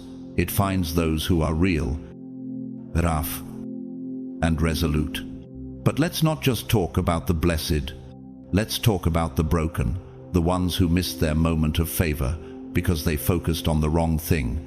Take Diotrephes, mentioned briefly in 3 John 1-9. He loved to put himself first, rejected truth, and blocked divine messengers. His legacy? A cautionary tale. What would have happened if he humbled himself like Ruth instead of exalting himself?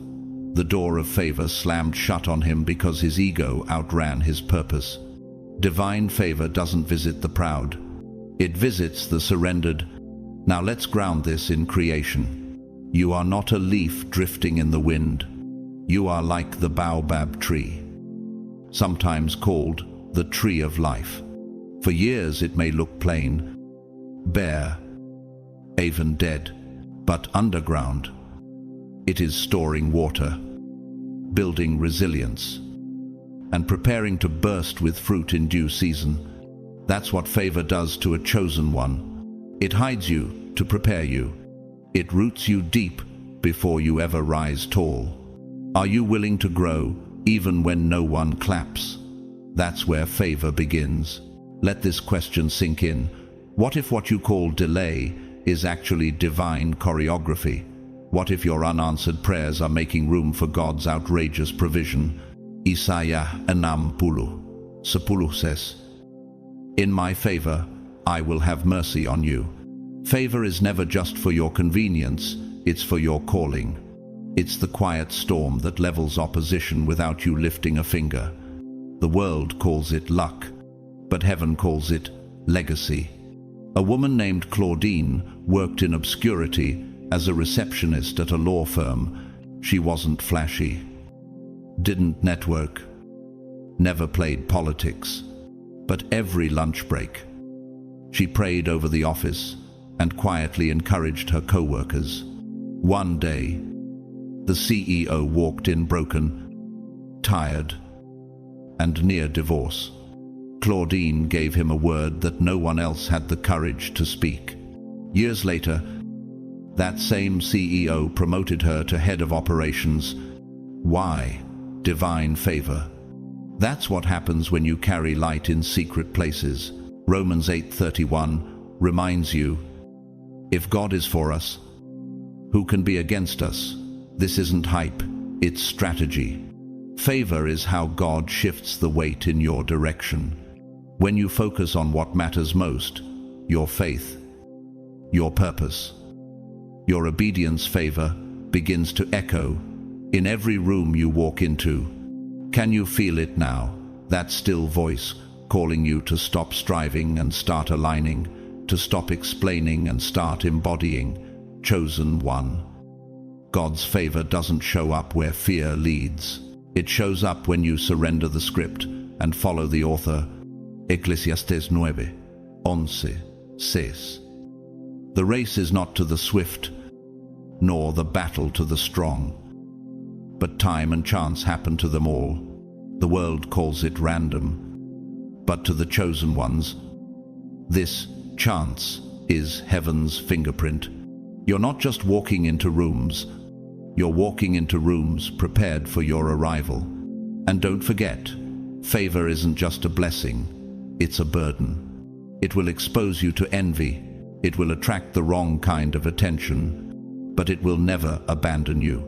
Even in the fire, you'll find the fourth man. Even in the den, the lions won't bite. Psalm 80:4-11 declares, "No good thing does he withhold from those who walk uprightly." And you are not here to beg, you're here to inherit. Sorrise, chosen one. Walk like you're covered, speak like the heavens back your voice, move like the future is making room for you. Because it is, you feel it rising inside you, don't you? That strange, sacred pull, the one you can't quite name, yet can't ignore. Chosen one. That's not your imagination. That's divine joy breaking through. Not happiness, joy. Not a feeling, a force. A force so rooted in your connection to God that not even hell can rob it. This is the kind of joy Nehemiah spoke of in 8:10. The joy of the Lord is your strength. It's not an escape from pain, it's power within it. It bubbles up during pressure, it radiates in the dark, and it makes you spiritually unshakable. You are not here to barely get by. You are here to radiate, and that radiance begins in your surrender. Have you wondered why your soul still sings, even when your circumstances scream? Why does something in you refuse to die? No matter how hard life has tried, that's divine joy. Paul wrote from prison, "Rejoice in the Lord always." I will say it again, rejoice. He wasn't faking peace, he became it. Your joy is not random, it's a spiritual weapon. It protects your atmosphere. It shifts your perception. It magnetizes miracles. That's why the enemy doesn't just attack your finances or your relationships, he attacks your joy. Because if he can steal that, he can short-circuit your entire destiny. But you, chosen one, are different. You are like the penguin, yes. The creature people laugh at because it cannot fly, but it swims through freezing oceans with elegance and ease, dominating an environment it was never expected to survive in. That's divine irony, and that's divine design. Now let's talk about purpose. You didn't come to Earth to drift. You came to disrupt. You carry a blueprint straight from heaven's archives, an assignment no one else can complete. Ephesians 2:10 says, "We are God's workmanship, created in Christ Jesus to do good works, which God prepared in advance for us to do." Your purpose isn't something to earn, it's something to uncover. It's already in your DNA. Jonah tried to outrun his purpose, but even the sea knew better. The wind, the whale, the storm, everything obeyed God's voice until Jonah finally did. You can delay, but you can't derail what God wrote over you. Have you felt the agitation lately? The divine restlessness? That's not confusion, that's confirmation. That's how purpose speaks when you've ignored it too long. It begins to haunt the silence, burn behind your eyelids, and ache inside your spirit. And once you say yes, nothing fits the same again. Nick Vujicic, born without limbs, could have accepted the narrative of limitation. Instead, he became a global testimony of power in weakness. If you can't get a miracle, he once said, be one. That's what you're becoming. Chosen one, a walking miracle, a force of divine assignment. But don't forget Jezebel, ruthless, manipulative, obsessed with image. She chose performance over purpose and died, trampled. Her legacy crushed under her own schemes. That's what happens when power is pursued without surrender. You're not her. You are Jonah returning. You are Nick rising. You are chosen. And this purpose, this roar in your bones, demands transformation. Romans 12:2 says, "Be transformed by the renewing of your mind." This isn't about tweaking behavior. This is a spiritual metamorphosis, a restructuring of your essence. You're not becoming a better you. You're becoming a heaven-authored vessel, a carrier of frequency, a portal of divine light. Saul became Paul after an encounter with glory. God didn't fix him, he flipped him. Murderer to miracle, terrorist to teacher. That same power is alive in you, right now. Have you noticed the systems around you cracking, your cravings shifting, your silence deepening? You're not falling apart, you're molting, like a snake shedding old skin. You're stepping out of limitation, like a phoenix. You're burning off identity built in survival, to rise in purpose, built in spirit. There will be Diotrephes types, those who reject change and cling to ego. Mentioned in 3 John 1-9. Their story ended in irrelevance. But Edith Stein, a Jewish philosopher who became a nun and saint, walked headfirst into her transformation and became eternal light.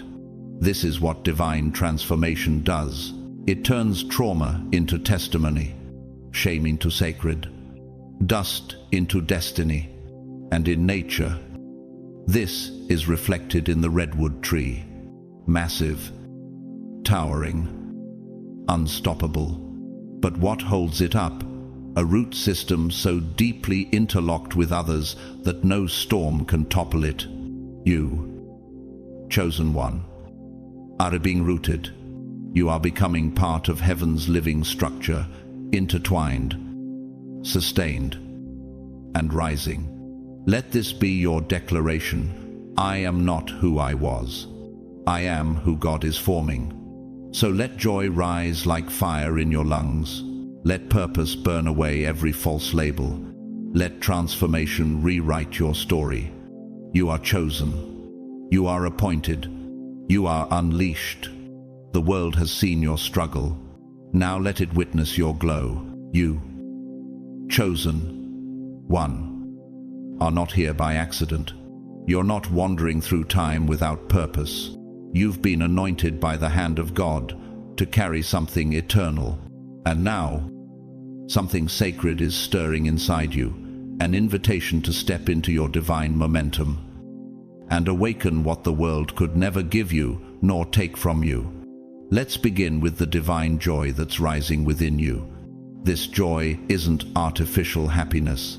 It's not the type that flickers with circumstance. It's the kind of joy that Nehemiah 8:10 spoke of. The joy of the Lord is your strength. It's atomic, resilient, unexplainable.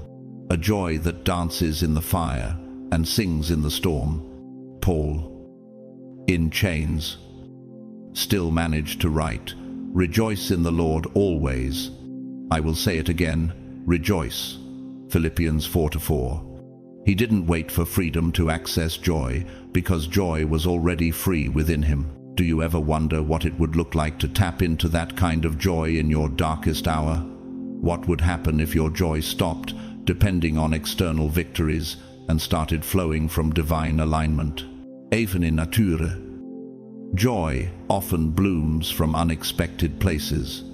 Picture the alpine marmot, a creature that whistles songs from mountaintops, even in thin air. Like them, you too are called to release sounds of joy where most would only hear silence. That's your frequency.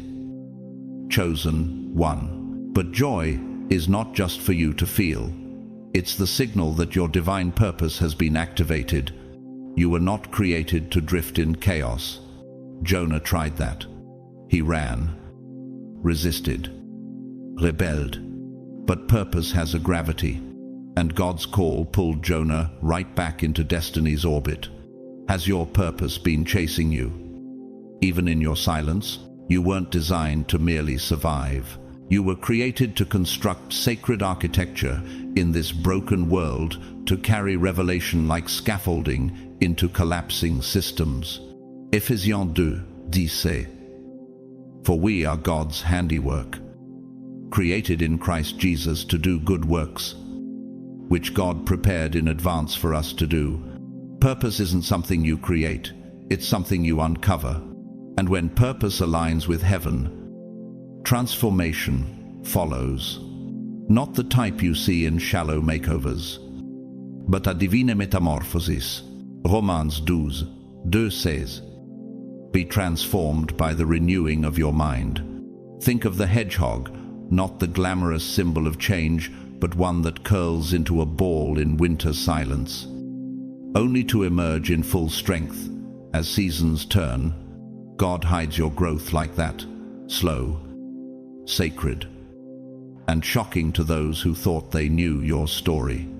You are no longer who you were. The old you is dissolving. The new you is rising, radiant, armored, alive. And in this transformation, God is sending divine connections, not crowds, not noise, but people whose spirits resonate with yours. Like David and Jonathan, their souls were knit together not by position, but by divine alignment. Who around you is magnetized not by your performance, but your presence. To make space for these connections, you'll have to do something hard. Prune. Let go of those who mock your growth. Cut off what drains your roots. Like the red mangrove tree that survives in salt water by filtering toxins through sacrificial roots, you too must shed what poisons your purpose. Not all connections are divine, but the right ones, they'll shift your entire atmosphere. And when divine connections come, so does divine wisdom. This isn't about intellect. This is about insight that slices through confusion, like light through fog. Proverbs 2:6 says, For the Lord gives wisdom. From his mouth come knowledge and understanding. Solomon didn't ask for power. He asked for perception. And because of that, he ruled with favor beyond comprehension. So ask yourself, are you seeking answers, or the source of all answers?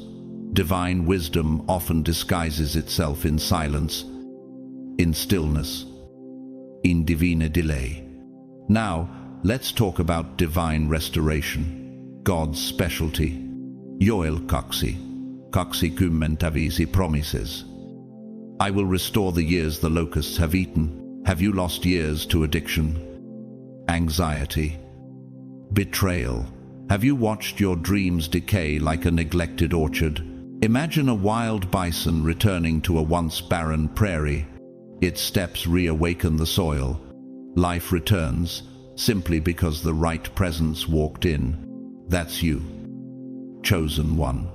Where you step, restoration follows. Not because you fight harder, but because you finally focused on what matters most, Him. But not everyone wants you to walk in this truth. Let's talk about the villain, Marcel.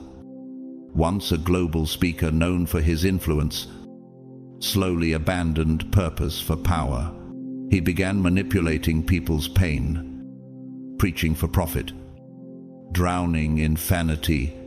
One night, standing in front of thousands, his voice cracked mid-sentence and never returned, physically unharmed, but spiritually silenced.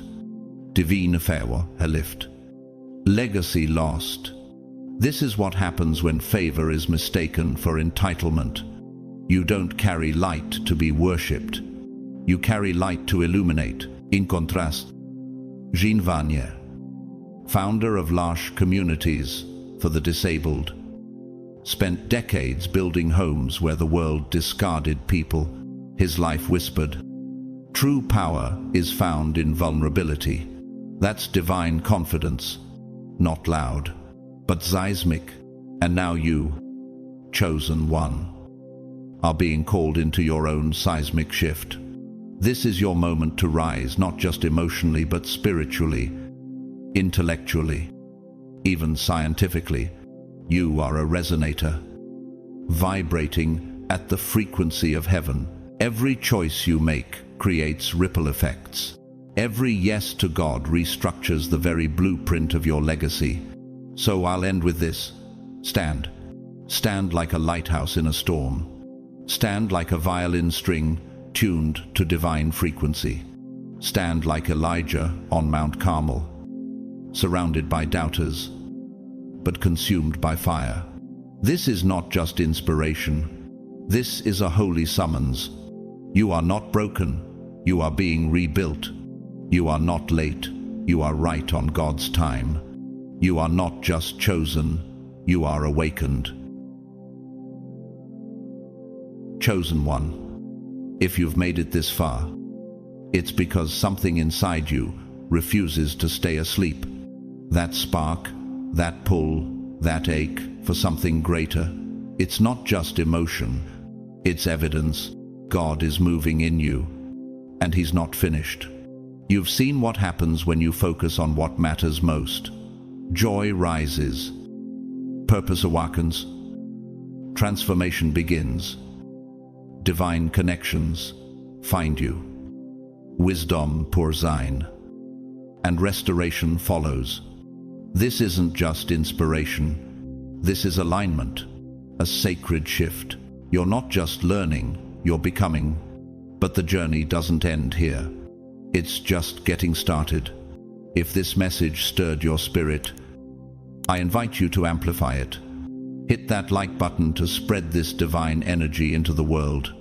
Comment 777 below as a bold declaration. I'm ready for what God has for me. And if this resonated deeply with you, share it with someone who needs to remember who they are. Because this isn't just a message, it's a movement. Subscribe and stay with us on this path. You're not walking alone. Thousands of chosen ones are rising with you. And whether you supported this channel through a super thanks or simply by watching until the end, I want to say this from the depths of my spirit. Thank you. Your presence here is a gift. Your heart is seen. Your journey is holy. May God surround you with peace that silences fear, favor that opens impossible doors, and fire that keeps you burning for what's eternal. May your days be filled with purpose, and your nights wrapped in divine rest. Until next time, stay bold, stay blessed, and never stop walking in what matters most. You are chosen, you are rising, and your best chapter is just beginning. This is not a drill. This is a divine emergency. Chosen ones. I don't care who you are or how spiritually seasoned you think you are. If you treat this Sunday like any other day, you may forfeit the very breakthrough heaven has spent years preparing for you. While the rest of the world sleepwalks through their morning rituals, scrolling through distractions, sipping coffee, stuck in autopilot, the marked, the set apart, the spiritually sensitive are being ushered into a sacred corridor, one that only opens once in a great while, and only for those who are awake enough to notice the shift in the air, the silence that hums with electricity, and the seconds that suddenly feel stretched by eternity. Make no mistake, this isn't just another date on the calendar. This is a spiritual gate.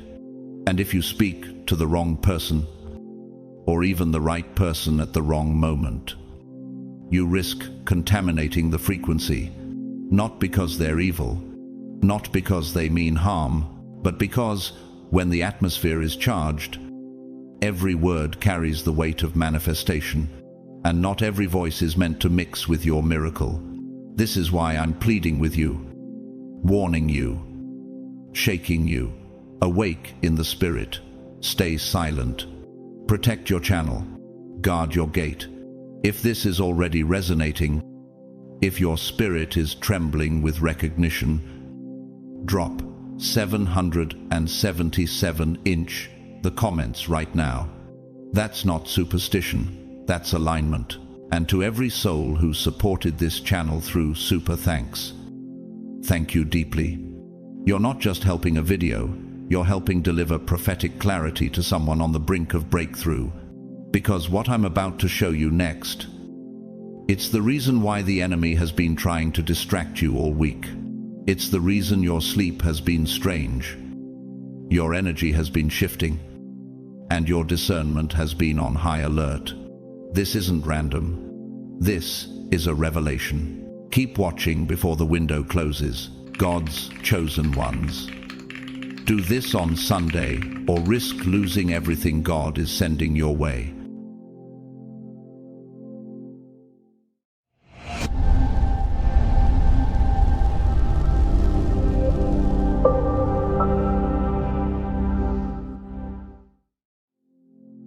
There are days when heaven leans in quietly, and then there are days when it roars. This Sunday is no ordinary day. It's a divine trigger point. While the world sleeps through its routines, you are standing on a spiritual fault line, about to rupture with power.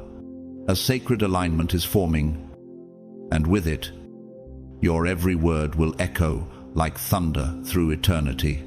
During this window, your mouth becomes a weapon or a womb.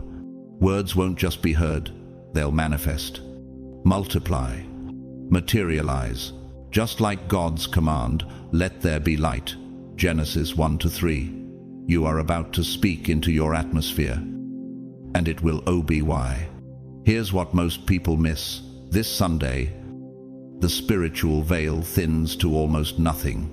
The air becomes electrically charged. The realm of the unseen presses into the seen. What comes out of your mouth will either build your destiny or destroy your design. What if your next sentence is either a divine unlock or a detonator? Death and life are in the power of the tongue. Proverbs 18:21 isn't just a metaphor, it's spiritual law. And this Sunday, That law is on steroids. The energy field around you becomes magnetic. One sentence, positive or poisonous, can rewrite the trajectory of your calling. Have you noticed it already? Time bending, numbers repeating, coincidences stacking up like code. You've been sensing something beyond logic. Haven't you? You're not crazy. You're calibrated. The divine is pulling you into a corridor where every syllable matters. Be still and know that I am God. Psalm 46:10 isn't soft advice. It's a divine command to keep your gates sealed. Why? Because your silence is not silence. It is a spiritual strategy. It is divine insulation. Words are entry points. Spirits hitchhike on syllables. And this Sunday, even a harmless chat can hijack your frequency. What enters your gates now can echo for years. Let's look at Malala Yousafzai, Nobel Peace Prize winner and survivor of targeted violence. Her quote, "When the whole world is silent, even one voice becomes powerful," wasn't poetic, it was prophetic. She didn't need noise to shake nations. Her silence became a furnace. Her voice, when it finally rose, became a trumpet of justice. This Sunday, your silence could be your most violent act of spiritual warfare. But now look at the flip side. Anna Sorokin, A.K.A. Anna Delvey, rose as a fraudulent icon of luxury. She used charm, illusion, and persuasive lies to infiltrate the elite. Her weapon, words. Her reward, handcuffs, scandal, deportation. Her false narrative became her own cage. That's the price when words become spells of self-sabotage. This Sunday, don't curse what you've been praying for. Jesus warned us plainly, by your words you will be justified, and by your words you will be condemned. Matthew 12:37. Heaven doesn't forget. Every syllable is a seed. Every phrase is a future. Now answer this.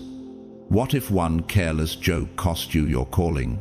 What if a sarcastic reply poisoned your promotion? What if letting someone vent in your space infected your vision? Do not be misled. Bad company corrupts good character. 1 Corinthians 15:33.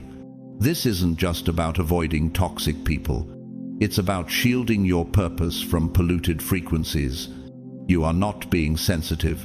You are being summoned. Spiritual giants like Charles Spurgeon understood this level of clarity. He once said, "Discernment is not knowing the difference between right and wrong. It is knowing the difference between right and almost right." And almost right is the serpent in the garden this Sunday. What do? Clamp your mouth. Secure your soul. Speak only when commanded by heaven. You don't need to respond. You don't need to defend. Your silence will roar louder than any argument. As it's written, a time to keep silent and a time to speak. Ecclesiastes 3:7. This isn't a time to prove yourself. This is a time to preserve your divine alignment. The enemy, he's lurking in conversations, hiding in gossip, hoping you'll react, snap, overshare, or second guess. But this time, you won't. You know better. You've been trained for this moment. God's chosen ones. Wake up to the urgency. This isn't a drill. It's not symbolic. It's supernatural. If you mishandle this moment, you risk aborting what was meant to be born through you. But if you master your mouth, heaven will move on your behalf. So rise. Guard your gates. Silence your surroundings. Speak only what heaven would shout. Say only what God would sign. And when in doubt, seal your lips and strengthen your spirit. You are not just surviving this Sunday, you are scripting it. And if you do this right, you will never be the same. This Sunday is not just a date on your calendar, it's a cosmic checkpoint. A sacred turning of the gears in the machinery of heaven. You are not just passing through time, time is passing through you. On this day, a holy intersection forms where the past, present, and the potential futures of your life converge in one narrow corridor of spiritual clarity. And you, the chosen one, will stand at its very center.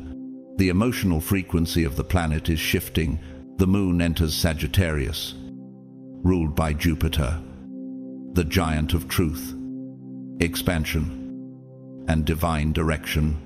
In astrology, the moon governs emotion, what we feel, absorb, and project. Sagittarius, it doesn't tiptoe, it fires. Words spoken under this sky aren't suggestions, they're arrows. They cut through the fog and create new paths before you even realize they've been lost. Set a guard over my mouth. Lord, keep watch over the door of my lips. Psalm Ma-40 Ve'achashlosh. That prayer was never more relevant than now. This Sunday, words will carry weight. Light ones will lift you. Heavy ones may bury you. The moon doesn't just reflect sunlight, it mirrors emotional truth. Sagittarius aims for expansion, but it can also expand wounds, assumptions, or careless commentary. Most people won't realize how volatile the spiritual atmosphere has become. They'll laugh too loud, speak too quickly, and ignore the ripple effect of their words. But for you, one overheard sentence could shift your perception for weeks. Have you felt it already? Like something's building behind the curtain of your life? That isn't random. You're hearing something others aren't. Because this Sunday isn't about noise. It's about signals, about filtering out distortion and tuning into something higher. Be still and know that I am God. Psalm 46, Asel. Stillness is not passivity, it's preparation. The prophets of old didn't vanish into silence to escape people. They did it to protect the clarity of divine download. They knew that sacred instructions can only land in sacred space. To anchor this truth, let nature reveal it. The nautilus shell, a marine wonder of divine mathematics, forms a near-perfect logarithmic spiral. It grows silently, hidden beneath layers of ocean weight, expanding its chambers in precise order, not rushed, not reactive, structured by design. That's what your spirit must become this Sunday, an inner sanctuary of order, stillness, and deliberate expansion. Let others move in chaos. You expand in sacred silence. The Lord is in his holy temple. Let all the earth keep silence before him. Habakkuk 2:20. That's not a poetic suggestion, it's a spiritual instruction for days like this. What if this Sunday is not just a portal, but a filter? What if what you allow in through your ears will anchor your next decision, your next delay, or your next deliverance? And yet, few will recognize it. They'll continue speaking out of habit, engaging in casual chatter, unaware that every syllable is echoing in the spirit. But you've been warned, and that's a mercy. In the European Christian-themed film Le Huitième Jour, the Eighth Day, a poignant line breaks through the noise. You see only with your eyes, but to really live, you must listen with your soul. This Sunday, that quote is not art, it is your assignment. Call me and I will answer you and tell you great and unsearchable things you do not know. Jeremiah 33:3. But how will you hear the unsearchable if you've allowed your atmosphere to be saturated with static? Jesus reminded us of the power of restraint. By your words you will be justified, and by your words you will be condemned. Matthew 12:37. That verse should sober you. because even a harmless joke or a conversation with the wrong person can pull you out of alignment if your frequency isn't guarded. So guard it. In repentance and rest is your salvation. In quietness and trust is your strength. Isaiah 30:15. This is not the day to explain, defend, or convince. It is the day to retreat, not in fear, but in reverence. Remember this: heaven rarely raises its voice. It moves in patterns, in waves, in whispers that only silence can interpret. And if you're speaking, you're not listening. You've been brought here for a reason, because this moment is more than a coincidence. It's a spiritual hinge point, a portal disguised as a pause. Now listen deeper. A sentence is not just a sentence today, it's a seed carrying velocity.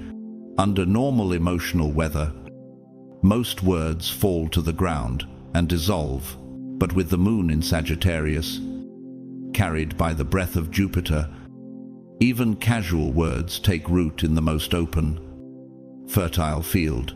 They can find your thoughts, your energy, your subconscious.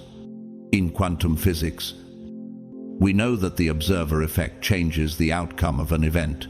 What is witnessed is changed simply because it is being perceived. In the same way, this Sunday carries the potential for your inner world to be altered by external vibrations. Every conversation is a collision, every word a waveform. What if your entire emotional field is being rewired, not by what you believe, but by what someone else said at lunch? Set a guard over my mouth. Lord, keep watch over the door of my lips. Psalm 40:3. That scripture isn't about moral control, it's about spiritual security. You see, most people won't mean harm, but they are projecting their inner weather, fragments of trauma, half-buried fears, loops of narratives they haven't yet resolved.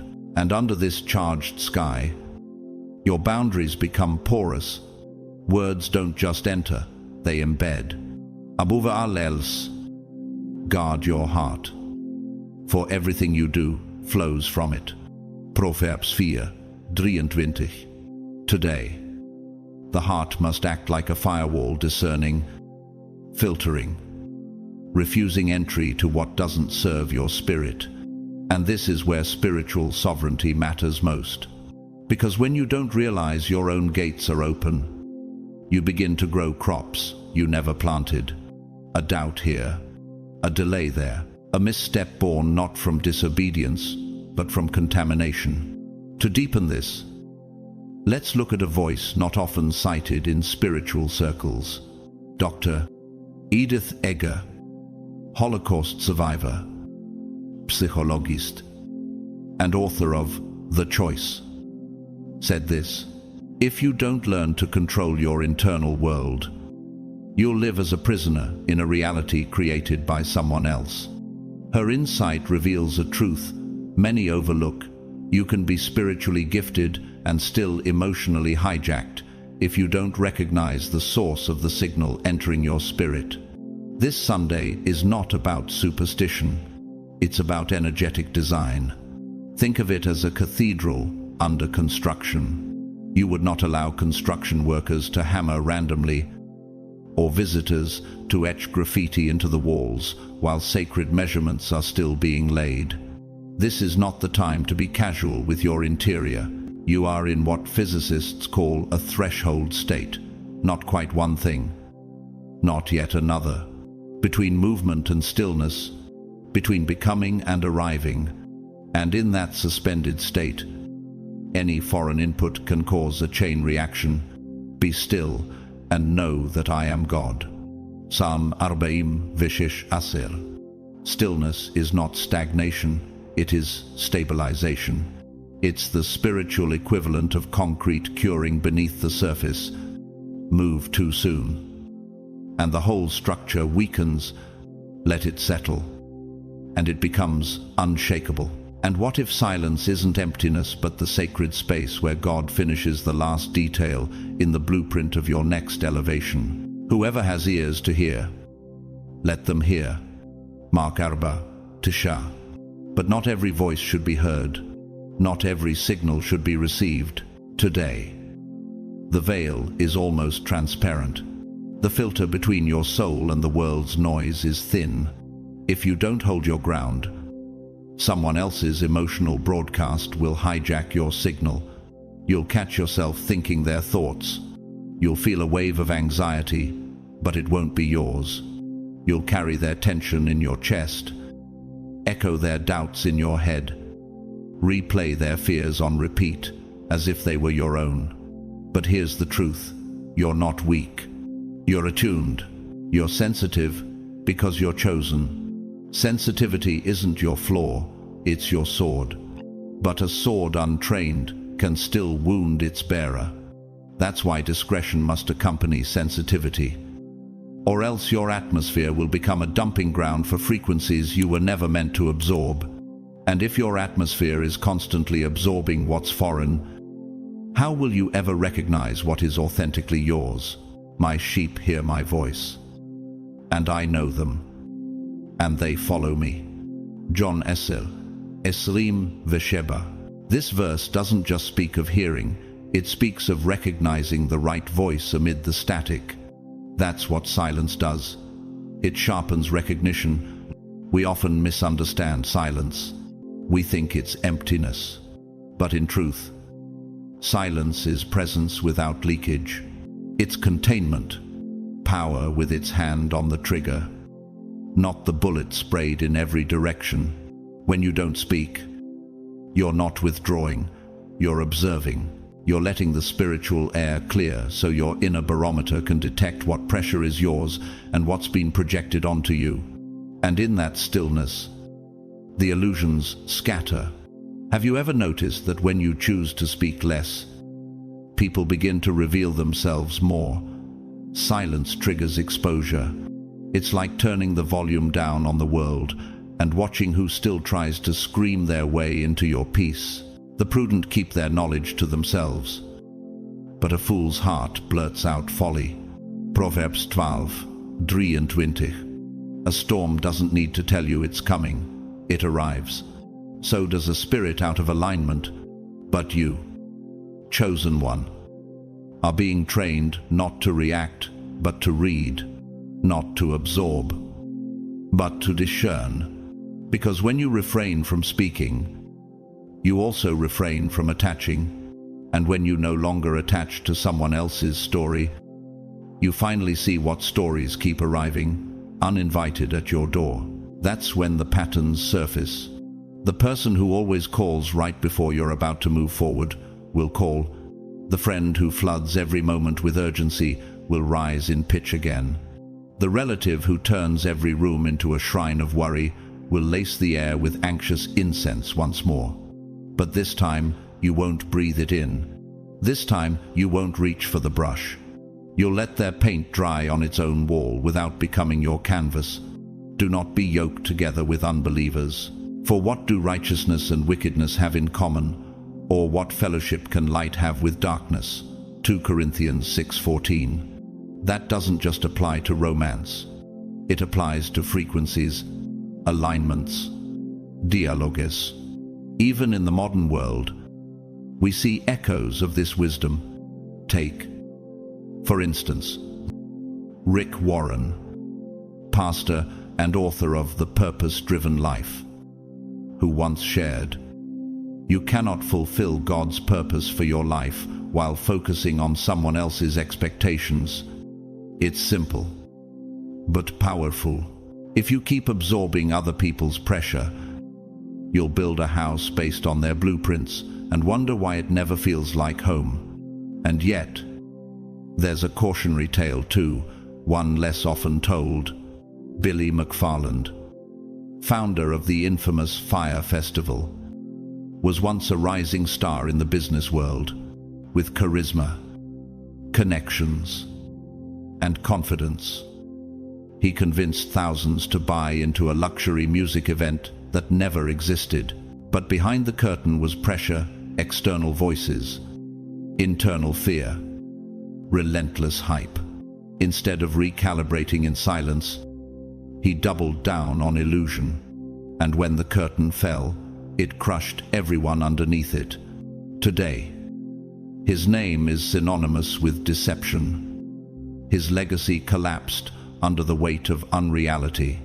The consequence of listening to the wrong voices and amplifying them can echo for years. Now pause. Breathe. Has someone else's fear become the paint on your internal wall?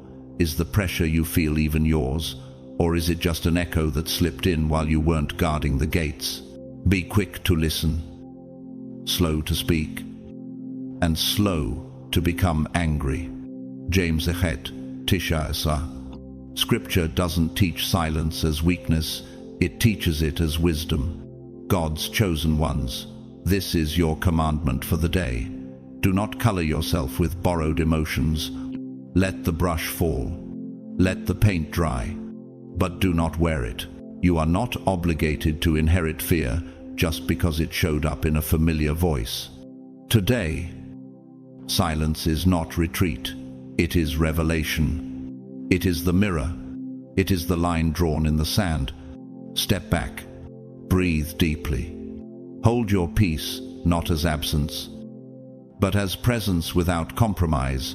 Let the world reveal itself, and let your discernment, not your reaction, write the next sentence of your story. This restraint you're feeling, this pull toward silence, is not a punishment. It is precision. You are being entrusted with a spiritual tool that only functions when the world's volume is turned down. And Sunday is your calibration day. Imagine a glass of water, clear and still, until a spoon stirs, the sand settled at the bottom. Within seconds, the clarity is gone. The once transparent liquid turns murky, but if you let it sit, the sand settles. Stillness reveals what striving hides. In quietness and confidence shall be your strength. Isaiah 30:15. That's not poetic fluff. That's divine physics. Clarity doesn't come through motion. It comes through mercy, through the sacred pause. This is the gift Sunday offers, not an argument, not persuasion, not eloquence or defense, but clarity without friction, peace without performance. You may feel the pull to explain yourself, maybe to reassure someone that your silence isn't distant, maybe to defend the soft walls of your boundary by wrapping them in sugar-coated apologies, but you must resist the embroidery. Clean lines are kinder than ornate justifications. A simple, "I'll talk tomorrow," realigns your center far better than a paragraph of emotional detours. Let your yes be yes, and your no, no. Anything more comes from the evil one. Matthew 5:37. Jesus wasn't being harsh. He was teaching us energetic hygiene. When your language is clean, your spirit stays clear. Have you ever noticed what happens when you say less? The jaw unclenches, breath deepens, the body warms from the inside out. Like the sun breaking through after a long night, your system recognizes truth before your mind can label it. Your physiology doesn't lie. It always knows when you're aligned. And perhaps that's why the ancients across cultures marked specific days for silence. It wasn't superstition. It was a sacred rhythm. It was spiritual filtration. Not every door should open every day. Not every chamber of your heart needs to be toured all at once. Under the influence of a Sagittarius moon, the palace of ideas expands wildly. Thoughts race. Opinions fire like arrows. Options present themselves like endless hallways. But spiritual maturity says, choose one hall to walk in today. And if not one, then none. That's not passivity. That's mastery. Think of the cicada, a creature that spends years beneath the earth in total silence, It waits, patient, undetected, and when the right season comes, not a moment before it emerges in full song, no noisy song. That is you today. Don't speak before the music is mature, but you will be tested. And here's what most people miss. Tests don't arrive with warning signs. They don't knock with a sinister grin. They come dressed as comfort, as warmth, as love. A quick phone call, a soft voice, a harmless text, a request for your opinion about a storm that was never yours. Even Satan disguises himself as an angel of light. 2 Corinthians 11:14. That's not meant to scare you. It's meant to sharpen you. Because discernment isn't about spotting darkness. It's about identifying disguised disturbance. Those friendly interruptions often land precisely at the moment you decide to enter stillness. A message chimes the second you close your eyes. A voice calls just as you exhale. These things don't happen randomly. Distraction has perfect timing too. Do not give what is holy to dogs, nor cast your pearls before swine. Matthew Sheba. Not everyone deserves access to your voice, your energy, your stillness. And in moments like this, art sometimes says what theology can't. In the 1995 Belgian spiritual drama Diane's, a priest fights for the rights of factory workers despite corruption from both church and state. In a pivotal moment, he whispers, "It is not always the devil that silences you. Sometimes it is God, shielding your voice until the world is ready to hear it." That line is your prophecy today. Your silence is not suppression, it's divine protection. Heaven is shielding your frequency from distortion. What sacred thing might be growing inside you? Too fragile right now for exposure. And what if breaking your silence prematurely is like pulling a rosebud apart to check its progress? There are moments when even love, as sacred as it is, must be contained, because love without boundaries doesn't bless. It overwhelms, it becomes a flood, and while water gives life, a flood erodes the very ground it touches. You, chosen one, were never called to be a shoreline slowly dissolved by other people's tides. You were called to be a sanctuary, a space set apart, designed by divine architecture and reinforced with holy stillness. And what you're being asked to guard today is not just your time, but your atmosphere, your frequency, your emotional bandwidth, your spiritual resonance. He who has no rule over his own spirit is like a city broken down, without walls. Proverbs 25:28. Boundaries are not emotional walls that block love. They are structural reinforcements that preserve purpose and keep divine timing intact. This Sunday is quiet on the outside, but spiritually alert. You will be tested, not by enemies, but by the familiar. The first test is subtle, yet insistent. Urgency. Someone will press that now is the only time to talk. They may sound caring, even desperate, but urgency isn't always sacred. In psychological terms, this is emotional, flooding a state where one person's unprocessed intensity tries to override another's inner rhythm in search of immediate relief. But that search has a cost, and you are not a host for their emotional overflow. You are a sanctuary, and sanctuaries do not sprint. The Lord is not slow in keeping his promise, as some understand slowness. Instead, he is patient. 2 Peter 3-9. The pace of heaven is deliberate, and your soul must match its cadence. How many times have you said yes too quickly, only to regret it silently later? How often have you matched someone else's chaos, thinking it was compassion? The second test will sound like affirmation, flattery, Someone may say, "You always know what to say," or "No one understands me like you." That may be true. You do hold rare emotional intelligence. You do carry profound insight. But wisdom delivered out of timing becomes interference. And when your spiritual channel is still open to receive for you, offering advice for someone else diverts the stream intended for your next step. In systems theory, every signal must be processed in sequence, interrupting the order that corrupts the output. Likewise, if you give what you've received before you've fully received it, you fracture the message before it completes its work for you. There is a time to be silent and a time to speak. Ecclesiastes 3:7. And speaking in the silent hour, even with good intentions, can block your next divine instruction.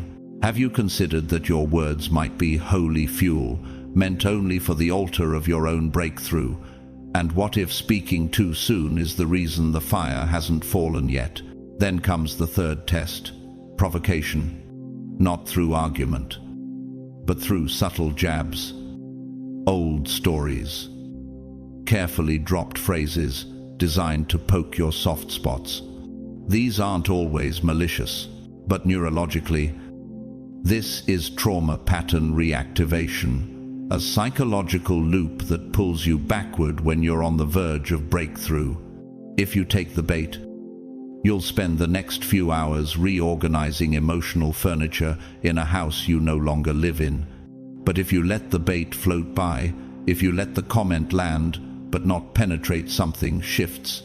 The silence that follows will feel unfamiliar but exhilarating, like entering a room you've never stepped into before.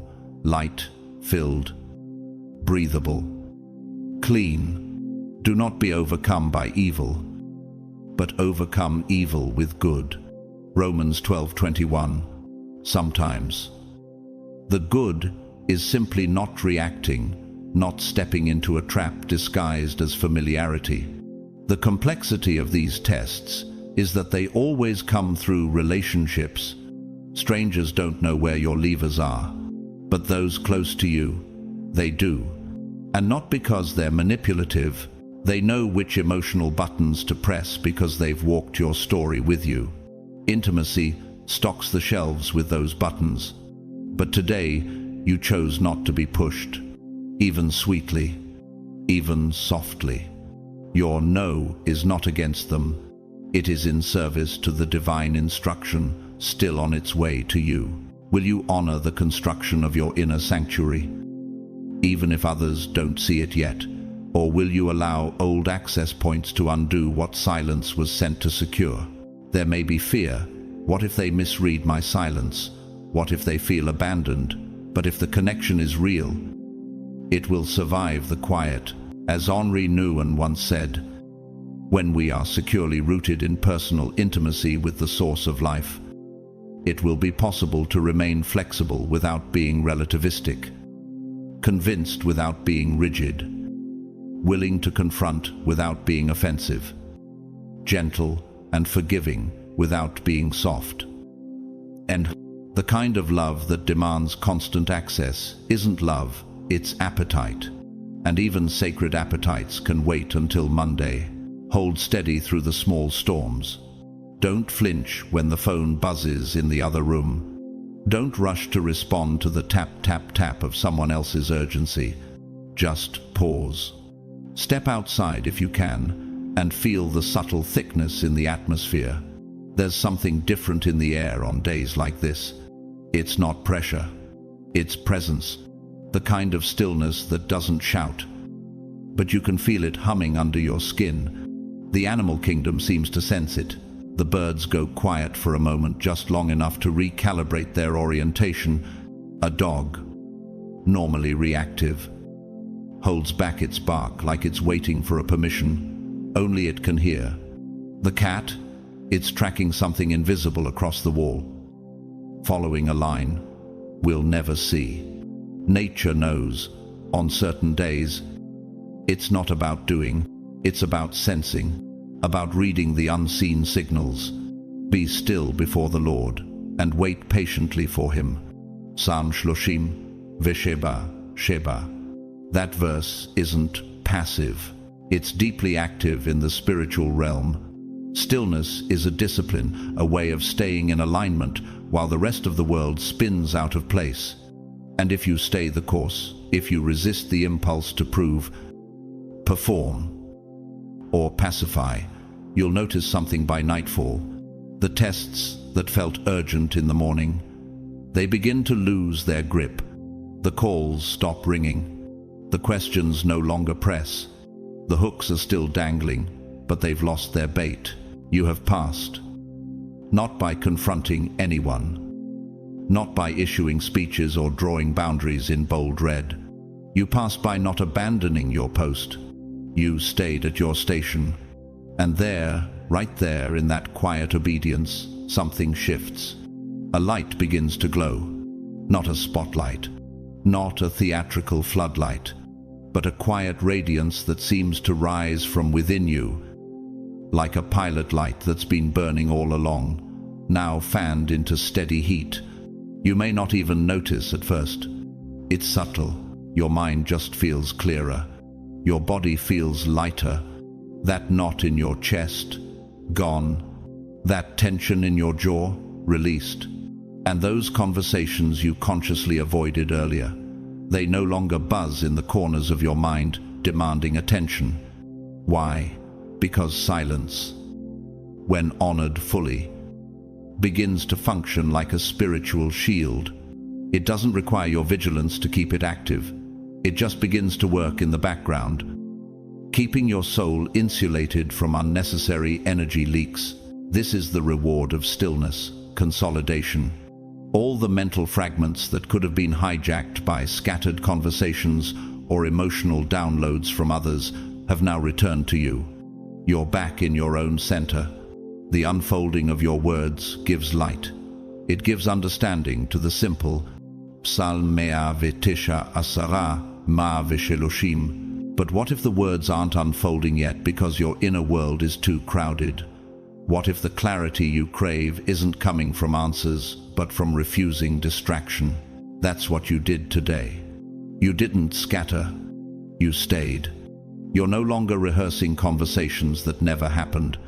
You're no longer running emotional simulations of other people's storms. You're not calculating how your tone sounded, or whether you should have said more or less. You're simply here, present, still, unentangled. And this is the space where spiritual power builds not in dramatic acts of force, but in the quiet reclamation of your attention. To illustrate this, consider Krista Tippett, the award-winning broadcaster and founder of On Being, who once said, "The soul doesn't come to life in noise. It comes alive in the presence of what is real and undemanding." Oh, she wasn't speaking to monks or mystics. She was speaking to people like you, those called to hold space for meaning in a world addicted to noise. Her life's work in curating conversations of depth was born from her refusal to be hurried. And yet, not everyone honors that kind of stillness. Take, for example, Jordan Belfort, the infamous Wolf of Wall Street, driven by impulse, greed, and non-stop noise. He built an empire on urgency, calling clients, closing deals, feeding appetites. But that urgency came at a cost. His life spiraled into chaos, addiction, collapse, prison. In his own words, he admitted that the empire he built was so loud, he couldn't even hear his own collapse coming. That is what happens when scattered energy masquerades as success. Your clarity today, it's not luck. It's not personality. It's a harvest. You sowed it in silence. You watered it in stillness. And now, it returns to you, not in applause, but in peace. The moon's influence hasn't left you. Sagittarius still burns in the sky. But this time, you're not overwhelmed by it. You're aligned with it. Earlier in the day, That fiery, truth-seeking energy might have latched onto the loudest voice in the room or the most emotionally charged conversation in your space. But because you held your ground, you're now able to channel that same Sagittarian expansion with focus, precision, and clarity. You're no longer reacting. You're receiving. To everything there is a season, and a time to every purpose under heaven. Ecclesiastes 3:1. This is your time not to respond, but to perceive, to interpret, to finally see what the noise was blocking. As the evening settles in, something unspoken shifts in your spirit. You notice your thoughts stretching further, but not chaotically. They're organized, like stars realigning in constellations, forming meaning where there was once only mystery. The mind that was crowded this morning now feels open. The choice you kept postponing suddenly seems clear. The confusion that spun all week like a fog begins to thin, revealing outlines you couldn't see before. And you're not forcing this breakthrough. You're not pushing. These revelations are not the result of mental gymnastics. They are byproducts of your stillness, of your obedience, of your refusal to scatter when the world begged for your distraction. Call me and I will answer you, and will tell you great and hidden things that you have not known. Jeremiah 33:3. The hidden things were never out of reach. They were just hidden behind the wrong conversations. You may wonder, was the decision always this obvious? Was the solution always this close? Or is it that you're just now still enough to notice? There is a difference between chasing truth and becoming still enough to let truth find you. This moment is evidence. Clarity doesn't come from control. It flows from consecration. Think of the chameleon, not in its camouflage, but in its vision. It can move its eyes independently, scanning different directions without distortion. It doesn't panic. It observes, and when the timing is right, it strikes not reactively, but decisively. That is your posture now. You're no longer caught in emotional crossfire. You're positioned like the chameleon, still, perceptive, undivided. If any of you lacks wisdom, let him ask of God, who gives generously to all without finding fault, and it will be given to you. James 1:5. And today, wisdom is not being delayed. It's arriving right on time. Now that your gates are clear, this is your reward for choosing clarity over connection, for choosing presence over pleasing, for choosing to remain at your post when every emotional storm tried to pull you into its center. And this reward isn't loud. It won't arrive with fireworks. It won't make headlines. It shows up like a subtle alignment inside your chest, the way a key fits a lock after years of jiggling. And suddenly, what felt stuck turns, opens, releases. You're not waiting anymore. You're seeing, in the acclaimed French spiritual film Of Gods and Men, Des Hommes et des Dieux, 2011. A monk facing persecution in silence remarks, "The world speaks loudly, but truth it often enters through silence and walks with a whisper. That whisper is here now. It's not asking for your analysis. It's inviting your agreement. Can you sit in this clarity without rushing to share it? Can you stay in your center even when people expect you to explain it? The eyes of the Lord are on the righteous, and his ears are attentive to their cry." Psalm 34:5. God doesn't miss a moment of your quiet obedience. He honors every breath you didn't waste, every word you didn't throw away, every moment you chose not to perform. And now, you're here, in your own mind, in your own atmosphere, undisturbed, unleashed, unavailable to the noise, God's chosen ones. When you guard your channel, you reclaim your hearing. When you honor stillness, you enter revelation. You don't need another voice to confirm what God is already showing you. You don't need to gather opinions to validate your knowledge. This is the reward of your silence. The veil lifts. The path sharpens. The next step is no longer blurred. It's lit from within. Stay clear. Stay unshaken. And let the truth arrive not as an argument, but as your alignment. There's a moment so brief, so subtle, that it could easily be missed by someone rushing through the noise of life.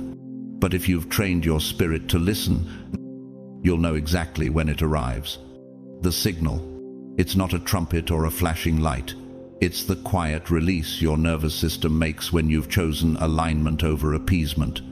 It's the involuntary lowering of your shoulders, the soft unlocking of your jaw, the breath that deepens without permission. It's your entire inner circuitry reporting, in silence, that you are safe, not because the world became kinder, but because you became firmer.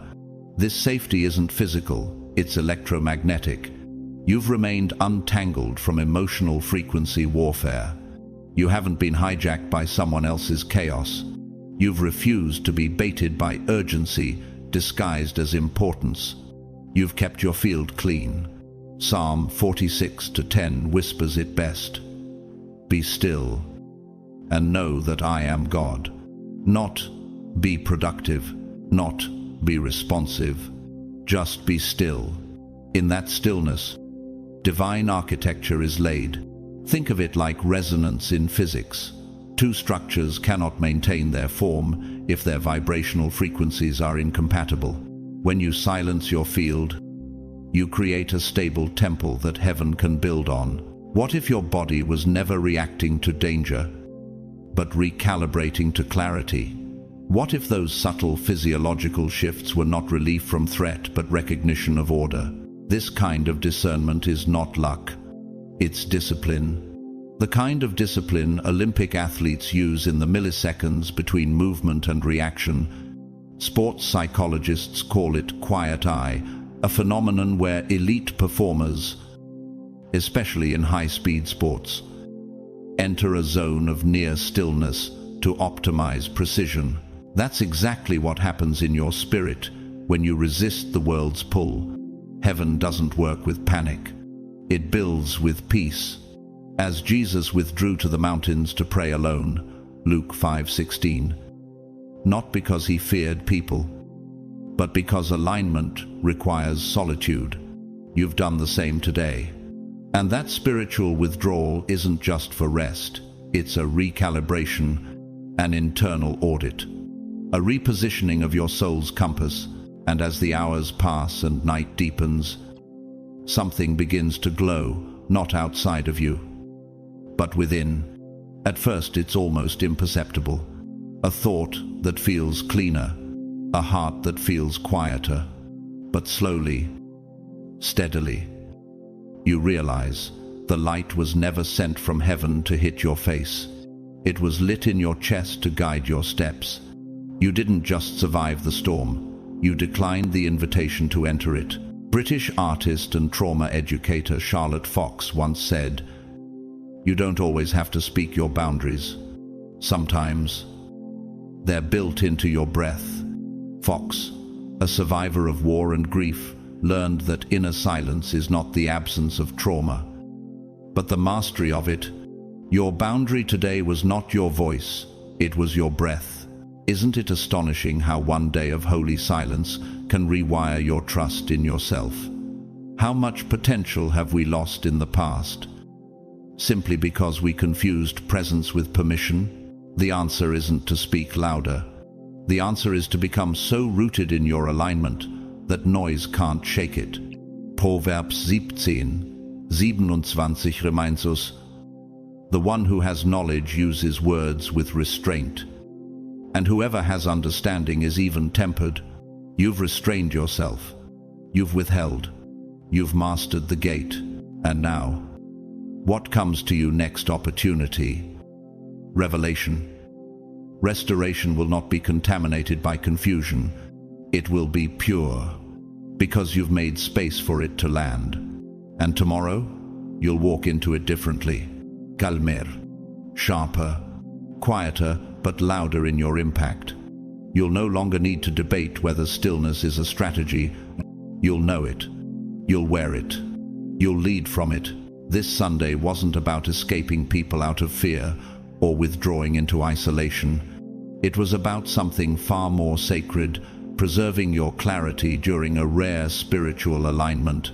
Moments like this, where cosmic timing converges with divine purpose, are not meant to be diluted by trivial words or surface-level exchanges. In the same way the priest entered the Holy of Holies with reverence and silence, you too were called to step into a chamber of inner stillness, undisturbed by the distractions that normally flood your day. There's a discipline behind that silence, and it has nothing to do with avoidance. Rather, it's a declaration of divine readiness. You weren't hiding from the world. You were preparing yourself to engage with it differently, just as Jesus often withdrew from the crowds to pray alone. Luke 5:16.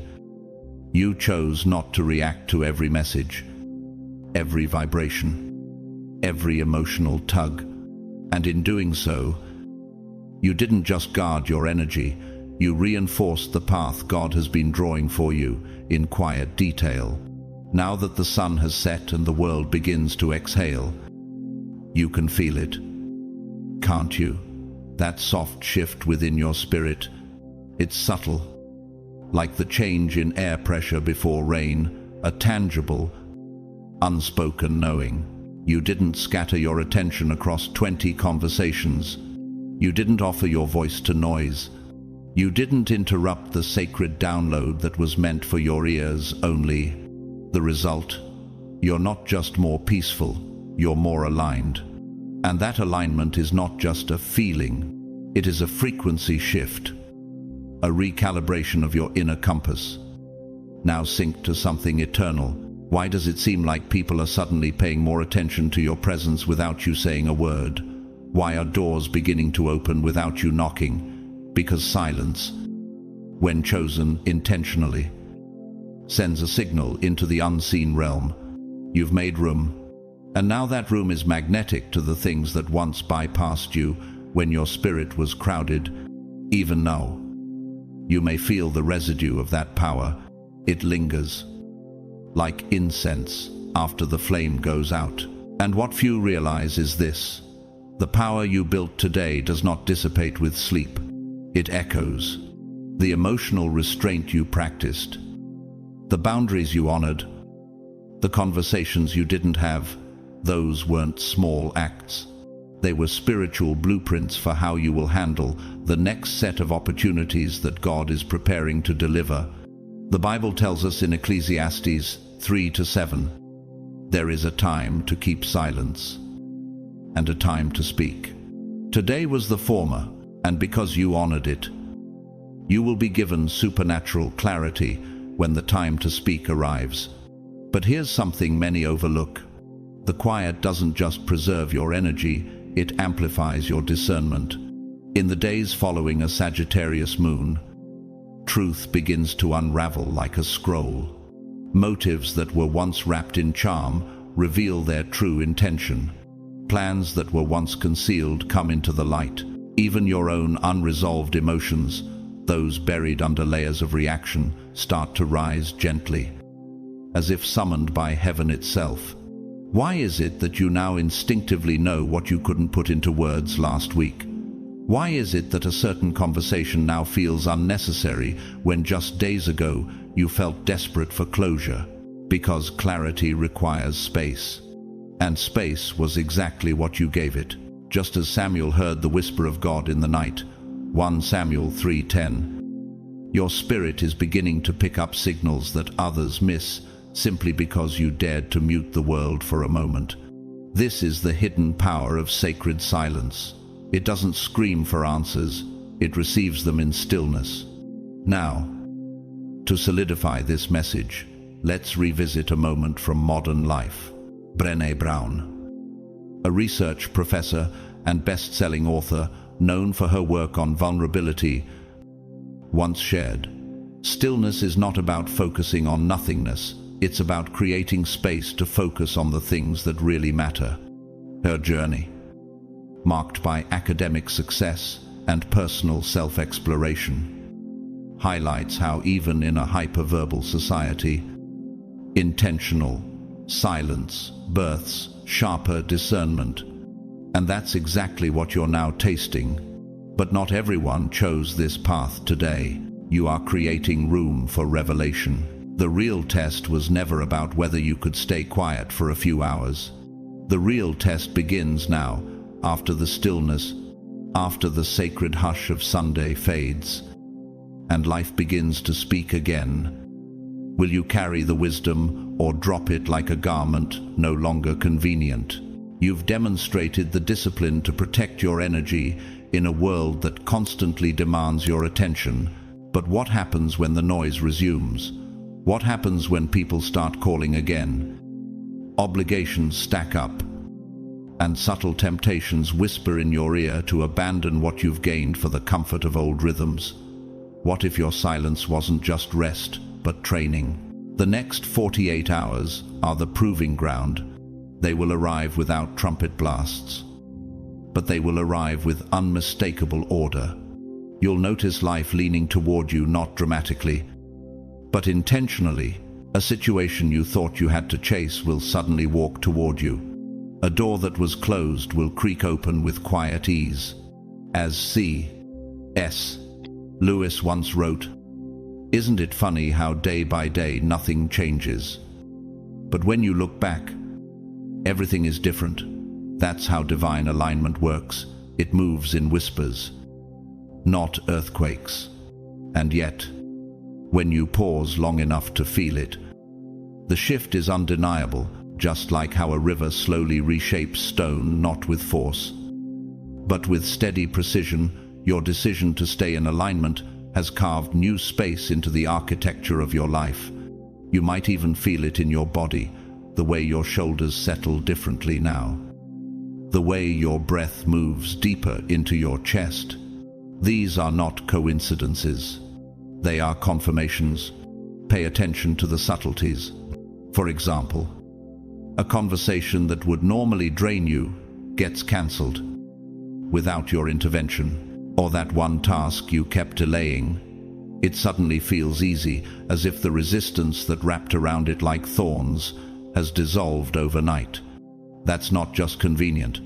That's the frequency shift. This is what happens when you don't scatter your spiritual seeds in barren soil. As Isaiah 30:15 reminds us, "In quietness and trust is your strength."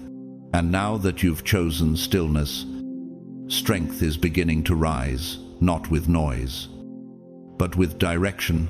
But be warned, the enemy of new alignment is not always chaos. Sometimes it's repetition. Watch for the urge to return to familiar busyness as a form of emotional escape. Don't mistake motion for momentum. Think of the owl, a creature that hunts best not when it flaps its wings, but when it glides in calculated silence. Nature knows that precision always outperforms panic. Can you adopt that kind of wisdom as you move forward? In the 2010 French Christian film Of Gods and Men, the monks of Tiverine knew that staying in alignment with heaven meant choosing peace even when surrounded by pressure. One of the most haunting lines in the film is this: "We are like birds perched on a fragile branch, yet we choose not to fly away." The alignment didn't remove their reality, it strengthened their resolve to remain anchored in purpose. That's the invitation now. You're perched on a moment of stillness, but the winds of the coming days will try to make you flap out of fear. Will you? You may feel like nothing is happening outwardly, but the real transformation is internal. You are no longer reacting, you are responding. And that response is built on alignment, not urgency. You'll begin to notice things before they're said. A person enters the room, and you sense their intention before they speak. That's not paranoia, That's spiritual perception, sharpening. Silence has cleared the static, and now you can hear the subtleties again. You'll finish tasks faster, not because you're rushing, but because your energy is consolidated. You'll say less, but every word will carry more meaning. You'll pause before responding, and in that pause, heaven speaks. Isn't it interesting how the winds die down just before a revelation arrives? Not a storm, but a whisper that rearranges your direction. Roman 12:2. Do not conform to the pattern of this world, but be transformed by the renewing of your mind. That renewal isn't loud, it's deliberate. And the silence you chose on Sunday was the start of it. So now, in these next few days, stay aware. The signs will come gently, but they will be unmistakable. Watch how your name is mentioned in the right room without your presence. Watch how your path clears, not because you forced it, but because you finally stopped forcing.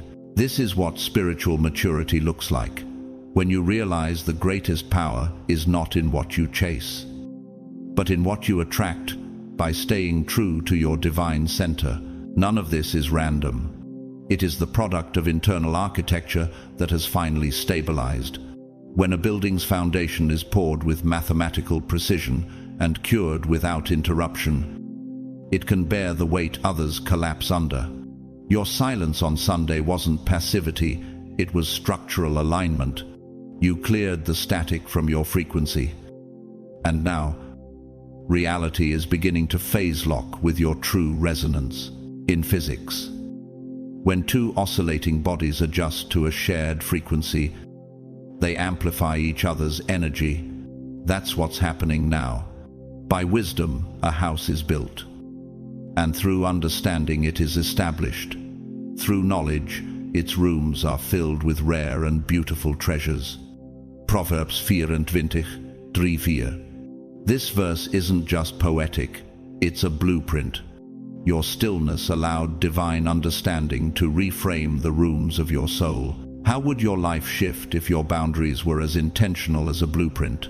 You may find that truth begins to seep into spaces you once avoided, examining, like ambient light exposing fingerprints on glass. Subtle distortions in people's behavior are easier to spot. A seemingly polite smile begins to feel like a performance. A repeated pattern of emotional labor in a relationship now reveals its hidden invoice. An ambition you once held tightly might suddenly feel like someone else's blueprint imposed on your spirit. But this is not the time to tear down walls or renovate the entire house. No. The point of Sunday's alignment was never to build fortresses. It was to recalibrate your internal acoustics. You are the cathedral now, and every voice that echoes inside you must serve the purpose of sacred resonance. The first conversation you have after this silence will set a psychological precedent. In music theory, it's called the tonal center. Once it's struck, the rest of the melody follows. What emotional key will you allow to define your week? What if your first words weren't just sounds, but coordinates positioning your entire week in or out of divine alignment? But I tell you that everyone will have to give account on the day of judgment for every empty word they have spoken. Matthew 12:36. This wasn't just a warning, it was a revelation of how spiritually potent words can be. His silence carried such weight that the Israelites were afraid to approach him. When Aaron and all the Israelites saw Moses, his face was radiant, and they were afraid to come near him. Exodus 3:4-3. Sacred silence reshapes the presence you carry. Have you ever wondered how many of your conversations are echoes, not of your voice, but of someone else's emotional chaos? So when you feel the impulse this week to respond from habit, stop, breathe, identify the old program, and release it like expired code from your system. The Sagittarius fire you felt during the alignment has not faded. It's become more refined, like heat funneled through a laser. And now, that light is meant for action, but not chaotic. Anxious movement, strategic action, born from centeredness. The Lord will fight for you. You need only to be still. Exodus, pais presece. Stillness was not your inactivity. It was your surrender to divine precision. In this quiet focus, you might notice an old emotion surface. Maybe it's fear. Maybe it's the need to explain your peace to those who don't understand it. Let it come, but don't let it settle. As Paul wrote in Galatians 1:10, "Am I now trying to win the approval of human beings or of God? If I was still trying to please people, I would not be a servant of Christ." You weren't made to be understood in every season. You were made to be aligned in the right one. Finally, do not dismiss the small signs. The whisper is God's preferred delivery system, just like in 1 Kings 19:12. When Elijah did not hear God in the wind, earthquake, or fire, but in the gentle whisper. The echo of that whisper is what will guide you in the coming days. What if the voice you've been waiting for is already speaking, but you've been too loud to hear it? You're not resisting connection. You're refusing confusion. The people meant to walk with you will meet you at this clearer pace. The ones who only find you in chaos will think you've changed, and they're right. But that change isn't rejection, it's refinement. You've elevated. And if doubt ever creeps in, was the silence really necessary? Just notice what happens when you give yourself even one uninterrupted hour. The same calm you touched last night reappears without effort. That's not random. That's your spirit recognizing resonance. It's what the prophet Isaiah captured in Isaiah 30:15. In quietness and trust is your strength. What if your peace was never meant to be loud, but deeply rooted? This is your upgrade. A sacred recalibration of your internal world. And it matters because words are not just tools, they are frequencies. Every sentence carries a vibration. Some strengthen your spirit, others drain it. When we speak out of habit, rambling, explaining, oversharing, we perforate our own atmosphere. But when we speak with intention, few words become strong ones. Proverbs 18:21 warns clearly. Death and life are in the power of the tongue. Have you ever noticed how one sentence can make or break your whole day? That's not magic, it's spiritual architecture. Just as David calmed Saul with a harp before he ever held a sword, your ability to hold peace in your voice can quiet entire rooms. In moments where you're tempted to over-explain, remember the example of Jesus in Mark 1:35. Very early in the morning, he went off to a solitary place, where he prayed. The Son of God himself withdrew from the noise before he moved with power. If silence was part of his divine rhythm, shouldn't it be part of yours? The power of this practice can be seen in the life of Swiss psychiatrist Carl Jung, one of the pioneers of analytical psychology. Others may feel like sand slipping through your fingers, and that's okay. Judas didn't betray Jesus from across the room, he kissed him. Luke 22:48 recounts this moment. Judas, are you betraying the Son of Man with a kiss? The ones closest to you know where the tender buttons are. Not all mean harm, but some know exactly how to cloak manipulation in the language of concern. Can you tell the difference? To understand how failing to guard your atmosphere can lead to downfall, look no further than the tragic unraveling of Elizabeth Holmes, the once celebrated founder of Theranos. She spoke with clarity, with certainty, with calm confidence, but her words were not aligned with truth. She allowed the illusion of innovation to replace integrity. Eventually, silence came, but not by her choice. It came through consequence. But can you carry that precision into the chaos of Monday? Can you enter a fast-moving conversation and still speak slowly, clearly, truthfully? Ecclesiastes 3-7 reminds us there's a time to keep silence and a time to speak. Which season are you in today? This is where spiritual maturity reveals itself. When the noise returns, when the world asks you to reply quickly, to fill silence with words, to explain your peace, what will you do? Will you protect the sacred stillness you've built, or let anxiety bulldoze it with a single rushed sentence? You don't need to perform wisdom. You don't need long paragraphs to justify your decisions. Sometimes, one honest sentence carries more impact than 1,000 empty ones. And as Psalm 46:10 so clearly says, "Be still and know that I am God." Their words arrive like cluttered frequencies, worry broadcasts, complaint loops, subtle jabs dressed as jokes, not unlike the way fog rolls into a valley without warning, dulling every contour of clarity. These conversations begin soft and end heavy. If you absorb those frequencies unconsciously, you begin to carry them as your own. And by noon, you're wondering why you're exhausted. Boundaries, then, are not acts of rebellion. They are forms of ecological preservation, like how the Arctic fox curls into a perfect circle to conserve heat in harsh weather. It's not rejection, it's intelligence. Even Jesus himself would often withdraw to lonely places and pray, Luke 5:16, not because he was avoiding people, but because even the Son of God knew that clarity requires distance from the crowd. You wouldn't let someone plug 20 devices into one outlet and then blame the outlet for burning out.